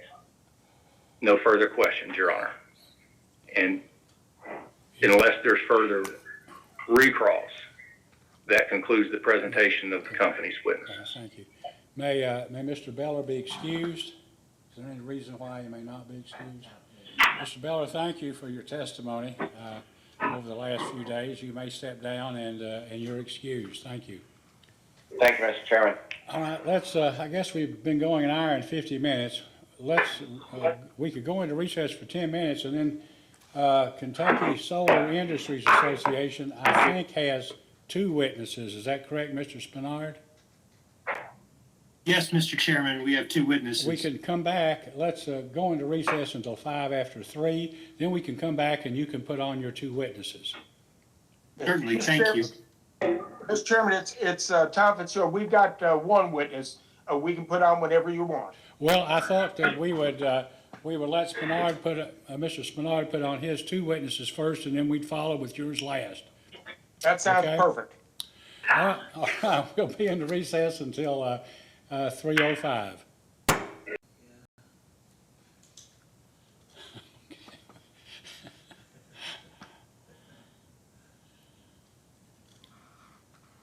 Okay, we're back on the record, I think.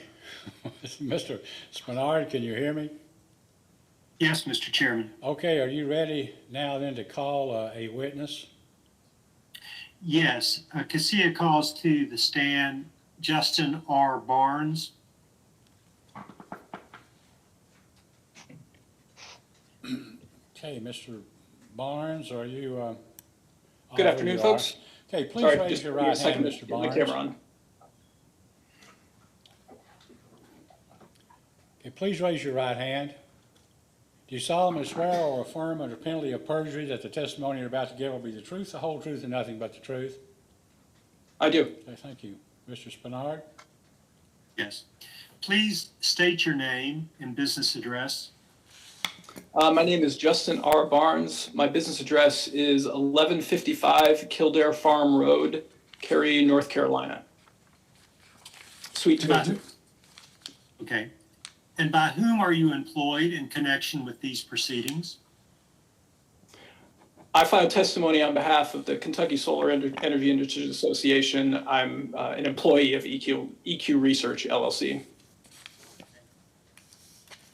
In addition to direct testimony, you did file direct testimony and responses to requests for information in both dockets. Is that correct?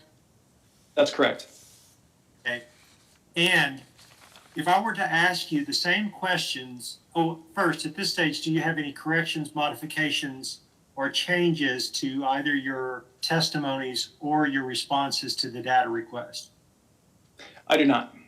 Okay. And if I were to ask you the same questions in your testimony and the same questions in the responses to the request for information, would your answers today be the same? Yes, they would. Okay. And with that, Mr. Chairman, Cassia tenders witness Barnes for examination. Thank you. Mr. Nguyen, questions?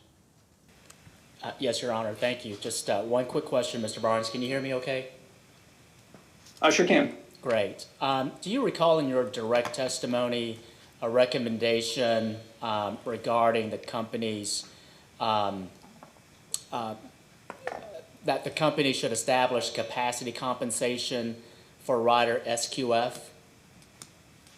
Yes, I do. Okay. Can you explain why you believe that small distributed generators should earn a capacity compensation?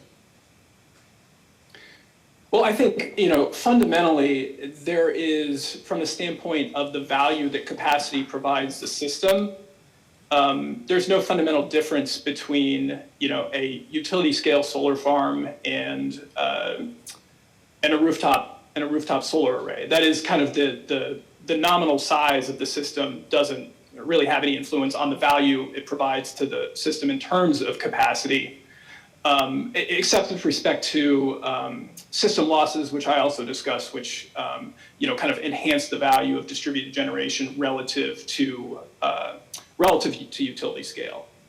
The reason I make the claim that solar has capacity value is because virtually every responsible analyst that I've ever encountered essentially acknowledges that it's certainly something you need to evaluate.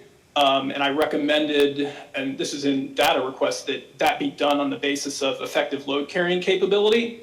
But once you perform that evaluation, you arrive at the load carrying capability of solar on a level with, say, any other dispatchable generation. And like I said, whether it's a utility scale solar farm, whether it's a mid-sized facility or rooftop system, that capacity value is the same, apart from adjustments for things like, avoided transmission and distribution costs or losses. Okay, thank you. Those are all the questions I have, Your Honor. Vice Chairman Chandler, any questions? I have no questions for Mr. Barnes. Thank you. Dr. Matthews, questions? I have no questions. Okay, Mr. Riggs, Mr. Crosby, anyone on behalf of Kentucky Utilities or Louisville Gas and Electric have any questions? Very limited, Your Honor. We'll just take, I will kind of cut to the chase. Good afternoon, Mr. Barnes. Good afternoon. Can you hear me?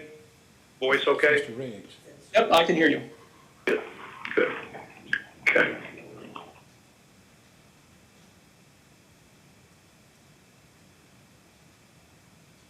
The data request that we submitted to you, we asked if you had any work papers. And your answer, I believe, was no. Is that correct? We asked for all electronic files with the formulas intact used in your analysis, and you said no such materials were used. Is that a fair summary of what your answer was? That's correct. Yes, it is. So your testimony is limited to critiquing the company's existing SQF and LQFs on a policy basis. Is that a fair statement?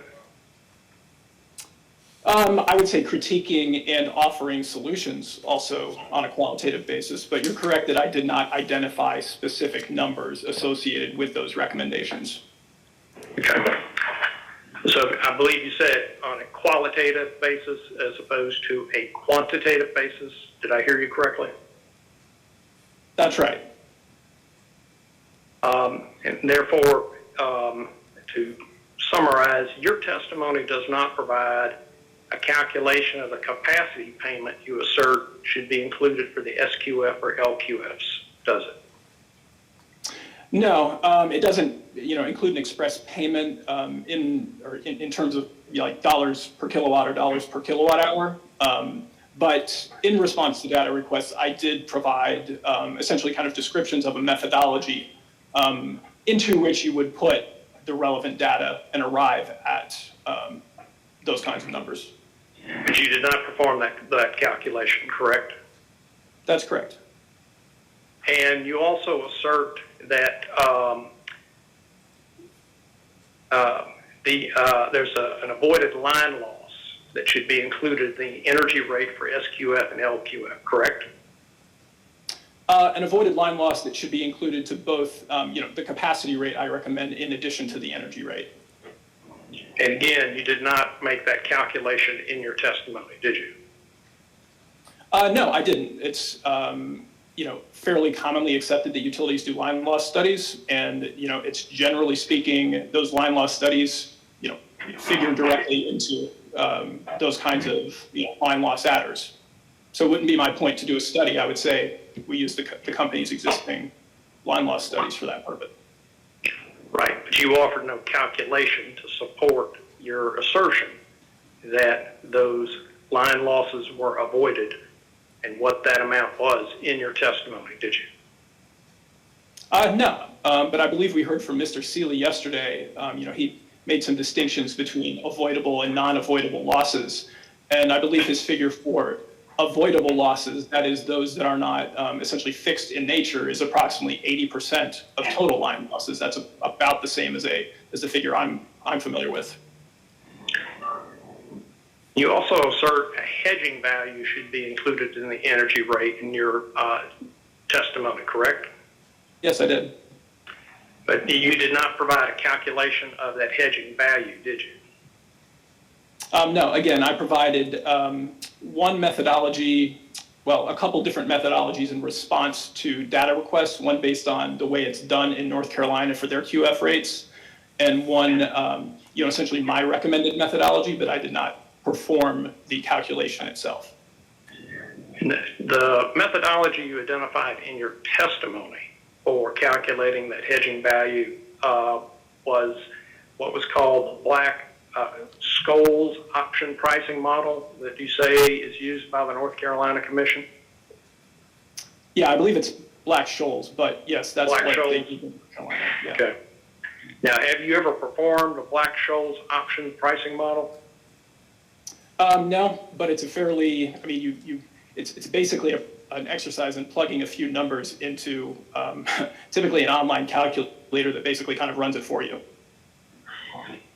Well, would you accept, subject to check, that Black-Scholes model applies only to European options and that it requires modifications to adapt it to being American options? In my understanding, that could be the case, but nevertheless, in North Carolina, they actually used an online calculator, one of which I provided in response to a data request. This is essentially, plug in 5 numbers, it spits out a different one. Do you have any expertise in calculating financial option values? No, I have no particular expertise in that area. Okay. Are you aware that KU and LG&E, unlike Duke Energy Carolinas and Duke Energy Progress, do not have financial hedging programs? I believe I read that in Okay. the company's rebuttal testimony, yes. Okay. My last question, or 2 questions for you, Mr. Barnes, is that you filed testimony and appeared in the Kentucky Power rate case before this Kentucky Commission this year, correct? Yes, I did. And in that case, you made similar recommendations? Yes, I did. I think I addressed a few more issues in that one, but similar recommendations, yes. And since the commission has ruled in that case, the client that you represented in the Kentucky Power rate case, the Kentucky Solar Industries Association, the same client you're representing in this case, has not contested those commission decisions, has it? I'm not aware that they have, but I think, one of the points I'm trying to make in my testimony is that LG and KU exist under different circumstances than Kentucky Power does. So I think some of the rationale and some of the methodologies that the commission employed for Kentucky Power are not necessarily equally applicable to LG and KU. Are you familiar with my final set of questions? The membership of Kentucky Solar Industries Association, who its members are? I believe in general there are probably solar companies, but I don't know specifically who the members are. Sure. Would you accept, subject to check, that their website presently shows membership is available to solar installers, solar developers, solar manufacturers, solar customers, and supporters of the solar industry? Subject to check, yeah, I would agree with that. And would you further agree with me that the solar installers, developers, manufacturers, and customers all stand to financially benefit from pro-solar policies? They stand to benefit from pro-solar policies as well as fair policies, in my estimation. But there's a financial interest in their part on the policies that you're advancing on their behalf, correct? Yeah, in the same way that there's a financial interest on the part of LG and KU and everything they're proposing in their rate case application. So they have an interest in the money. Yes, exactly as LG and KU do. Thank you. I have no further questions. Thank you. Mr. Horn, Mr. West, any questions on behalf of the Attorney General? DAG has no questions, Your Honor. Thank you. Ms. Medlin, any questions on behalf of the Department of Defense and all other federal executive agencies? No questions, Your Honor. Mr. Kurtz, any questions on behalf of KIUC? No questions, Your Honor. Mr. Moore, any questions on behalf of Kroger? No questions, Your Honor. Thank you. Ms. Grunman, on behalf of Walmart? No questions, Your Honor. Mr. Fitzgerald, any questions on behalf of joint intervenors? Mr. Chairman, I remember in the Kentucky Power case, I was accused of friendly cross-examination, and I think all my cross-examination's friendly, but no, we have no questions for this witness. That happens sometimes. That's the best position to be in when you can conduct a friendly cross of a non-hostile witness, right? Absolutely. Actually, Mr. Chairman, I do have to ask for a clarification in the record, but we can do that in the briefing. The question was asked of the witness whether his client had opposed the order in the Kentucky Power case, and my understanding is there has been no order on the net metering issue, and one is not expected until I know one has to be done by May 14th, but I just thought the record needed to be clarified on that point. Yes, that's Thank you, Mr. Chairman. Mr. Riggs may know something we don't. It's always, all right, Sierra Club, Mr. Miller, Mr. Childers, any questions? No questions from Sierra Club. Thank you, Your Honor. Okay, Lexington, Louisville, Mr. Gardner, any questions? No, Your Honor. Have I left anyone out? And if not, Mr. Spinard, do you have redirect? We have Cassia will have a couple of redirect questions as soon as I can get something pulled up on the screen. Mr. Barnes, in terms of some of the questions you were asked with regard to Cassia, are you aware of the fact that Cassia has a variety of members, multiple members? Is that your understanding? Yeah, of course, I might have been unclear. I assume that there are probably some non-financially interested folks. I don't know specifically who KSI's membership is comprised of. And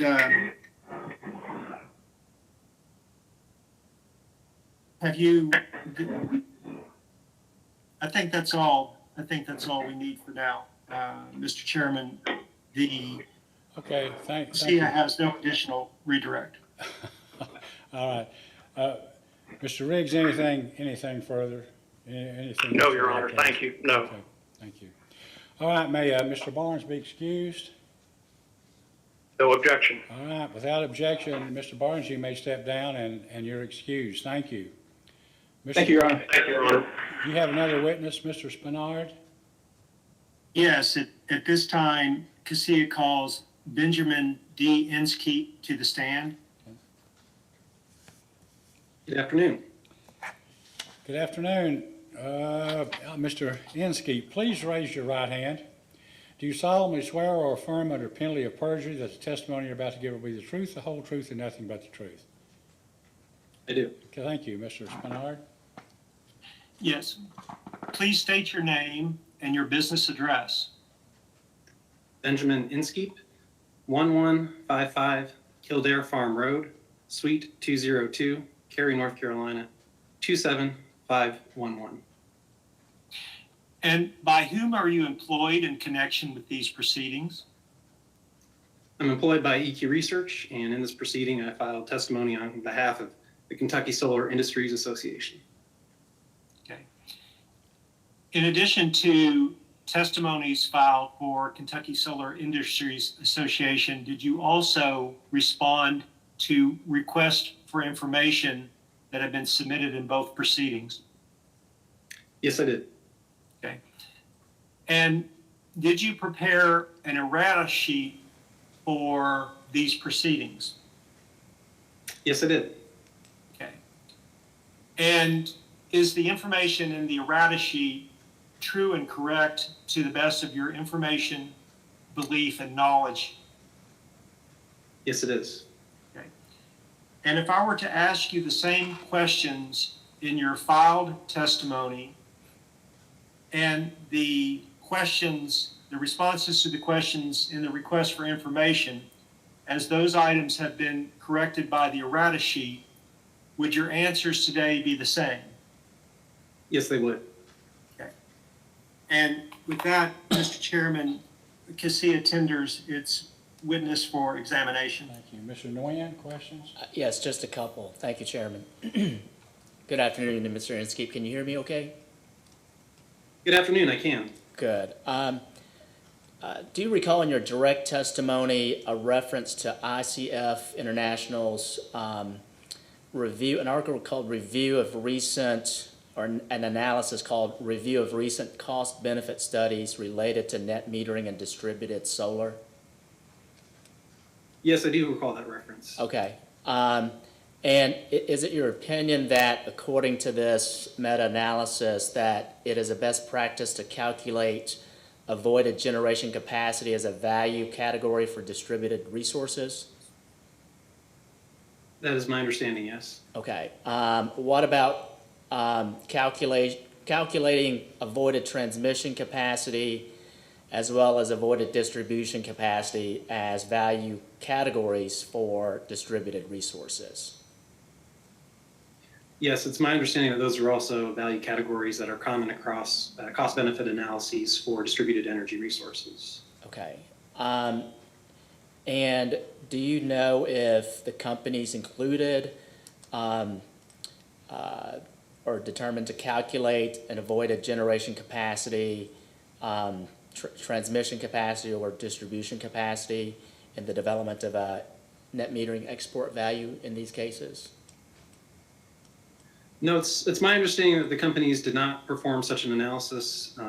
It's my understanding that they perform no such analysis on a going forward basis, looking forward at what the costs and benefits of a long life of an asset like a rooftop solar system would be, and the benefits and costs that would accrue over time. Their analysis, from my understanding, was explicitly looking at their SQF tariff and using the existing avoided cost rate, which is more of a historical analysis, in my understanding. But Mr. Barnes would be the expert on that subject. Okay. And you mentioned the long-term life of a distributed generation asset. In your direct testimony, you state that the value of export should be calculated using this long-term time horizon over the life of a typical distributed generation system. And you justify that a long-term evaluation is necessary because the distributive generation systems produce value over the course of the system lifetime. Is that a correct characterization of your testimony in that aspect? Yes, that sounds correct. Okay. Those are all the questions I have. Thank you, Chairman. Thank you. Vice Chairman Chandler, questions? Yeah, thank you, Chairman. Just a couple, Mr. Inskeep. I'd like to talk to you about the legacy rights that you discussed. I want to make sure that I'm clear. I think I asked you these same questions in the Kentucky Power case. I just want to make sure that I understand exactly what it is that you're proposing. So you discussed a couple of things. The first is legacy rights with respect to the rate structure. Do you remember that? I'm sorry, I'm getting a little feedback. Don't think I heard your question. Yeah, Mr. Spinard, do you mind? I think we're getting feedback through your system. I promise I won't say anything objectionable. The first thing that you mentioned is legacy rights with respect to rate structure. Yes, sir. Do you just mean, your understanding, I think, is it your understanding that the company is not proposing to charge residential or commercial customers under NMS 2 a different tariffed rate for service different than what they would if they didn't take under NMS 2? My understanding is that in this specific rate case, the companies are not proposing to charge NMS 2 customers a different rate structure, but that it is their intent in future rate cases to propose such a change in the rate structure so that somebody who could be subjected to tariff NMS 2 as a result of the outcome of this proceeding could be subject to such a change in the future should such a change be approved by the commission. So that's kind of where. And I remember reading, the back and forth on the 4-part demand rates and the peak and the base, and forget that just for a minute. Sure. What I'm curious about is with your testimony, when you say rate structure, is it your recommendation that the legacy rights include for these NMS 2 customers a legacy of having a 2-part rate design, customer charge and energy, or to have the identical rate design of non-participating customers. Or, said differently, that second part, the rate structure they would have but for participating in NMS2. It is my recommendation that they, the rate structure in place when they take service be maintained for that 25-year period. And so that would be the two-part rate that currently exists, and would, be reflective of potential future changes to that rate component. But the overall rate design of having that two-part rate would be consistent for that 25-year period. So not necessarily the same rates, right? The actual numbers, the same kilowatt hour charge and customer charge, correct? That's correct. And not necessarily the same rate that, and let's just make up a hypothetical RS customer that takes under NMS2, not necessarily the same rate, customer charge and kilowatt hour charge, as a customer not participating in NMS2, correct? So I guess it's my understanding that the currently would be it's the same RS, residential schedule. And so they would be the same, I guess. Potentially there could be future rate design changes, but. Right. What I'm trying to ask is, you're not necessarily proposing that these legacy customers under NMS2, under your testimony, that they maintain for the next 25 years the identical service tariff as non-participating customers. Just that they have always only a customer charge and kilowatt hour charge. Is that right? Well, I think they should continue to have the same, if they're on the residential schedule, the RS schedule, then I think they should be able to maintain service under that schedule going forward. So if I misspoke earlier, it was unclear earlier, I think that's my recommendation, is that they continue to be able to take service under that rate schedule, and not have a different rate imposed upon them that would be different and would not apply to other customers. Okay, so that, I just want to make sure we're clear. So it's not that they just maintain a customer charge and kilowatt hour charge, that they just continue to maintain the rates for service of a GS or a time of day, I don't know exactly which ones, but an RS or a GS, whatever they would be, whatever they are today, that they just maintain those exact same rates as other similarly situated non-NMS2 customers for 25 years. The tariff that they're currently under when they take service as a net metering customer, that's the schedule and the rate design in that schedule that should be maintained going forward for that customer for that legacy period. Okay, and then the compensation rate for excess generation, are you saying that that should be the same rate, the same calculation of rate, or the same components of rate calculation? Does that question make sense? I think so. And so I think what other states have done that have moved beyond net metering, for example, like Arizona, they will allow a customer now that has distributed generation and that now takes service, they allow them to lock in that export credit rate, which stays the same for a 10-year period going forward. So that's one example. And so that's kind of the same thing I would recommend in this case, is that if there is a determination that there's a change in the export credit rate for net metering customers, is that they should be able to lock that in for a given time period so they don't have to worry about unknown changes year to year or every 2 years to that export credit rate, which would make it impossible to really calculate what the financial benefits are of a net metering system. Okay, so let me ask a hypothetical here. Let's say that the rate that comes out of this case for NMS2 customers is some sort of value of solar stack, right? That, let's just say that it only includes, I'm making up stuff here, it only includes an avoidable distribution cost, an avoidable generation capacity cost, and an avoided transmission capacity cost. Three, fairly common numbers that we've, I think, all had discussions about the last couple of days, right?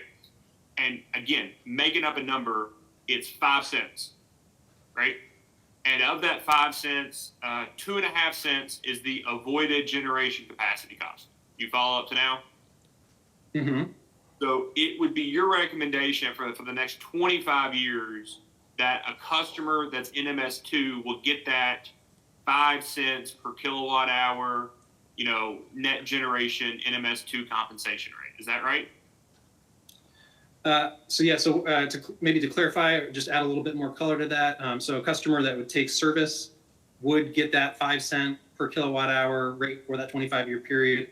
But the commission could still, under my recommendation, would still be able to modify those components on an annual basis or every couple of years. And so that rate could change over time and would be applicable then going forward to new NMS2 customers.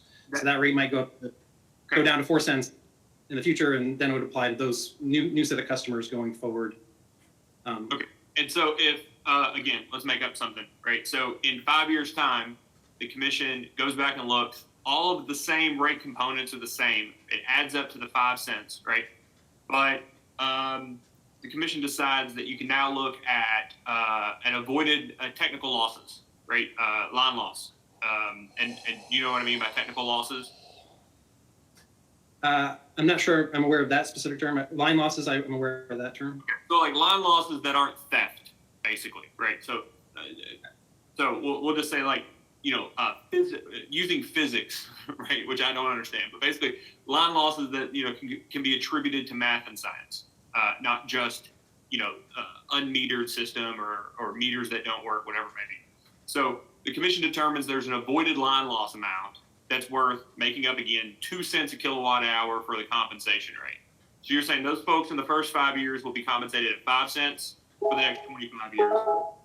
The folks that come in 5 years, once that rate is changed for LG&E KU, would now be 7 cents, and that would start then and continue for the next 25 years. Is that your recommendation? I mean, it just in this hypothetical?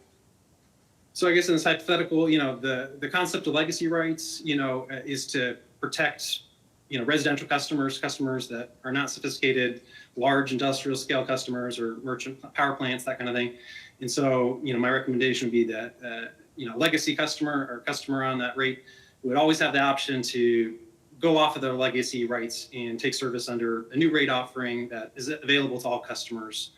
But in general, they would continue to have access to their legacy tariff provisions unless they, affirmatively opt out of them and take service under a different regime. And so, in 5 years, that's what I want to get to. Is this idea of you're not necessarily proposing legacy rights for NMS2 customers. You're proposing legacy rights for NMS2 customers in distinct tranches at the time they choose to take service. Is that correct? I think that is a fair clarification on my recommendation. Okay. And so if there's this first tranche and the avoided capacity generation costs 2.5 cents, right?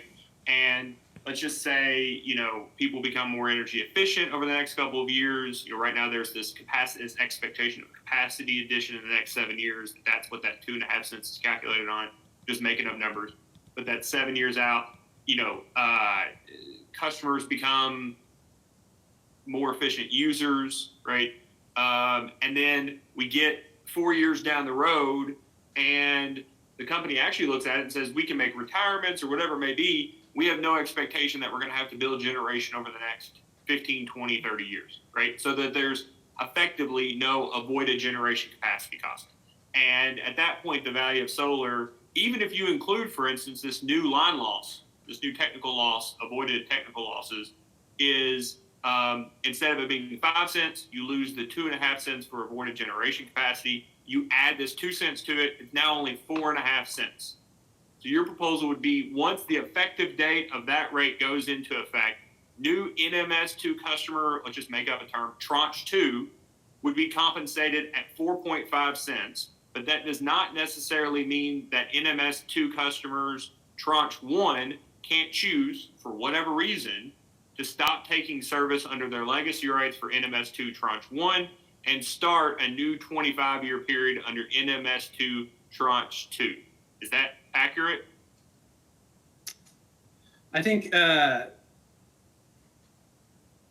would suggest that a customer that makes such an election would not have a new 25-year period, lock in necessarily.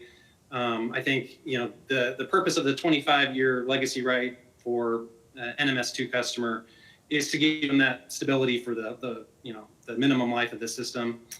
And so, through a one-time, election, they could choose to no longer have their legacy rights under NMS2 and take service under another option.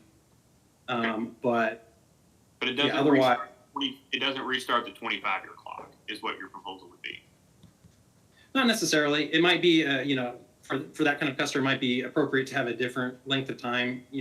I don't think that necessarily makes sense for a customer to be able to make an infinite number of jumps to new 25-year lock-in periods, if you will.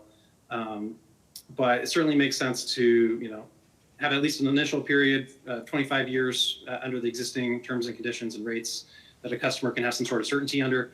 And then if they want to, they can, opt off of that 25-year legacy period and take service under an option. But they, might not have that kind of the same type of 25-year legacy protections that they would otherwise. Okay. And then lastly, with other terms and service, is it your recommendation that if they're just changing rates, that they would or would not have to file a new application with the company with regard to, system studies, interconnection studies, and things like that? If their system itself is not changing, they're just wanting to change the tariff? I'm sorry, I'm not quite sure I followed your question. Do you mind repeating it? I want to make sure that when you say things like other terms and conditions, that you're not recommending that they resubmit a new application for whatever this new, let's say it's NMS3 that shows up in 5 years, right? If they choose to take NMS3, are you saying they should be able to get the terms of NMS3, but keep all the get the rates of NMS3, but keep all the terms and conditions of NMS2 if they're different? I'm not quite sure I fully understand your question, but my impression is that the answer is no to that. A customer that would take service then, that would opt out of their legacy rights and take service under a new rate offering, they would no longer, have that legacy protection for terms and conditions and structure and the tariff. Let me ask a hypothetical based off Mr. Cita's testimony yesterday. Say NMS2 shows up in a couple years and has twice as much of a compensation rate per kilowatt hour export, right? But it's basically just a new net metering provision. But there's a requirement in it that the customer separately meter its own load demand, it separately meter its generation, and that it install some sort of DERMS or some sort of additional control device that the company has insight into, right? Like that's a term and condition of this NMS3. So you're saying that basically what you'd propose is that a customer who's taking under NMS2 or even NMS1 for that matter could choose to lose their quote legacy status with that and decide to take under NMS3, but would have to abide by the terms of service for that NMS3. Yes, that's correct. Okay. That's very helpful. I appreciate it, Mr. Inskeep. Thank you. Dr. Matthews, questions? I don't have any questions, sir. Okay, Mr. Riggs, any questions on behalf of Kentucky Utilities and the LG&E? Mr. Crosby. Mr. Crosby playing the part of Mr. Riggs. How are you, Mr. Chairman? I do have some cross for this witness, if I may proceed. Good afternoon, Mr. Inskeep. How are you? Good afternoon. I'm fine, thank you. All right. My name is Duncan Crosby. I represent LG&E and KU in these proceedings. Is my volume okay? Yes, it is, Mr. Crosby. Fantastic. All right. And if I may tip my hat to my friend, Mr. Fitzgerald, if I say anything that doesn't make any sense today, the problem is probably me, so just let me know. So if a question isn't clear, don't be afraid to stop me and make sure that I clarify the question for you. I had a few questions for you following up on the questions that we've had already from staff and from Vice Chairman Chandler. I wanted to check with you about the ICF International question or line of questioning that the staff asked you. Do you remember that line of questioning? Yes, I do. Okay. And I believe you had mentioned in your discussion around that there were some questions about avoided transmission capacity costs, avoided distribution capacity costs, avoided generation capacity costs. in part of your response to that about why including those kinds of components might be valid is that that net metering installations are long-lived assets. Is that correct, or long-lived assets?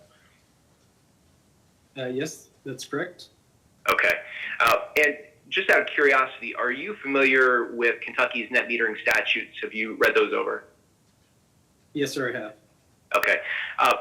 Are you aware of any kind of a commitment that a net metering customer makes to the utility about how long that net metering customer will maintain the facilities on the system?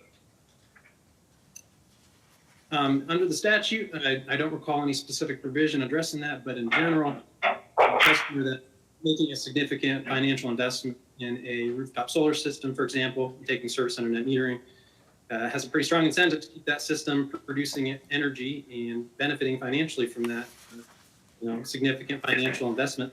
And so I'm not aware of any examples of utilities that have seen a large number of net metering customers rip out their rooftop solar systems, and all of a sudden the capacity is not there. So as far as I'm aware, customers will typically that make this investment will typically keep that system in place as long as possible and as long as it's producing electricity. Okay, so that the answer is no. They have no commitment that they need to make. I understand you're saying they have financial incentive, but there's no commitment that they need to make, correct? That's my understanding. Okay. And are they under any kind of obligation to keep their system functioning or clean and in good repair so that there's an availability, at least some minimum amount of availability of whatever capacity they install? Well, similar answer. Again, they have a pretty strong financial incentive to ensure the system is operating, producing. It's not aware of this. We must make to do so. Okay. Did you read Mr. Conroy's rebuttal testimony by any chance? Yes, I did. Okay. And did you happen to peruse sometimes it's called the IBV contract, sometimes the Roods Creek contract, but the recent solar PPA that LG&E and KU entered into for 100 megawatts of the output of a 100 megawatt solar facility to be built in their service territory? Are you familiar with that contract? I recall at a high level the discussion that was part of the testimony. Okay. And would you accept, subject to check, that as part of that contract, the companies are able to purchase the entire output of that 100 megawatt facility for a 20-year term for a flat rate of 2.782 cents per kilowatt hour? That sounds familiar. Subject to check. It sounds like the number I recall. Okay. And are you aware, either from reading the contract yourself or as you might have read in Mr. Conroy's testimony, I believe might also have been in Mr. Seeley's testimony, we like talking about this contract, that part of that contract is that it does contain performance guarantees in the form of an availability requirement for that facility. Do you either recall that, or are you willing to accept that, subject to check? I haven't read the contract myself in full, but I do remember the representations made by it about that aspect in the testimony. Yes. Okay, thank you. And do you, again, like you said, I don't expect you to have memorized that contract, but would you be willing to accept, subject to check, that those availability guarantees are backed by liquidated damages? My understanding is that PPAs with any type of generator technology will typically have all sorts of contract language and provisions that you wouldn't see with small facilities, with behind the meter facilities. So subject to check, that would not be surprised. Okay. Okay, great. And is it also your understanding, again, subject to check, that the companies will be able to receive, well, let me preface this. I assume so, but are you familiar with the concept of renewable energy credits, or RECs? Yes, I am. Okay. Is it your understanding that under I'm just going to call it the IBV contract, that under the IBV contract, companies receive all of the RECs associated with the output of that 100 megawatt facility? Yeah, I do recall that. Okay. And Now, part of the structure of that deal is that 50 megawatts worth of output and 25 megawatts worth of that output are designed to serve two large customers on the company's system. Does that sound familiar? It's Toyota and Dow. Does that sound right to you? Yes, that sounds familiar. Okay. So, but at least with respect to the 25 megawatts that remains of the output, that will flow to the companies to serve native load customers. Does that sound right? I'll take your word for it. That sounds familiar. Yes. Okay. Thank you. I'm not. I promise I'm not trying to misrepresent any of this to you. Is it your understanding that the RECs associated with that output, that it's the company's plan to, at least right now, because they don't have a particular need for them, to sell those and use those revenues to offset the cost of that energy that they're purchasing? Yes, I do recall that part. And, of course, if the company does sell those RECs, it then loses its ability to claim the environmental benefits associated with that energy generation. So that is with the RECs in their counties. Certainly, but regardless, I mean, is it your understanding, or do you have any reason to believe anything other than that the companies currently do not require the RECs and therefore plan to sell them to offset part of the cost of that energy? Sure. Yes, that's correct. Okay. Is it your understanding with net metering customers that to the extent any RECs are created or any kind of credits like that, where do those typically reside? Whose ownership? I'm sorry, that was a poorly phrased question. Strike that. Let me try again. Are you aware of anything under Kentucky law that would transfer the ownership of RECs, to the extent they're created by net metering facilities, from the customer generators to the companies? No, I'm not aware of anything. Okay. Will you accept, subject to check, that there is no such requirement or ownership transfer? Sure, that's a very common thing, that the owner of the facility that generates the RECs does get to keep the RECs and use the REC. Okay. And I just want to, with respect to some of the conversation that you've already had with, I think it was staff counsel, staff counsel on this, that would you agree that with respect to the IBV contract, and just that the companies, for that 2.782 cents per kilowatt hour, 27.82 dollars and cents a megawatt hour, that the companies, that is the entirety of what they will pay IBV. They will not pay a capacity charge or any other charge. Is that your understanding? I'm not aware of the specifics of that, but I recall that the roughly $28 a megawatt hour was the fixed price for that piece. And that would be common for solar PPAs these days, right? They're normally denominated in dollars per megawatt hour, not a fixed capacity payment of some kind plus dollars per megawatt hour. Solar PPAs are typically just dollars per megawatt hour, correct? Oftentimes, that is, yes, a common way to structure. And with respect to that deal, then, to the extent the companies avoid the need for generation capacity, is there some additional capacity payment they'll need to make to IBV, or is that sort of baked in the cake, if you will? I mean, that would be included, wherever that benefit is in that 2.782 cents per kilowatt hour, to your understanding? My testimony is on the Net Metering Act and the net metering provisions here in this case, and so I'm not aware of the specifics of that and what all is. Well, let me help with that then. The part of your testimony is that, and that you just testified to it with staff counsel, that one of the elements that should go into a net metering rate is some sort of avoided generation capacity cost, and presumably, well, that is your testimony, isn't that? That is a value component to consider in a benefit cost analysis of DER. Okay, and you would value that for a net metering rate, presumably in some number of cents per kilowatt hour. Is that correct?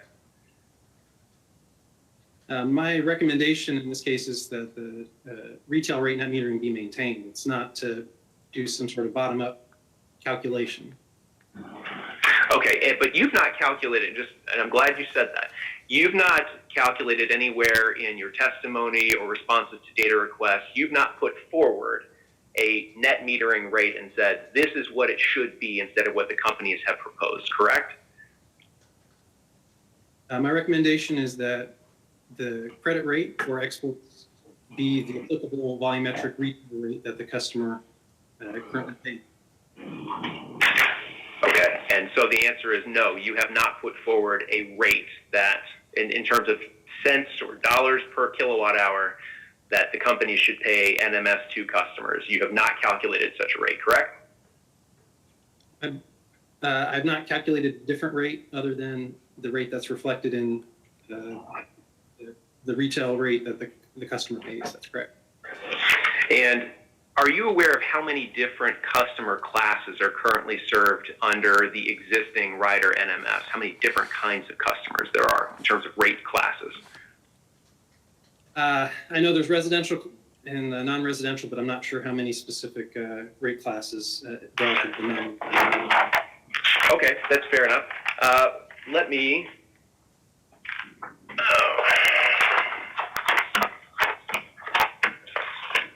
draw your attention to, do you have available to you the Kentucky Solar Industry Association's, their responses to data requests? Do you have those available to you? Yes, I do. Would you look at the first round of requests from LG&E and KU and look at number 14, please? Mr. Crosby, is there any way that Mr. Lovecamp could share those for the Oh, I can put it, you know what? I can put it up on the screen. One moment, please. Thank you. Sure. That would be helpful. Yes, I'm happy to do that. Maybe I spoke too soon. First I have to find it, and then I'd be happy to put it up. I should be. No, it is. All right, one moment. I will pull that up.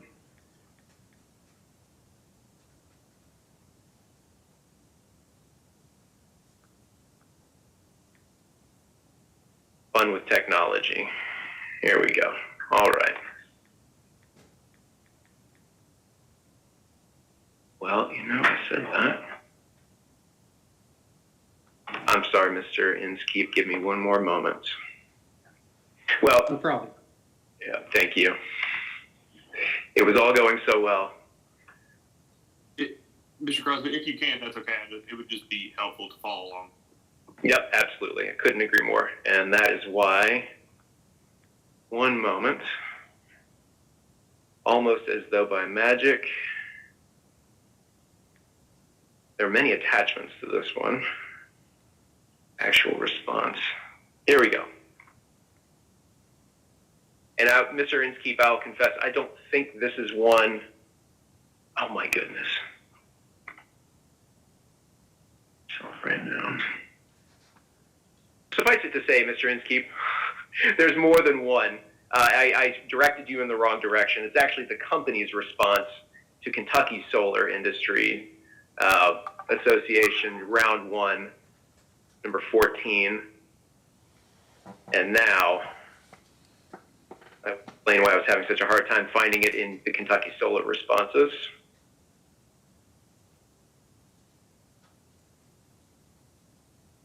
There we go. All right, and I will share this on the screen, Mr. Vice Chairman. Let's do this.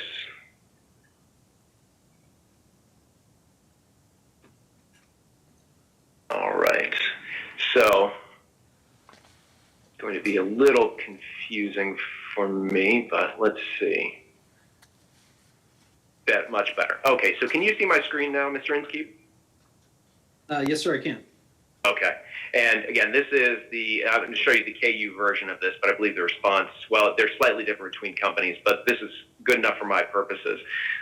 This is the KU's response to KSIA's question number 14, and I'm going to take us down to second page here. And when we say the number of NMS1 customers there, that table that says rate schedule, number of NMS1 customers, do you see that table? I do see two tables on your screen, yes. Is it? I don't want to get it too big. Can you see that? Is that better? Yes, I can see that. Okay, excellent. So would you accept, subject to check, that there are at least 5 different rate schedules under which customers take, when say NMS1, I hope you'll accept my representation, that's current NMS, what will be NMS1 customers. Does that sound right to you? Yes, it does. Okay. Will you also accept, subject to check, that some of the energy rates associated with these different rate classes are in fact quite different? Yes, that sounds correct. Okay. So I guess the question is, when you say your proposal is that the commission should use the retail rate, the question I think comes back to, which one would you propose the companies use, or the commission use? It would be the rate that the customer is taking service under, the retail rate. Okay, and let me ask, in terms of cost justification around that, given that there is a difference, and I appreciate your willingness to be subject to check, because I can pull up the tariffs and we can go through the energy rates, but you'll see that there's a pretty wide range. If you have customers that are producing, who are under NMS, let's say NMS2 in this case, since that's what we're talking about, that are taking service under different retail rates, producing same kilowatt hours, maybe even on the same distribution feeder at the same time, can you help me understand why they should be compensated differently for the very same energy? Well, I don't quite agree that it's the exact same situation, but residential customers are located in very different, could be located in different areas, different attributes relative to customers or industrial. Do you have any evidence, Mr. Inskeep, that the companies do not have customers, say RS customers, which are residential, or even RTOD, which is residential time of day rates, which can have 2 very different, the energy version of that has 2 very different energy rates. That there are indeed some feeders and certainly substation transformers that serve customers that are under not just residential rate classes, but other rate classes as well. Would that surprise you if it were true? I'm sorry, I didn't quite follow your question. Could you repeat it, please? Certainly. Would it surprise you to learn that the companies do indeed have distribution feeders and substation transformers that have customers that are not just on one rate class? Oh, yes, of course. Okay. So if you have some of those customers are net metering customers and taking service under different rates, then you're saying that those customers, even if they're producing energy on that same distribution feeder or substation at the same time, the same kilowatt hour, you're saying it makes sense that they would receive different rate. They would receive a different rate for that same energy that they're producing at the same time. I think it goes to exactly your point here. The company is charging customers for different retail rates for the same exact electrons, and so I think it's the net metering concept is to provide a reasonable compensation rate, and I think that's why the retail rate is a reasonable approximation of that. And, do you happen to? Sorry, go ahead. No, go ahead. Okay. Well, did you happen to notice that at least some of the rates that were on that chart before, that I had up on the screen before, were PS and TOD, and one of them was RTOD. Did you notice that? I can bring it back up. Okay. Would you accept, subject to check, that the PS and TOD rates have demand charges associated with them? That's my recollection. Okay. So to be clear, and then RS, for example, doesn't, so the companies have to recover what they would otherwise perhaps recover through a demand charge. They recover through the energy charge. Do you see? I'm sorry, what's your question? Well, let me ask that. I mean, other than the basic service charge, would you agree that that's the case? I agree there are different rate designs for different rate classes. Is that your question? Okay. Well, the question is, you were suggesting a moment ago that maybe there's a reason that it's appropriate that they should be compensated for the electrons, the energy that they're providing out onto the system at different retail rates because they're charged different retail rates. That was your testimony a moment ago, correct? I was pointing out that there are different charges for different customers in that. Yeah. And I guess my question to you in response to that is, isn't it the case that it's not necessarily just energy for which the companies are being compensated when they charge different retail rates, in part because they do have different rate structures to recover costs that are incurred in different ways? The companies do have, I'm sorry, what's Well, the question is, does that change your view that it's appropriate that, for example, a rate TOD customer who might be paying in the neighborhood of 3 cents a kilowatt hour on an energy charge, but has demand charges associated with their service from the companies, it's appropriate that if they put a kilowatt hour out on their net metering customer, they put a kilowatt hour onto the system, it's appropriate that they should only receive, say, 3 cents worth of compensation, whereas a residential customer who is perhaps paying about 10 cents a kilowatt hour, that residential customer putting a kilowatt hour out, maybe in a similar neighborhood, maybe on the same substation transformer, should get 10 cents a kilowatt hour, even though it's the same kilowatt hour of energy being put out. You're saying that's perfectly normal, that's how it should be. I'm saying policy that the appropriate policy compensating that certainly that customers of different rate classes use the grid in different ways, and there are different benefits that accrue based on where you use that energy and what kind of usage patterns you have, based on the energy put on the grid, based on the cost to avoid.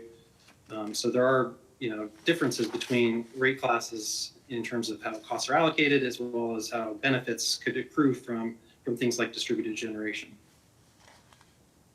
All right, so your answer is yes, it is perfectly fine that they should be compensated different amounts for the same kilowatt hour, perhaps on the same distribution feeder. Correct. Okay. Next up, let me ask, with respect to some additional questions, I believe that you had an exchange with the Vice Chairman concerning legacy rights. Do you remember that exchange? Yes, I do. Okay. With respect to legacy rights, I did want to get just a point of clarification. You had said your proposal was that a net metering to an MS2 customer should have 25-year rights to, at least, there may be other things, but at least the compensation rate in place, or rates, depending on which rate class it is, but rate, whatever one applies to that customer, that should be locked in for 25 years for that customer, correct? Yes, that's correct. Okay, but I thought I heard you say also that if a customer decided to, and I'll use the tranche 1, tranche 2 terminology the Vice Chairman used. So if customer joins under tranche 1, has that rate locked in for 25 years, and then in the next year, it turns out that the tranche 2 rate is better. Is it your suggestion that after, say, a year of taking service, that NMS2 customers should be able to move to the tranche 2 price? I believe my response was that a customer can make a one-time election to no longer have protections under the legacy rights provision and take service under any other available option. It could be SQF, it could be S3.0, or whatever else, whatever the rate structure. Okay, so if they do, sorry. Was at the time customer such an election. Okay, so if they do that, if they move away from the legacy rights, then that's it. I mean, they lost their 25-year lock-in. From then on out, they kind of float. From then on out, they would be subject to whatever the terms and conditions are of whatever tariff they're taking. Okay, and I did want to confirm as well. So with respect to the legacy rights, the 25-year legacy rights, are you familiar with the legacy rights created by KRS 278466 sub 6? Does that sound familiar to you? And if you're not, I'm happy to put the statute on the screen. Yes, I'm familiar with that, yes. You're familiar with that. Okay. So you've heard the term Senate Bill 100 thrown around. You're familiar with that? Yes, sir. Okay. And so the General Assembly, is it your understanding that before Senate Bill 100, there were no legacy rights? I guess because there wasn't a need to have one. There was just one net metering structure. Is that correct? That's my understanding. Okay. So then Senate Bill 100 changed some things in the statute and introduced a set of what we might call legacy rights. Does that sound correct? Yes, it did. Okay. Are you aware of any reason why, if the General Assembly wanted to create additional legacy rights for new net metering customers who are taking service under rates created under the new net metering regime created by Senate Bill 100, could the General Assembly have created those rights? It's my understanding the General Assembly does have that authority, and certainly could. It seems like they left a lot through the Net Metering Act. They left a lot in the discretion of the commission in terms of what kind of successful policy would be in place, specifically what kind of rate would be in place, what rate design would be in place for net metering customers will take service pursuant. So it's your understanding they did not create an additional set of legacy rights of the kind you're talking about for NMS2 customers. It's just not there. Is that correct? No, as I stated in my direct testimony, the Net Metering Act does not address expressly net metering rights or a tariff like NMS. All right. I promise we're coming in for a landing here before too long. Is it your testimony that the legacy rights, again, the 25-year legacy rights that you're proposing, is there any sort of a commitment that net metering customers should make? I know they're not required to do it under statute. You've already said that. Is there any kind of a commitment that a customer would need to make to get those legacy rights, or is it just they signed up so they get them? The customer would have to abide by the terms and conditions of their net metering tariff, the net metering agreement, the interconnection agreement, so on. I'm not sure terms what else you're getting at, but the customer would need to have to take service under those terms. Okay.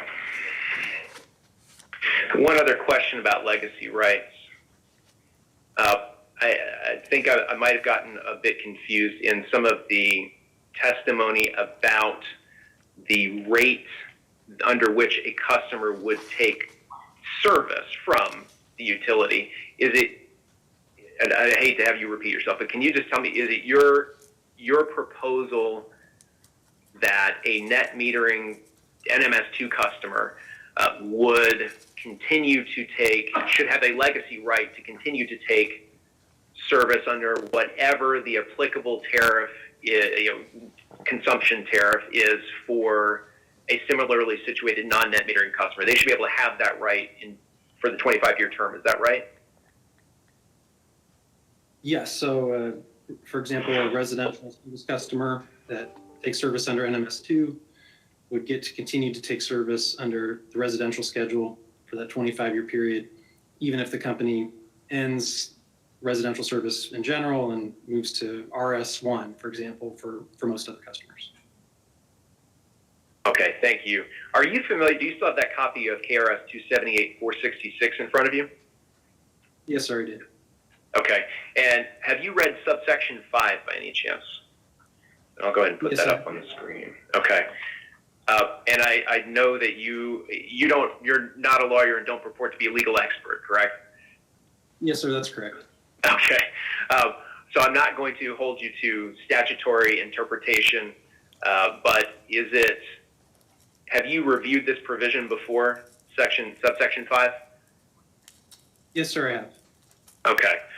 And I'm just going to read it, and you tell me if I've read it accurately. Using the rate-making process provided by this chapter, each retail electric supplier shall be entitled to implement rates to recover from its eligible customer generators all costs necessary to serve its eligible customer generators, including but not limited to fixed and demand-based costs, without regard for the rate structure for customers who are not eligible customer generators. Did I read that accurately, sir? I believe you did. Okay.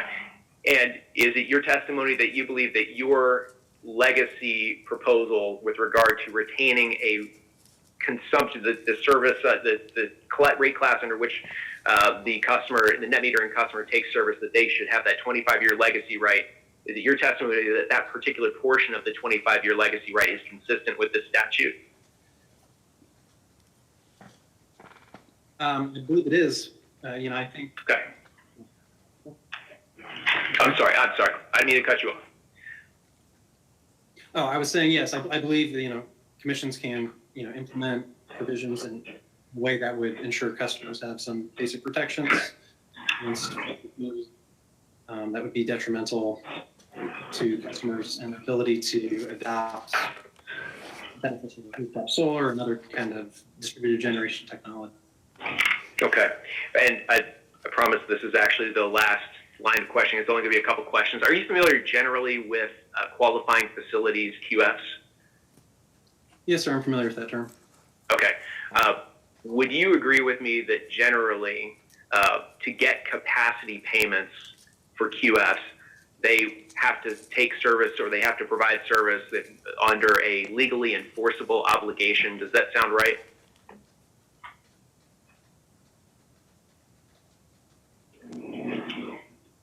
I believe. If you don't know, it's fine. I'm just curious if you know. Testimony addressed this. My understanding is that QFs do enter into a legally enforceable obligation. As a general principle, yes. Okay, but are you aware whether a QF can can obligate a utility to buy its output even if it doesn't enter into a legally enforceable obligation? Do you know whether that's true or not?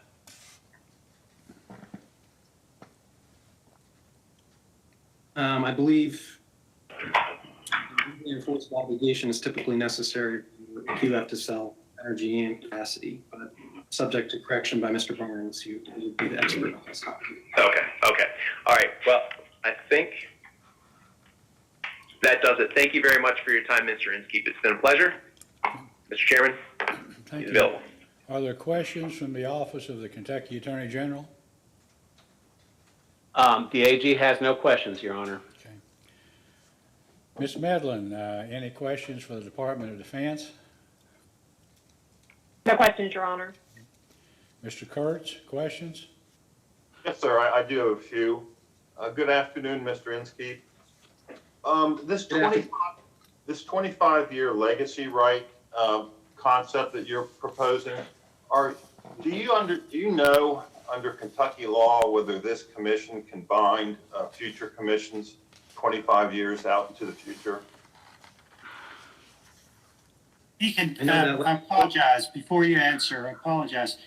This witness can testify to his understanding, but he's not here to interpret the law. That's fine. Your understanding?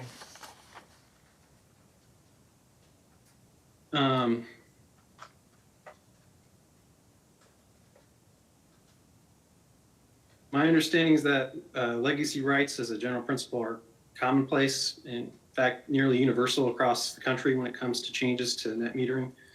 And so as a general principle, this has been a widely adopted way to protect customers and ratepayers from future changes.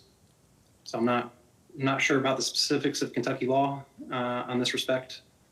Okay, just your understanding. Do you understand that this commission and all future commissions have an independent legal obligation to ensure that all rates are fair, just, and reasonable at the time? My understanding is that is what the commission is directed to do under Kentucky law. Okay. There was a document provided. It was the company's response to staff set 6, question 7, where the cost of solar panels, not just panels, solar installations per kW were provided. And the number for residential solar photovoltaic was $2,340 a kW. Did you review that response? I don't recall that one specifically. Okay, and this was according to the 2020 annual technology baseline from the National Renewable Energy Laboratory, $2,340 a kW. Did you review that? Like I said, I don't recall it specifically, but I'll take your word for that number. Okay. Sounds within. Based upon your expert understanding, is $2,340 a kW sound about right for a solar installation for residential? I'm not sure of the specific cost in Kentucky currently, but that sounds within the ballpark of a number that could be reasonable. Okay. Mr. Crosby, could I ask you to put up on the screen that document you had before where you showed by rate schedule the number of installations and the kW amount? Give me just one moment, Mike. Yes, do that.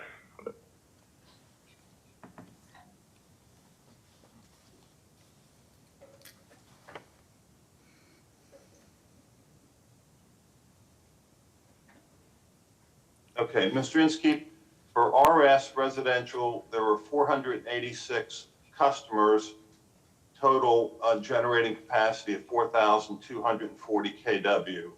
Is that your understanding of this chart? Yes, sir. Okay, I did the math. That's 8.7 kW per residential customer. Does that sound sort of standard in the industry?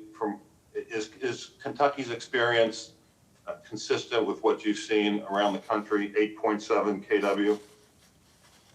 Probably a little bit higher than the average number I've seen across the country, but definitely within the range I've seen. Okay, thank you, Duncan.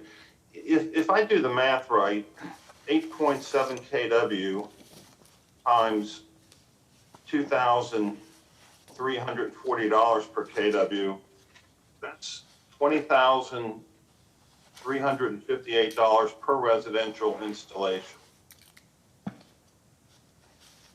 That's a pretty big number for a residential customer, $20,000. Would you agree?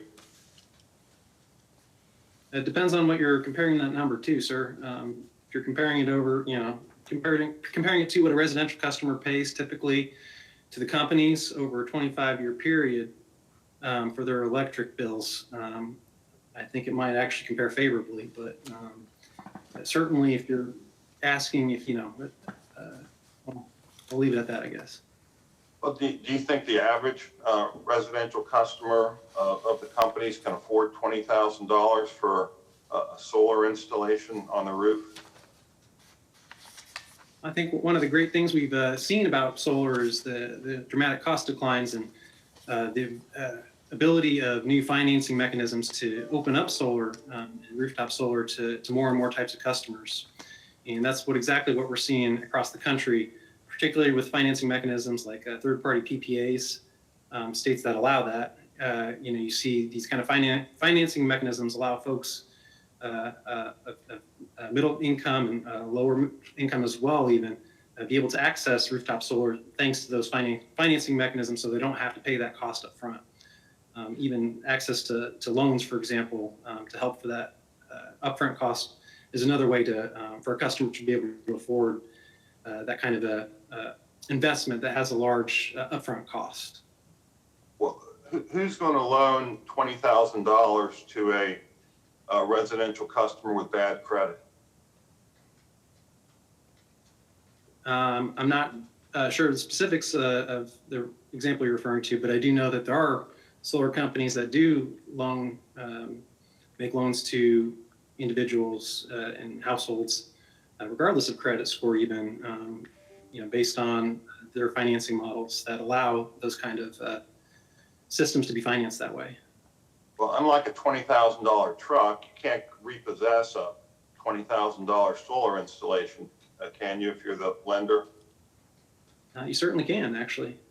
You hire a bunch of guys to go up on the roof and take it down? Just like you would hire somebody to repossess that truck you're talking about, yes, sir. Okay, I never heard that. Would you agree that for the most part, this is a rich man's game, the $20,000 solar installation? No, sir, I would disagree with you on that. I think what we've seen actually across the country is that as more and more solar gets installed, as costs continue to fall, is that the average household income of a solar adopter is coming down over time. And more customers of middle incomes are now being able to afford solar. And that's exactly the reason why the company's proposal in this case is so detrimental, is it would erode the value proposition of solar so dramatically. It would make it so that only rich people could afford solar in the company's service territory. And so that's really what the problem is here, is the 79% reduction in that export credit value, and that 45% overall reduction in the economic value proposition a customer would get under net metering would really make this out of reach for a lot of folks. Whereas if we keep the status quo under retail rate net metering, it's going to open up solar access to a lot more folks. Would you agree that the companies and the commission have to look out for the interests of the million or so residential customers that don't have rooftop solar to make sure that it's not being subsidized? I agree. It's an important objective of the commission to look out for all folks in Kentucky and to make sure that those rates are fair, just, and reasonable. And that's why I kind of feel like the proposal in this case is so absurd, is that the so-called subsidy being alleged is only a couple cents a month. And that's under the company's analysis, which I disagree with. And so, you know, I can't square those two. I understand you have the objective to protect customers, but, you know, if I'm struggling to see how saving 2 cents a month is going to materially assist the million customers you're saying are not participating in this. Whereas there's lots of benefits everybody realizes by having more solar on our grid and having more diverse resources, having clean energy, having those local economic impacts, having those local jobs that can't be exported or sent overseas, and, you know, fostering this growing energy industry in Kentucky. It seems like a no-brainer that we should continue that approach. For those residential customers that pay federal income taxes, and it's maybe about half, there's already a very substantial federal subsidy in the form of an investment tax credit, isn't there? There is an investment tax credit. That's correct. I don't believe the commission has a jurisdiction over that tax credit, though. No, I'm asking, but the federal government already subsidizes residential rooftop solar for those 50% of residential customers that pay federal income taxes through an investment tax credit. Isn't that correct? There is investment tax credit that is being phased out and is going to go down to zero in just a couple of years, if I recall correctly. What is it now, do you know? Gosh, 26% maybe. Maybe so 26% of 20,000 would be the credit on your federal taxes? Yes, sir. You get the 26%. It's a non-refundable tax credit, so only if you have that tax liability you could offset that.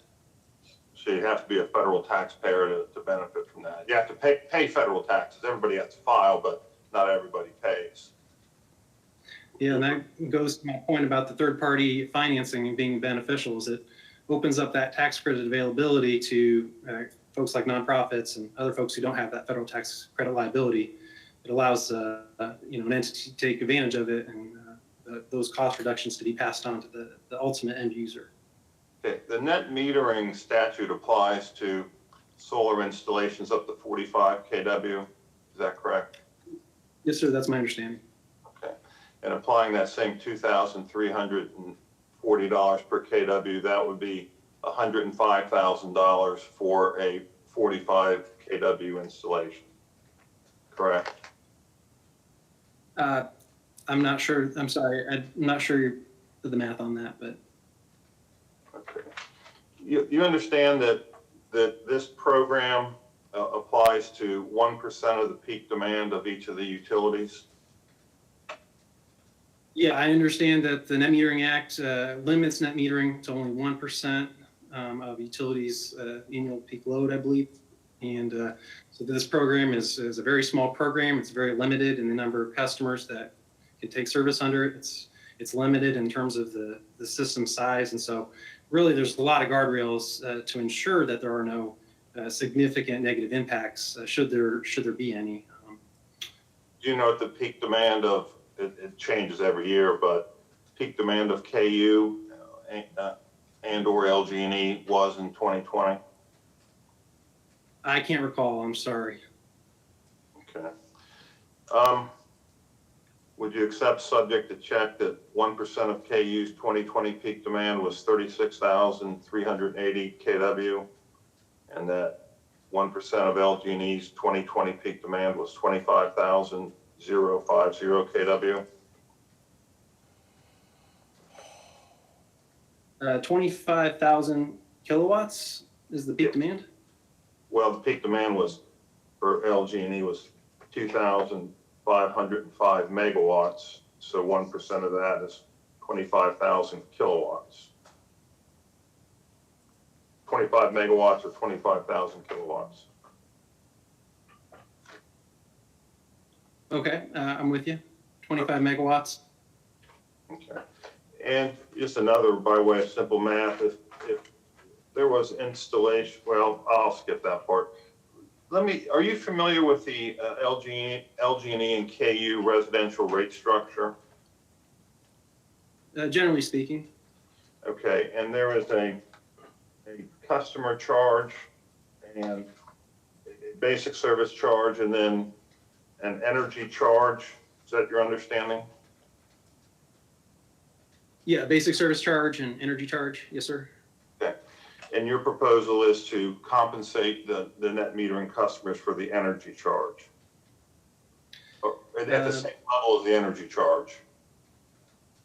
Yeah, and to be clear, my recommendation is based on the fact that the company has provided insufficient evidence for its proposal, and so it should be rejected by the commission in this case, and the existing compensation rate should be maintained. Okay.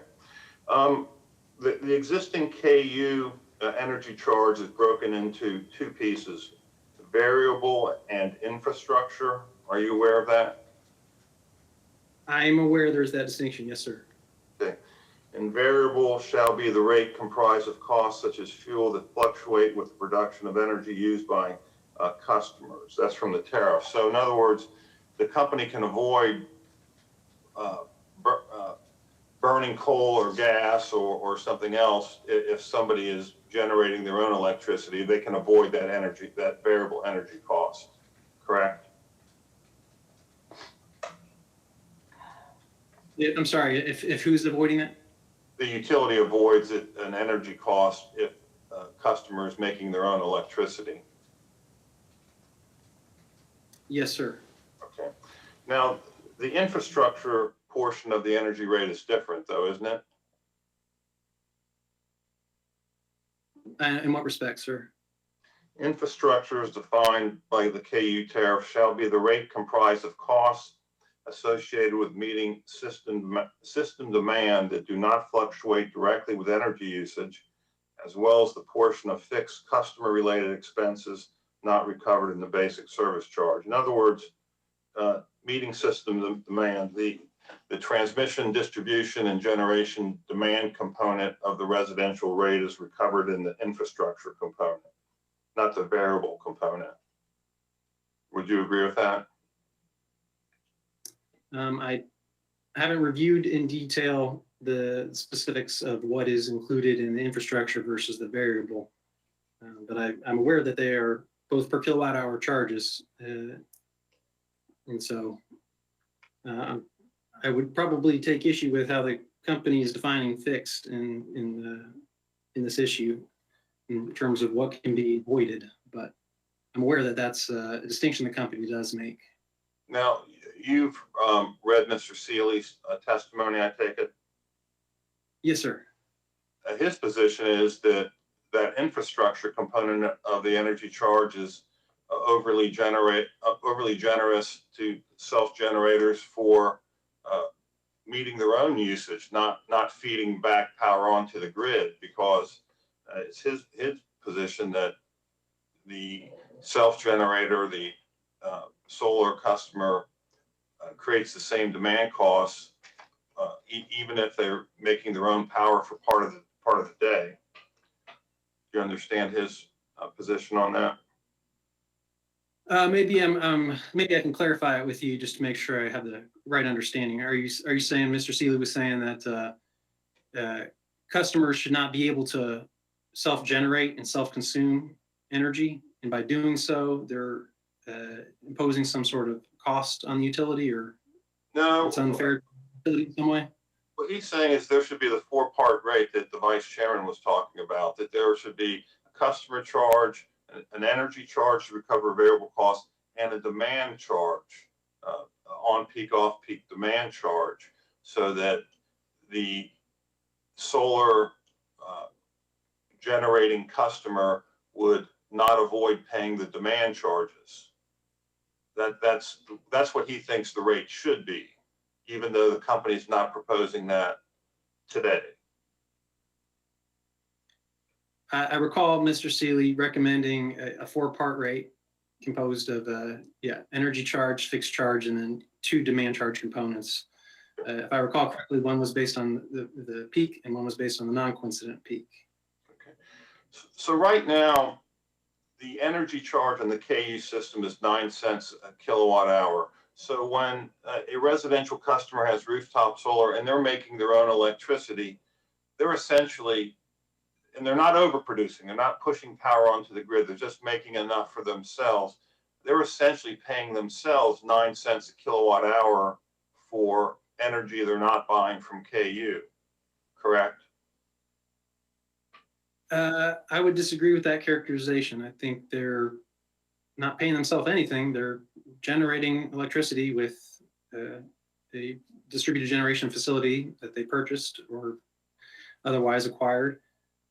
And as a result of generating electricity and consuming it immediately on site, they're not having to alternatively purchase electricity from the utility to meet that specific need. So they're avoiding paying KU 9 cents a kilowatt hour for the electricity they self-generate and consume. Do you agree with that? That's right. Yeah, there's customers are not the utility is not entitled to collect any specific amount of per kilowatt hour sales from any specific customer. Customers are free to make energy efficiency investments, are free to use no electricity at all if they want, even if the utility is forecasting or projecting or basing their investments on an assumption that the customer will use a certain amount of electricity. And the controversy here is because KU and LG&E are not opposing that at this point. They're not opposing the concept that when you make your own electricity, you avoid paying them 9 cents. The controversy is when you make more electricity than you're using and you feed it back in the grid and the utility has to buy it, what's the price that they have to pay? That's the issue here, correct? That's my understanding. Yes, sir. Okay. That problem can be somewhat avoided if the residential customer puts the right size solar on their house. In other words, if they don't put on too big of a solar, so they're not feeding power back onto the grid, they can just make enough for themselves and size it so that they're not selling back to the utility. So a lot of this could be avoided with that, couldn't it? Well, I reject the premise that there's some sort of issue with customers not sizing their systems correctly today.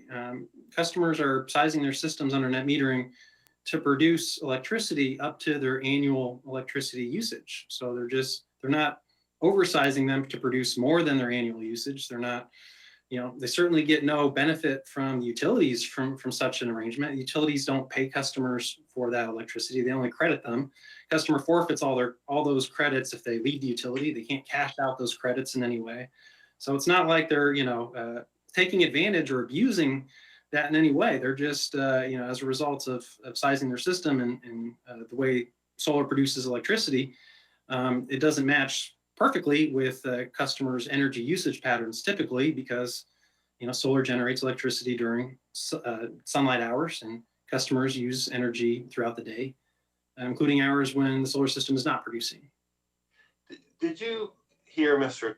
Seeley testify to what he called uh, the mini solar farms that are springing up?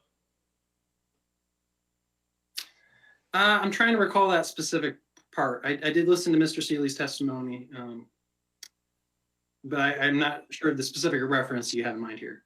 He was alluding to is people, you know, if you have 4 acres in the country, putting a big 45 kW solar in their backyard just to make money off of it, rather than to serve themselves. I don't know how anybody would make money off that under NMS2 or NMS1 for that matter, because the company is not paying the customer. Under my understanding is they're only getting bill credits. And so if you can't, you know, if you're not using enough energy at your facility, at your house, for example, to be able to use those energy credits, you're not really getting any sort of compensation for that electricity. So I don't think that would be an accurate characterization of what folks are doing, to my knowledge. Well, certainly not under the net metering 2 tariff. That's correct, isn't it? When you only get paid the avoided energy charge, the 2.8 cents, not the 9 cents you're paying KU. Well, to clarify, under NMS2, I don't believe the company's suggesting they would pay net metering customers anything. I think they're suggesting they would give them a bill credit, and that bill credit would not be, you know, customer couldn't cash that out. And so it's not like tariff SQF where the company's actually paying somebody for that facility's generation. We're just talking about bill credit under my understanding. Well, it's still money in their pockets, a bill credit at the avoided energy charge, correct? A bill credit, yes, at the SQF rate is the proposal, yeah. Okay. Thank you, Mr. Inskeep. Your Honor, no further questions.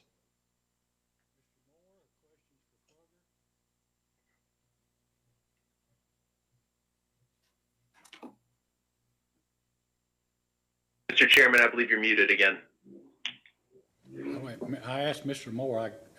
I'll come back to him later. I guess he hasn't responded. Ms. Grunman, questions? No questions. Okay.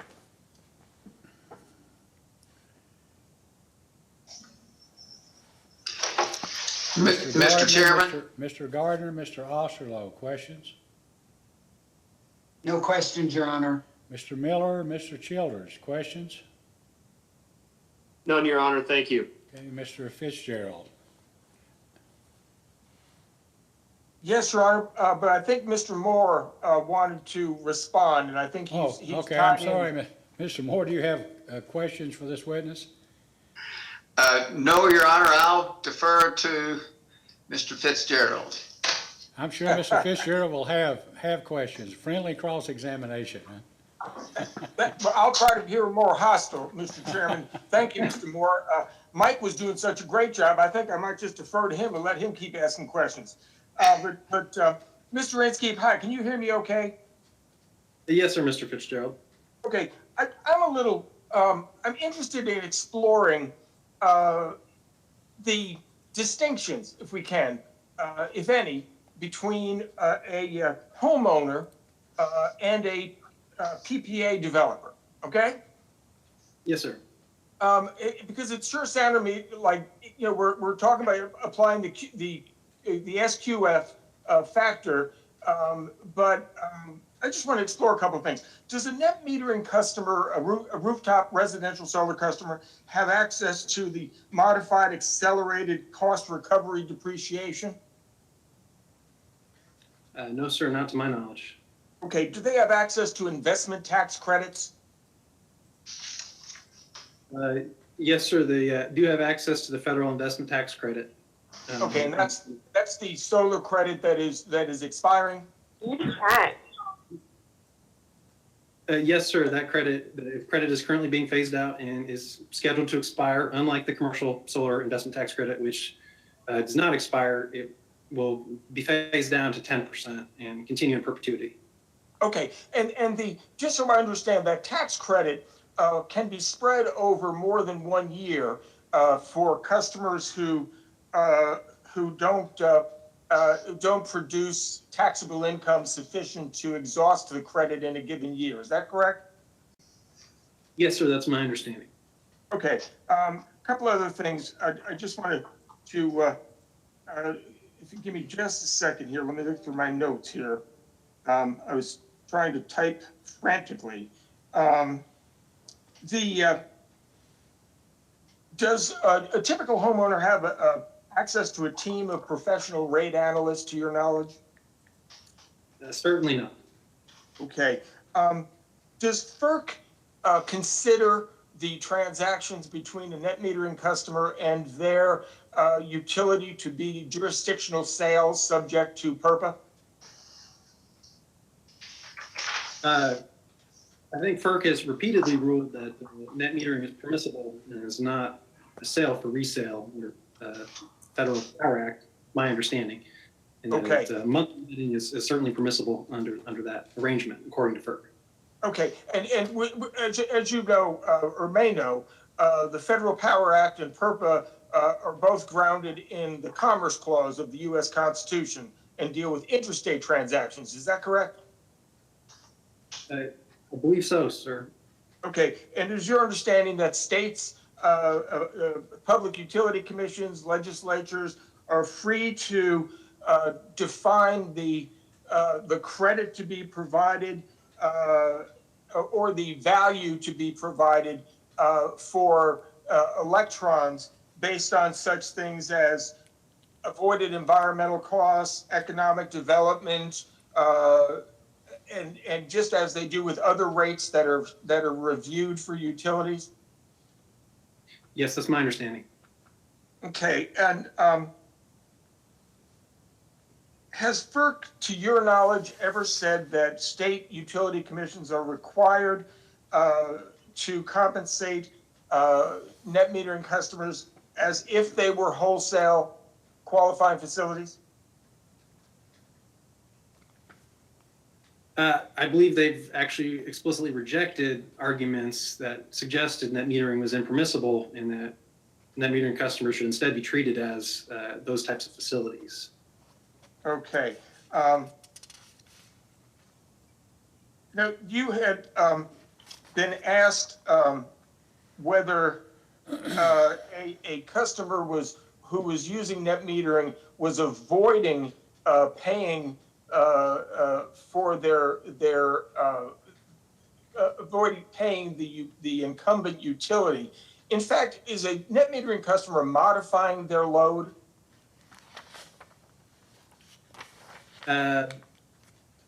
They would, by installing a solar facility, they would be modifying their net load, I guess, that the utility sees. Okay.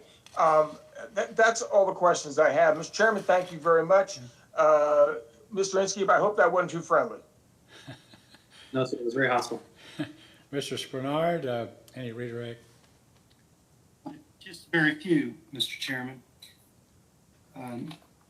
You were asked a series of questions during cross-examination by counsel for the applicants concerning a power purchase agreement that the companies had executed. Do you remember that discussion? Yes, sir, I do. And I believe that the Commission can take administrative notice, certainly of its own orders, and the CIS that the Commission take administrative notice of its order entered on May 8th, 2020, in case number 2020-00016, regarding the company's applications for approval of solar power contract and 2 renewable power agreements to satisfy customer requests for a renewable energy source under green tariff option number 3. At this stage, Mr. Inskeep, were you retained by any party to provide an analysis or to provide testimony in Commission Case 2020-16? No, sir. Okay. And in terms of the proceeding, will you accept subject to check that, among other things associated with that case, that the companies were requesting approval of a 20-year contract to purchase 100 megawatts of energy from a solar generation facility, the Rudds Creek Solar Facility, to be constructed in Hardin County, Kentucky. Would you accept that subject to check? Yes, I believe that's what Mr. Crosby mentioned as well. So certainly with regard to the Kentucky statutes and net metering, that pertains to a facility that is well in excess of the rated capacity limit of 45 kilowatts that's set forth in statute for net metering. Yes, that's exactly right. The Net Metering Act specifically addresses net metering customers that there's that limit of 45 kilowatts. So very different than whatever the provisions under which the 100 megawatt large-scale solar facility interconnected to the transmission grid, not providing power behind the meter, not providing power directly on site, from my understanding. That's going directly to the company, as opposed to under net metering, a facility that's designed to meet the on-site loads of a customer. And CASIA will, for the most part, save additional comments regarding this order for the briefing. However, in addition to seeking the approval of a 20-year power purchase agreement in case number 2020-16, were you aware that the companies were also, in addition to the 20-year purchase power agreement, the PPA, the companies were also requesting approval of two 20-year renewable power agreements, RPAs, with industrial customers? I apologize. I missed your question, sir. Were you aware that in addition to the power purchase agreement, the 20-year power purchase agreement that has been discussed earlier, that case also involved a request for approval of two 20-year renewable power agreements with two industrial customers? That would be the Dow and Toyota green tariff arrangements, or is it you're referring to a different arrangement? That's correct, the Dow and Toyota green tariff arrangements, and the commission order will speak for itself, and I'm not asking you for a legal interpretation, but Dow and Toyota, part of the package of things that were sought for approval in that particular docket were contracts that sometimes are known in the vernacular as special contracts. Is that your understanding? I'm aware of special contracts. I didn't review that specific case in detail, though. Okay, well, we'll let that order speak for itself. With regard to net metering, are net metering customers required to negotiate their own special contracts, customer by customer, with the companies? No, sir. Fortunately not. Fortunately, net metering is a bit simpler and easier for customers to be able to interconnect and take service under more of a standardized existing arrangement rather than a special one-off arrangement. Okay. With regard to the commission's jurisdiction to set fair, just, and reasonable rates and protect the interest of all of the ratepayers and the utilities, it is, in your view, is it important for the commission to protect the interest of the currently non-participating, as I think that had been phrased in many instances in these proceedings, as the non-participating customers, to protect the interests of the non-participating customers who might want to someday be applicants and become participating customers? Yes, that's exactly right. We protecting those types of customers and ensuring they have access to become a net metering customer in the future. It goes exactly along the lines of my recommendations. And this is a question, if you know, because you were asked on this particular topic from your education and your training and experience. Over the last approximately decade, has the median income of individuals who are adopting solar, has that, if you know, has the median income of individuals who are adopting, the households adopting solar, has that been decreasing? Has that been dropping? Yes, sir, it has. Recent report issued, I believe, by the Lawrence Berkeley National Laboratory found that exact result, that over time, as solar has proliferated, solar costs have declined. It's created more access for more folks, and so that we are seeing a decline in terms of the average household income of a solar adopter. And that's really great to see that more folks are being able to benefit from solar, thanks to, mostly in part, I would suggest, to the net metering programs in place in 39 states across the country. Okay. Thank you very much, Mr. Inskeep. And Mr. Chairman, with that, at this stage, we have no further redirect.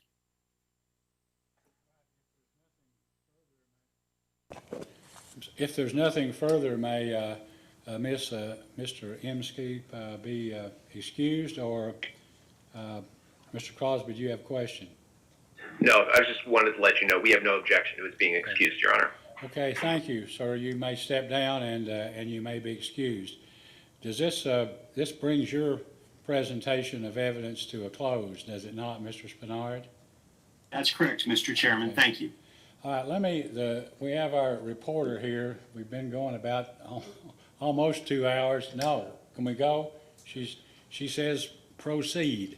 So, Mr. Fitzgerald, on behalf of the joint intervenors, if you have a witness to call, you may do so at this time. I do. Thank you, Mr. Chairman. The joint intervenors call Robigo to the stand, please.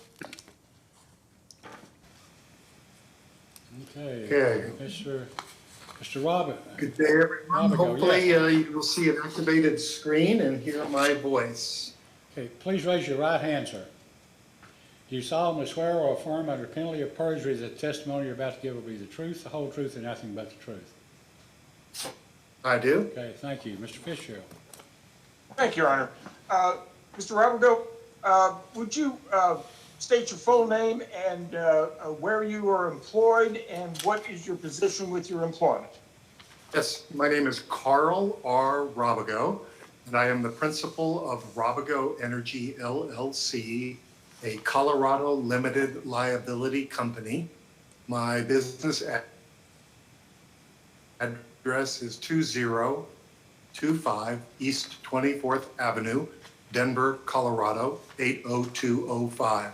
And I have appeared in this matter as an expert witness on behalf of joint intervenors.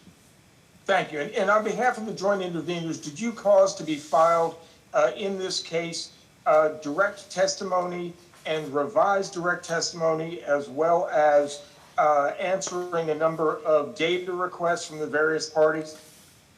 Yes, I did. And if I were to ask you those same data requests and ask you the same questions that were in your initial and then the revised direct testimony, would your answers be the same? They would be the same or substantially the same, yes. Okay. Okay, and are there changes or revisions to any of the data requests or the testimony that you wish to make at this point? No, sir. All right. And what materials do you have in front of you that you have access to at this point? Well, I have all the files that I downloaded in this proceeding, but the only thing I have open in front of me right now is my pre-filed direct testimony. Wonderful. The revised pre-file? Yes, sir. Okay. Thank you very much, Mr. Robigo. Your Honor, the witness is available for cross-examination. Thank you. Mr. Nguyen, you have questions for this witness? Yes, Mr. Chairman, just a couple. Good afternoon, Mr. Robigo. Can you hear me okay? I can, yes, and it's Robigo. I'm sorry, Mr. Robigo. I apologize. No worries. Regarding your revised direct testimony, is it fair to say that you relied upon the National Standard Practice Manual for Benefit Cost Analysis of Distributed Energy Resources, informing your opinion on KU and LG&E's proposed MS2.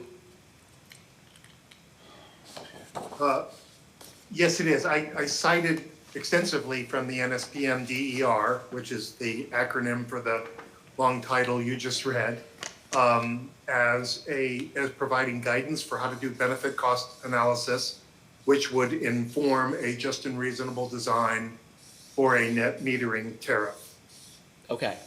And in particular, your opinion is that the company's proposal for NMS2 failed to align with the, as you stated, the acronym NSPM-DER, based upon, among other things, their failure to calculate the avoided generation capacity, the avoided transmission capacity.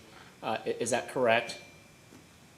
Yes, you skipped a sort of a logical step there, just to be sure that, I don't think you did it on purpose, but just to be sure, the point that I made was that best practices in designing rates for distributed energy resources, in particular distributed generation, are well recognized and have been written about and have now been codified in the NSPM DER, and that the company failed to follow best practices in designing its NSM2 rate, and that now that it has been codified in the NSPM DER, I wanted to offer the roadmap, if you will, the highlights for how they could do that in order to end up putting forth a just and reasonable NMS rate proposal.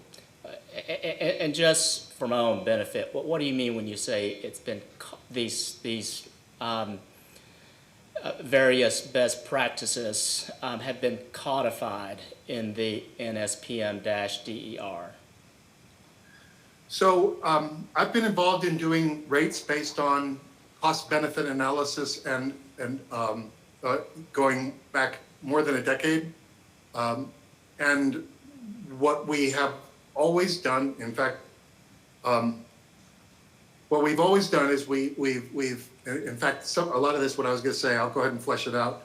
A lot of this goes back to the first actual codification of the benefits of distributed energy resources, which we put forward in Small is Profitable, a book we published at Rocky Mountain Institute when I was there. But we're recognizing the discrete impacts, the benefits, as well as, of course, the costs of distributed generation operations and deployment.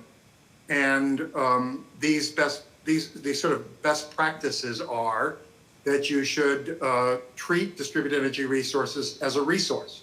My first rulemaking when I was a public utility commissioner in Texas was on line extension policy, where you asked, do distributed resources, way back even in 1992, do distributed resources act as a reasonable substitute for extending lines to pole barns and on Texas ranches, for example? So it's now a best practice that you should treat these options as resources and look at their resource value. You should consider all impacts on the benefit and cost side in a symmetrical fashion. You don't just consider the benefit of say, the environmental benefits of a let's say, I don't know, a solar plant, but not consider the environmental benefits of a gas plant. You should look at the environmental benefits of both and consider them.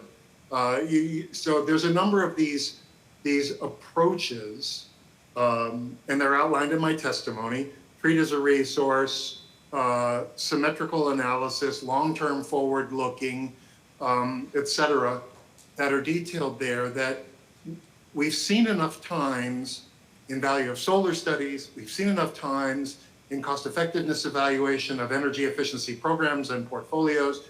We've seen enough times, as a company witness demonstrated today, articulated in the business cases for AMI investments. We've seen all this stuff enough times that we can actually just write it down into that, the first four letters of that acronym, a national standard practice manual. And in an effort to help those states and advocates and utilities who are just getting into this or getting into it in new ways or moving forward with it. We put together the National Standard Practice Manual for that purpose.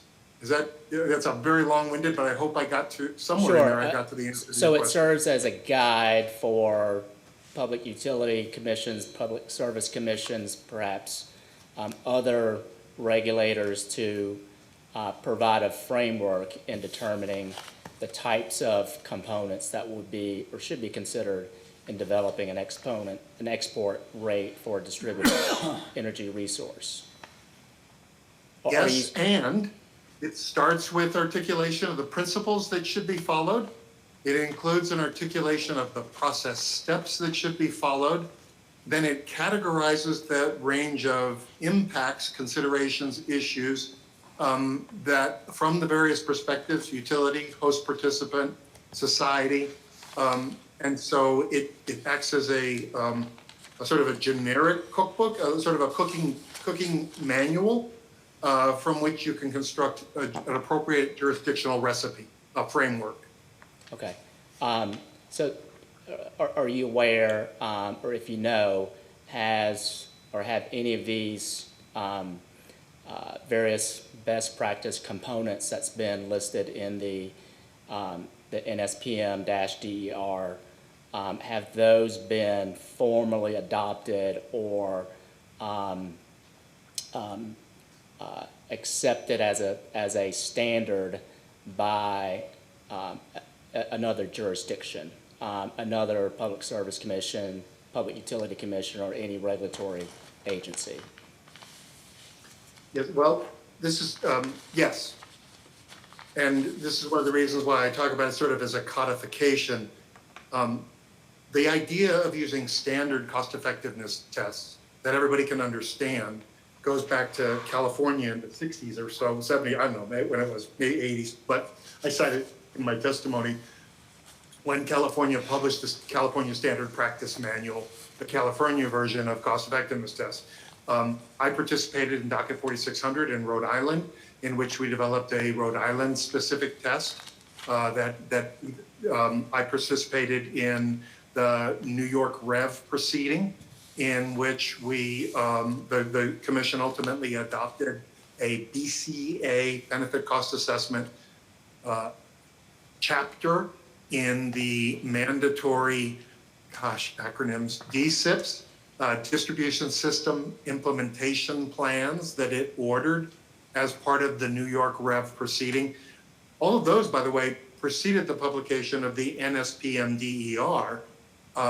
They were experiences that informed the writing of the NSPM-DER.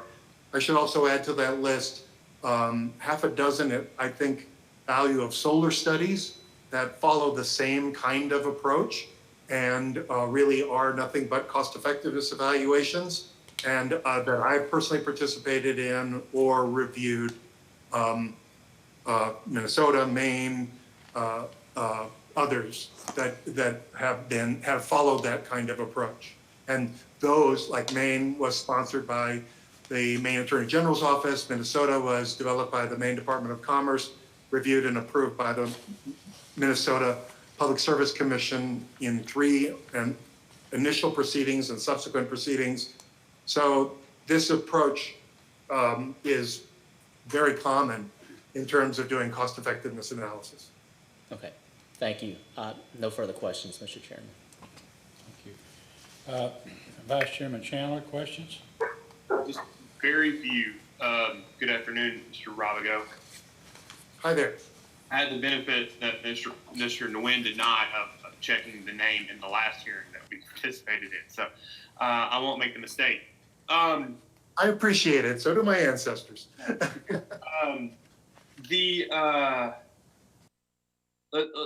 So you're also a witness in the Kentucky Power docket and provided similar testimony in that case as well, right? Yes, Mr. Vice Chairman. I tried to coordinate them.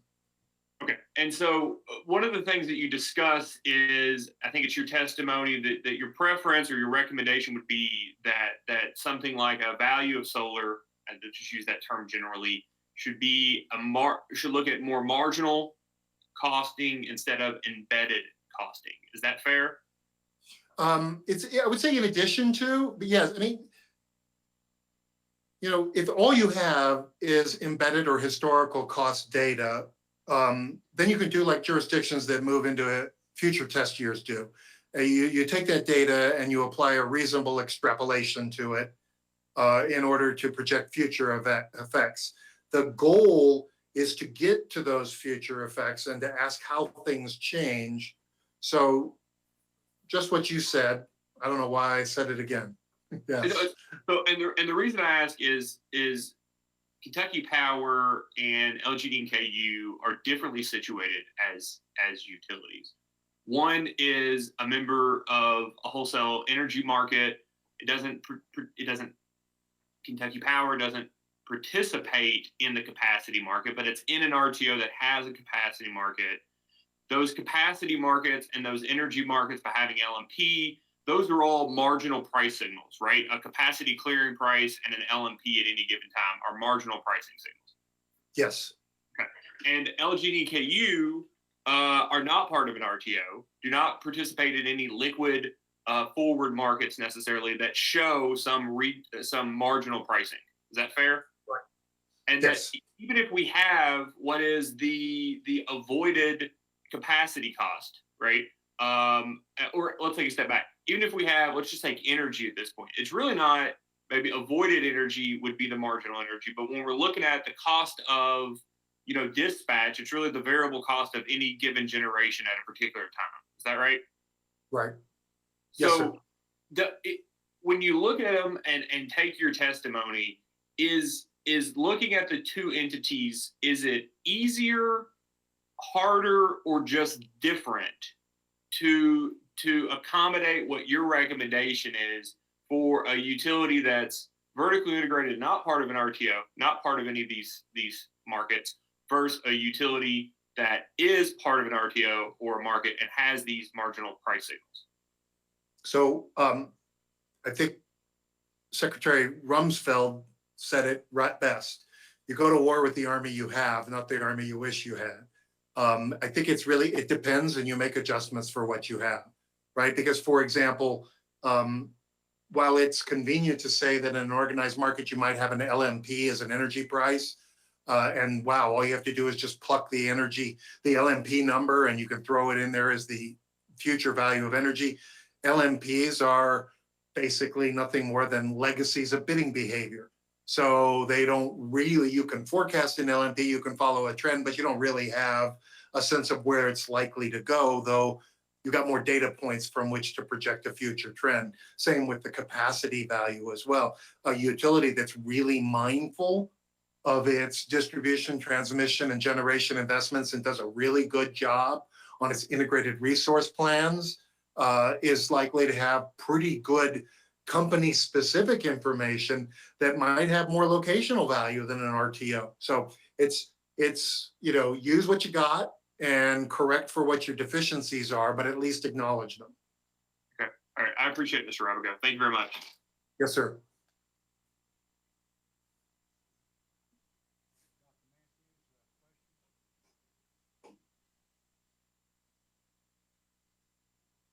Chairman, we can't I'm hear sorry, you. I was on mute again, Dr. Matthews. I'm sorry. Any questions? I don't have any questions. Thank you. Okay, Kentucky Utilities, Louisville Gas and Electric. Mr. Crosby, you have questions? The friendliest cross ever. We have no questions for this witness. Thank you. Mr. Horn, Mr. West, Mr. Cook, on behalf of AG, any questions? Your Honor, the AG has no questions. Okay, Ms. Medlin, Department of Defense, any questions? No questions, Your Honor. Mr. Kurtz, cross-examination? No questions. Mr. Moore, on behalf of Kroger, questions? No questions, Your Honor. Ms. Grudman, Walmart? No questions, Your Honor. Mr. Gardner, Mr. Osterloh, Lexington and Louisville, questions? No questions, Your Honor. Mr. Miller, Mr. Childers, Sierra Club, questions? None, Your Honor, thank you. Okay, Mr. Spinard, on behalf of Kentucky Solar Industries Association, any friendly cross-examination? No, Mr. Chairman, no questions. Mr. Fitzgerald, any redirect? No, Your Honor, thank you very much. Okay, thank you. All right, does that close your case, Mr. Fitzgerald? It certainly does, Your Honor. Thank you very much. Okay. All right, unless there's something, I don't know, and there probably is, that looks to me like all of the witnesses to be presented by the parties have testified. Is that correct? There's no one else Yes, Your left Honor. to go? At this time, does anyone have any motions or anything to bring before the commission before we talk about data requests and briefing? No, Your Honor. Okay, I know this is kind of a case where part of maybe the vast majority of the issues have been settled and maybe a couple haven't. So, as I understand it, maybe a final order is due in the rate case, absent the cogeneration tariff and net metering issues on June 30th. And that those two issues ultimately are likely to be, will be probably the subject of some additional discovery and an order at a later date after June 30th. I'm advised, I guess, the final date for an order that includes the net metering issue is set like September 30th. We hope to beat that, but we probably will be after June 30th. So on the issues that we have, I have I guess a proposal subject to consideration of your all's position in it, and that would be data requests. Anybody wishing to serve data requests would do so on or before May 5th. Responses to data requests, you'd have 2 weeks, May 19th, okay? Now, I know there was a settlement, so, but I guess my fellow commissioners and I would like some briefs on the net metering cogeneration issue. So I assume that KU and LG&E would like to brief the issues involving everything that was involved in the settlement, and would also like them to address the cogeneration and net metering issues so that we can narrow where we are, okay? And have the parties, the other parties who won't be, presumably, they can if they choose, I guess, brief the other issues that were part of the settlement, file a responsive brief by June 1st. And that would give, I guess, KU and LG&E, if you got a brief from maybe Mr. Spinard or Mr. Fitzgerald on May 24th, you'd have till June 21st to file a response. Now, that would put us, end up by June 1st, this part of the case would ultimately be over, except for cogeneration and net metering, and we'd proceed to make a disposition, a final order on the rest. Now, on net metering issues and this cogeneration tariff, we expect that beyond June 30th, that we're probably going to need some additional information. And that might even result in a short, limited hearing. So the parties will have an opportunity after June 30th, after the other issues have been decided, to ultimately provide some additional information and maybe a short hearing, but we'll also have the ability to provide additional briefs. So I guess the initial briefs that we're talking about on May 24th and June 1st would initially address your all's positions based on the information that's now available. Is there any problem with that, with those time periods, or with the idea of how we move forward with this? Mr. Riggs?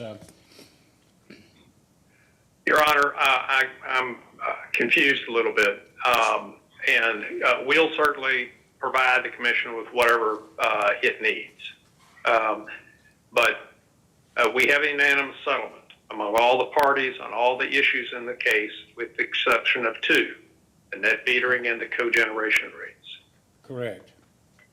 So my thinking is that if the commission would like the parties to submit the briefs on the settlement, those I think will be, short and to the point. There will be no disagreement among the parties as to all of those issues that we have recommended be resolved pursuant to our stipulation.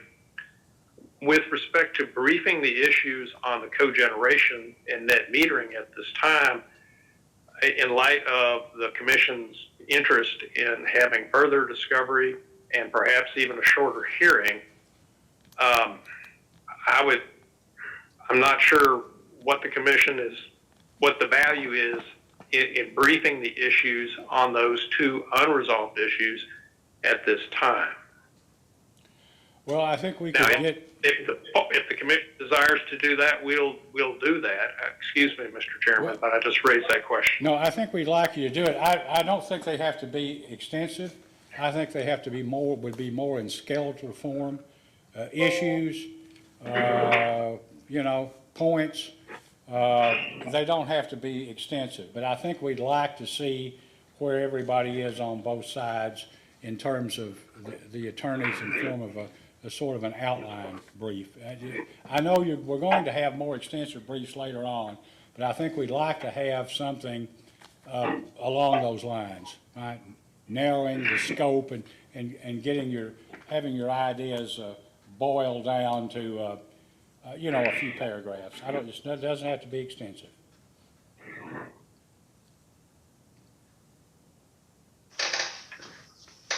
Yeah. And so, Your Honor, let me just make sure I'm clear on the discovery, because it's certainly from the commission, based on the hearing, I do anticipate, we could have as many as 50 data requests from the commission after this hearing.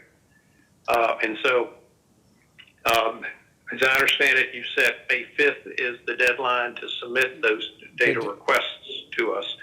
And then we would have until May 19th, is that correct, to provide the responses? That's correct. I mean, if you need more time, I'll file a motion or something, and I don't think we have a problem. I mean, I know we've got this briefing, and everybody has agreed on all but the two issues, so I don't think that has to be, I don't think the briefing will cause you a big problem.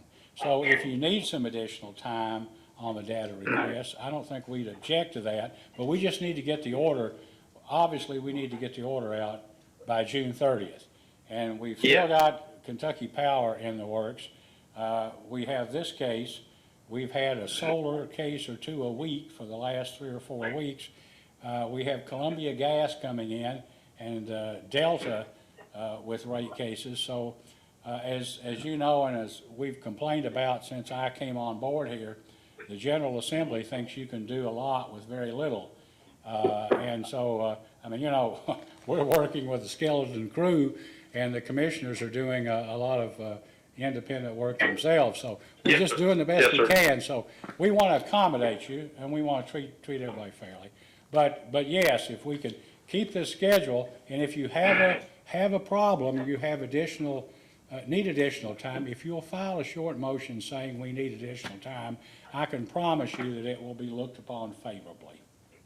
All right, and Your Honor, so under the proposal that you put forth for the parties this afternoon, briefs would be due on the 24th? That's correct. That's correct. That will be a simultaneous briefing, and the only people that would have a difference, and not everybody has to file these briefs, okay? I assume that the applicants would want to say something, and that everybody else would agree that they could file something if you want to. If not, that's fine. But I assume that Mr. Fitzgerald and Mr. Spinard would file something on their issues, and then that would give everybody then the next 2 weeks till June 1st to file some kind of response. So that's what it's all about. Okay. And so the simultaneous briefs are due May 24th, and then the response briefs are due June 1st. Is that correct, June Your Honor? 1st. June 1st, yes.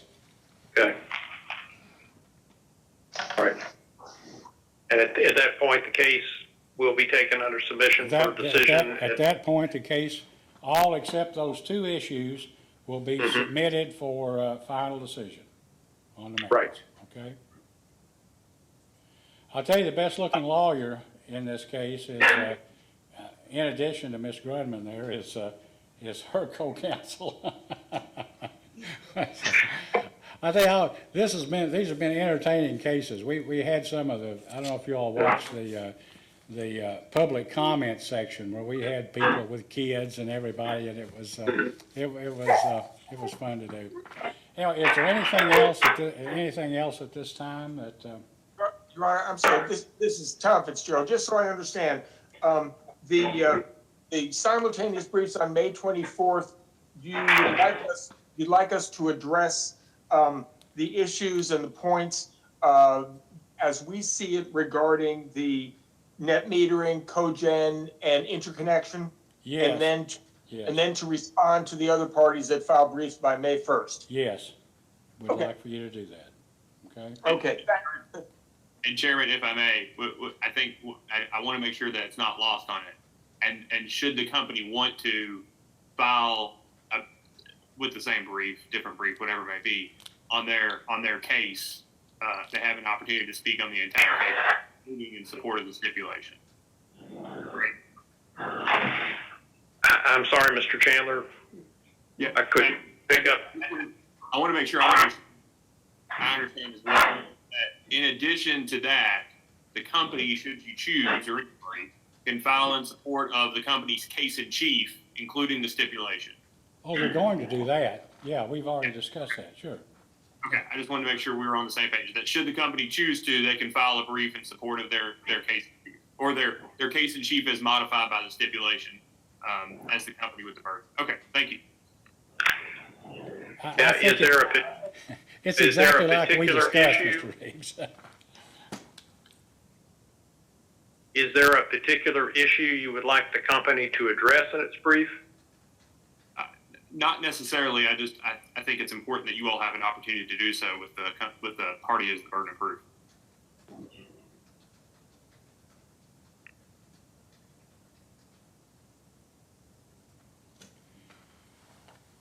All right. Your schedule as proposed is certainly acceptable, Mr. Chairman. Thank you. I just needed to get that clarified. All right. Any comments from any other party? Mr. Chairman, just on the simultaneous brief, is it okay if we also brief the legal issues that we believe regarding the obligation of a party proposing an alternative tariff under 278-466? Yeah, I think you could certainly do that. Okay, thank you. Okay, if there's nothing else, then thank you all for your participation, and this hearing is now adjourned. Thank you, Your Honor. Thank you, Your Honor.